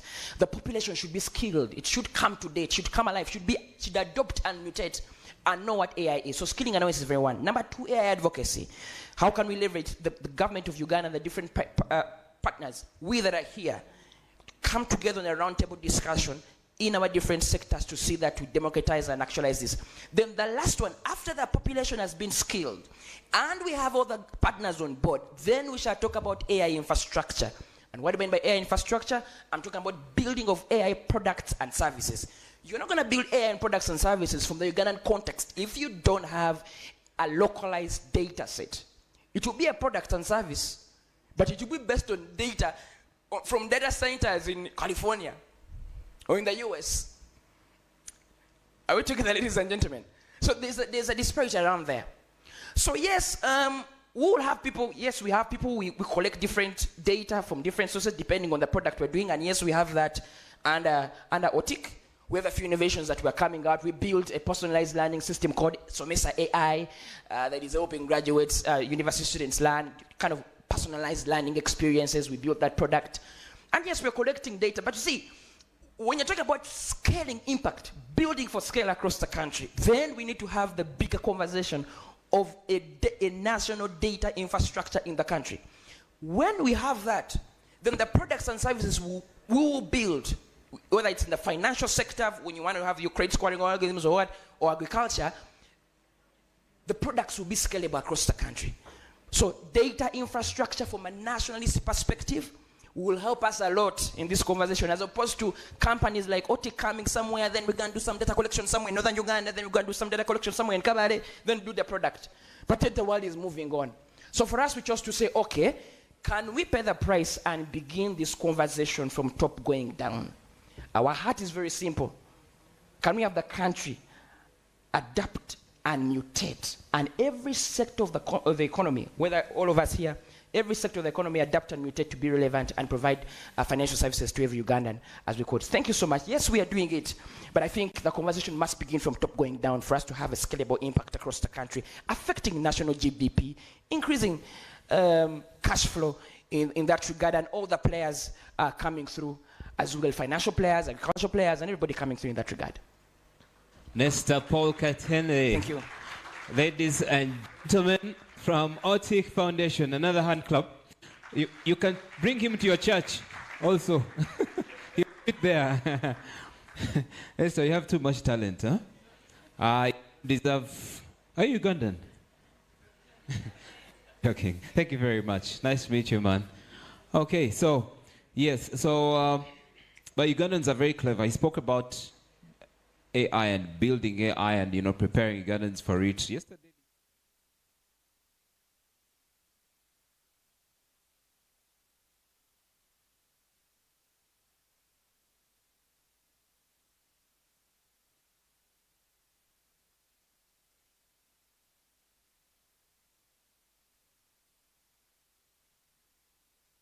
you are, you know, trying to, you know, improve, you know, the country's tech ecosystem and make sure that people are skilled, you also have to be careful. So regulation, and that will be the next topic in the afternoon after lunch.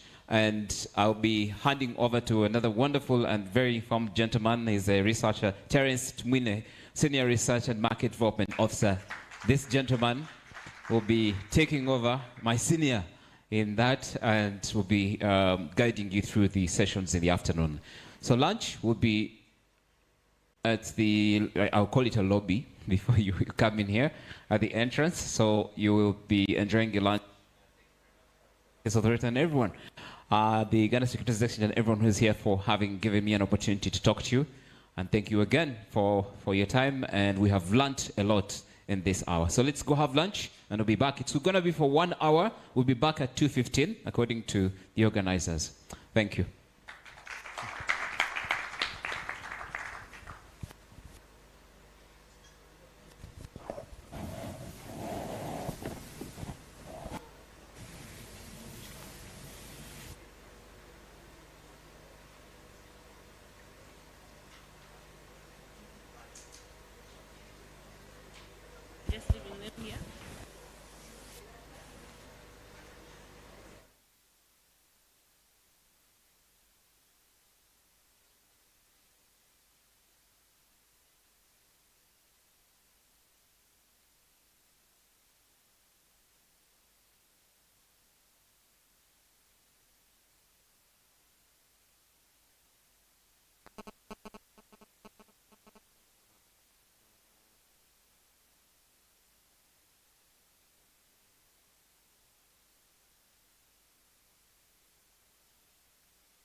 Are you a woman entrepreneur or a woman owning a business and looking for affordable financing to scale up your business? Look no further than the Grow Loan. Grow Loan targets female entrepreneurs nationwide. Key features include a minimum loan amount of 4 million and a maximum loan amount of 200 million shillings, a maximum interest rate not exceeding 10.5% per annum, a loan repayment period not exceeding 24 months. All GROW loan borrowers must comply with the GROW project environmental and social standards. Special incentives are available for borrowers that are refugees or from the refugee host communities, people living with disabilities, and women entrepreneurs from the underserved or minority groups. To apply, contact any of the 6 participating financial institutions. Contact us for more information or visit our website at www.grow.go.ug. The GROW loan is an intervention under the GROW project, a Government of Uganda project financed by the World Bank and implemented by the Ministry of Gender, Labour and Social Development and the Private Sector Foundation Uganda. GROW, generating growth opportunities and productivity for women enterprises. This year's World Environment Day campaign focuses on land restoration, desertification, and drought resilience under the theme, Our Land.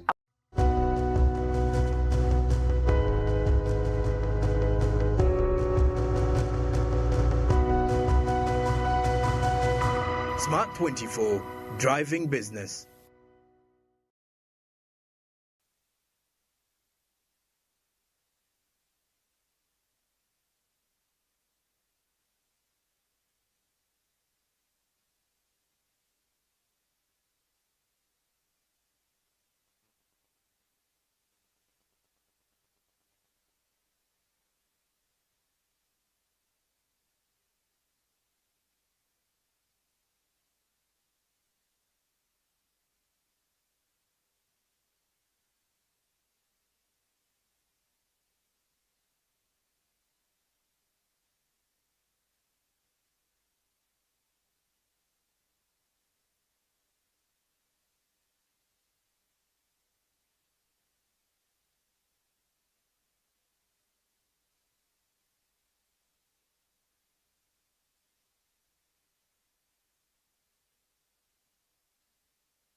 Smart 24, driving business. There's nothing quite as exciting as getting ready for the big game, your favorite shows, or a great movie. Except when you have an unexpected surprise. Whether you've forgotten to upgrade or pay, have an error code, or need to reconnect, you have 2 choices. Do it the old-fashioned way or say absolutely not. Find the call center number or find your phone. Travel to a customer service center in town or just scroll to fix it, pay it or upgrade it and get it done. Stand and wait or sit and watch. Finally upgrade or be glad that you stayed. Travel back home or do it all on your phone. Maybe it's time to say out with the old and in with the new. Do upgrades, payments, error clearing and more the easy way with the MyGoTV app. Spend less time managing your GoTV account and more time doing what matters to you.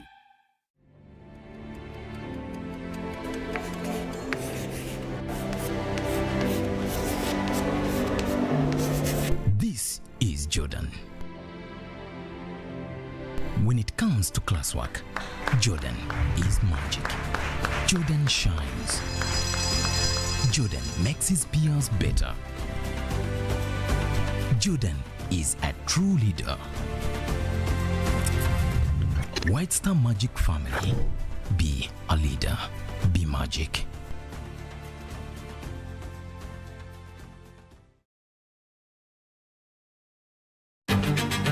If you play a game of power, Chelsea is rich. Yes. She want I didn't lie to you. I only withheld the information.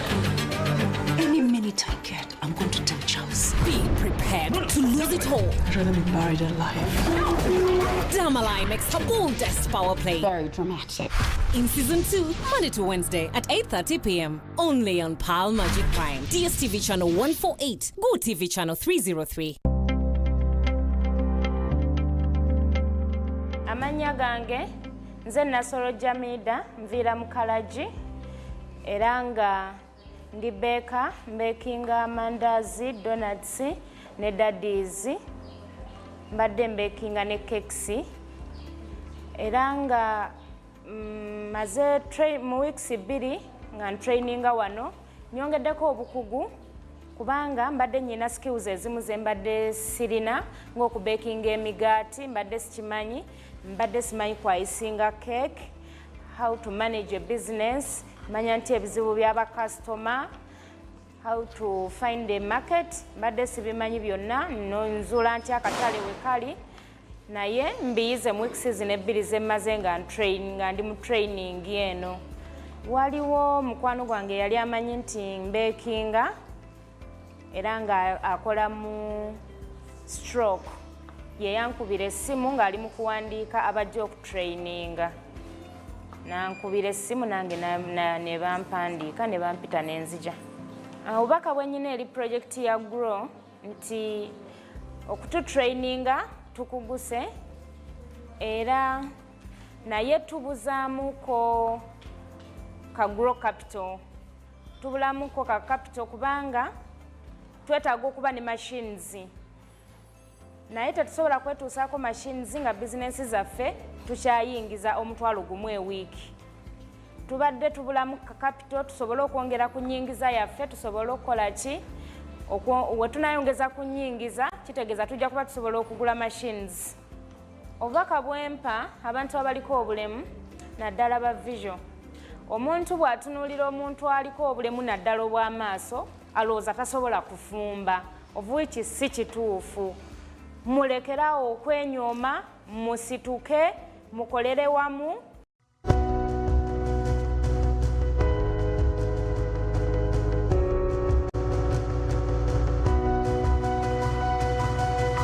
Smart 24, driving business.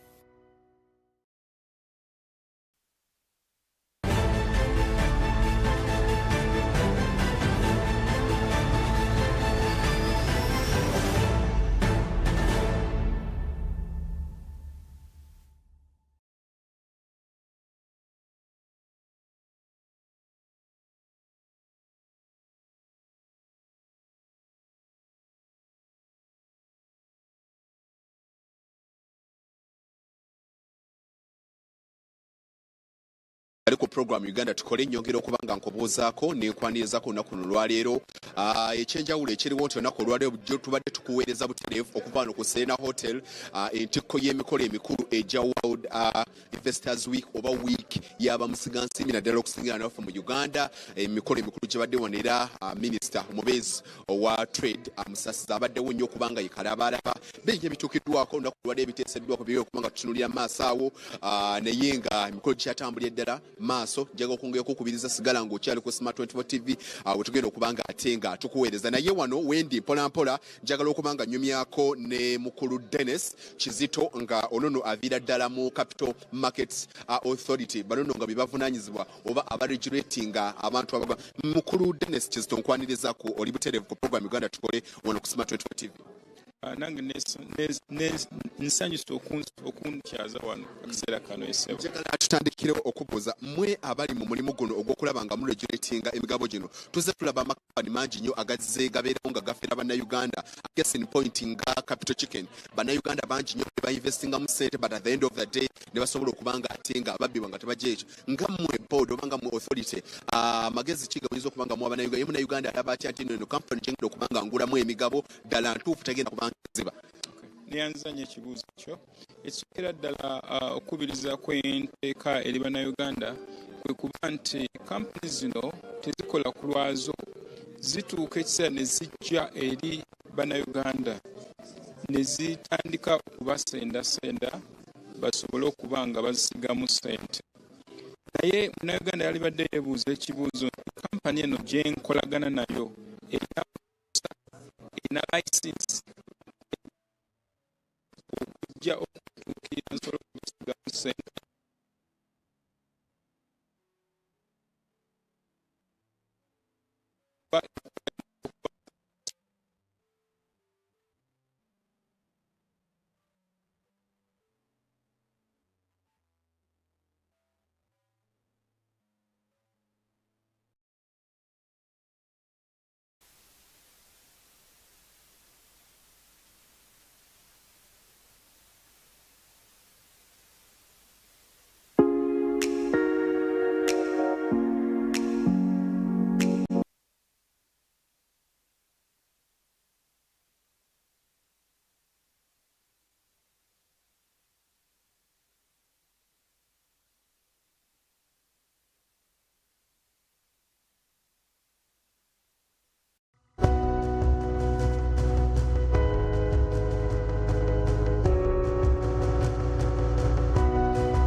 Smart 24, driving business.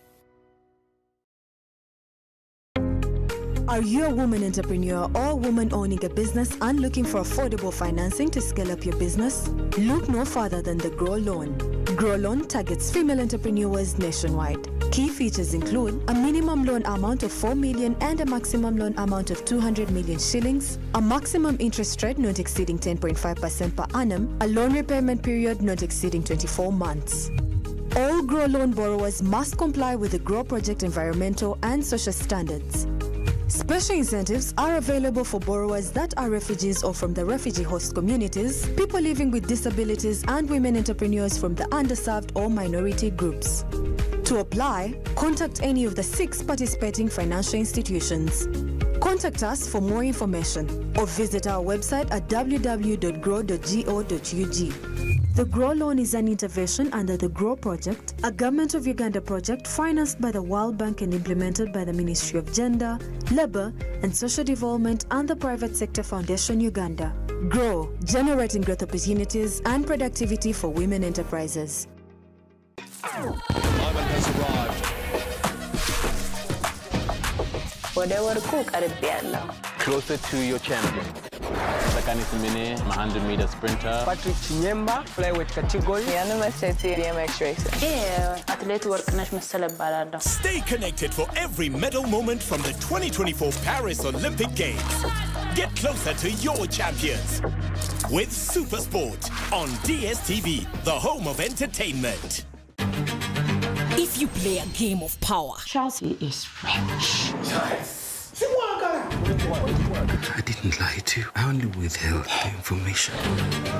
Any minute I get, I'm going to tell Charles. Be prepared to lose it all. I'd rather be buried alive. Damalai makes her boldest power play. Very dramatic. In season 2, Monday to Wednesday at 8:30 p.m. Only on Pal Magic Prime. DSTV channel 148. GoTV channel 303. The theme, Bridging Borders, Water for a Peaceful and Sustainable Future, asks us to recognize the regional and global interconnectivity of communities and nations, and underscores the collaborative effort needed to achieve a peaceful and sustainable future.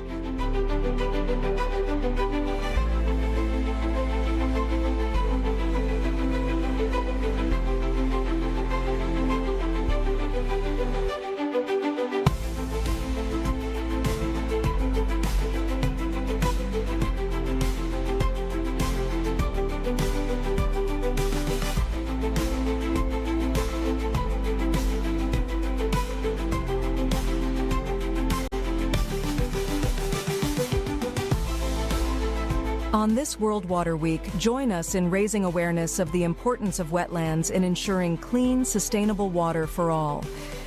Protecting these ecosystems means protecting our future.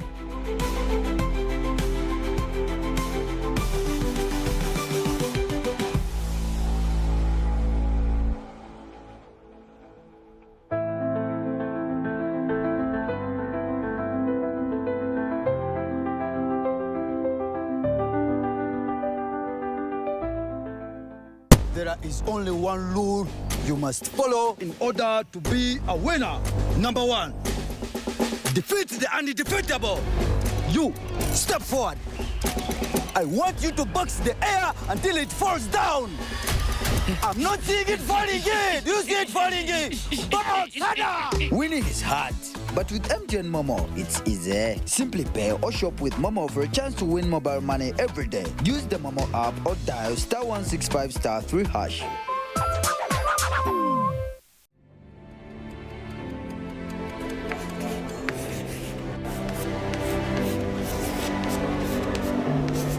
This is Jordan.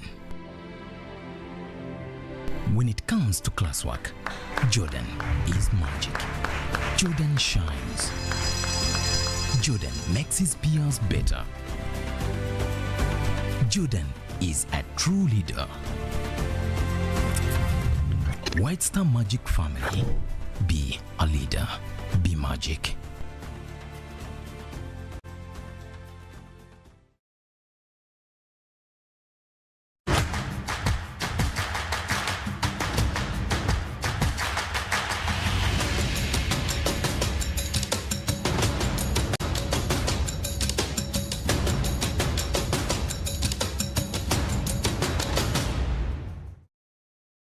As we are experiencing the fourth industrial revolution, digital technologies and data are redefining African societies and economies. From our interactions with our friends and family, to how we learn and how we work on the continent, how we produce and make business within and out of Africa, digital technologies and data are transforming every part of human life.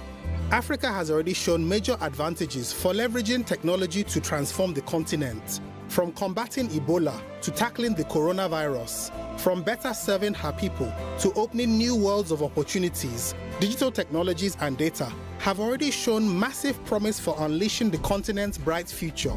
With untapped natural resources and a youthful population structure, Africa, the youthful continent, has a wealth of resources to harness digital technologies and data for a better future. With fewer legacy challenges that come from having dated technologies and related barriers, Africa can more easily and quickly adopt technologies to reap the promises of digitalization and innovation. Digital transformation can therefore help us create the Africa we want and deserve, an integrated, prosperous and peaceful Africa, driven by its own citizens and representing a dynamic force in the international arena, if we Africans are committed and join our hands and resources. To do that, the African Union carefully crafted a strategy to guide the continent on this path to socio-economic development. The Digital Transformation Strategy 2020 to 2030 enables the continent to harness digital technologies and innovation to promote Africa's integration, generate inclusive economic growth, stimulate job creation, bridge digital divides, and eradicate poverty. To do so, the strategy facilitates a comprehensive, inclusive, and homegrown approach which builds on existing efforts and is based on a collaborative and multi-stakeholder approach led by African institutions for African citizens. The DTS also enables Africans to safely harness the opportunities of digital technologies, mitigate the risks that accompany digitalization, and participate equally in increasing global economies. How will it do this? The Digital Transformation Strategy for Africa aims to serve all Africans by developing a strong digital transformation framework based on our 5 foundational pillars. 1. Enabling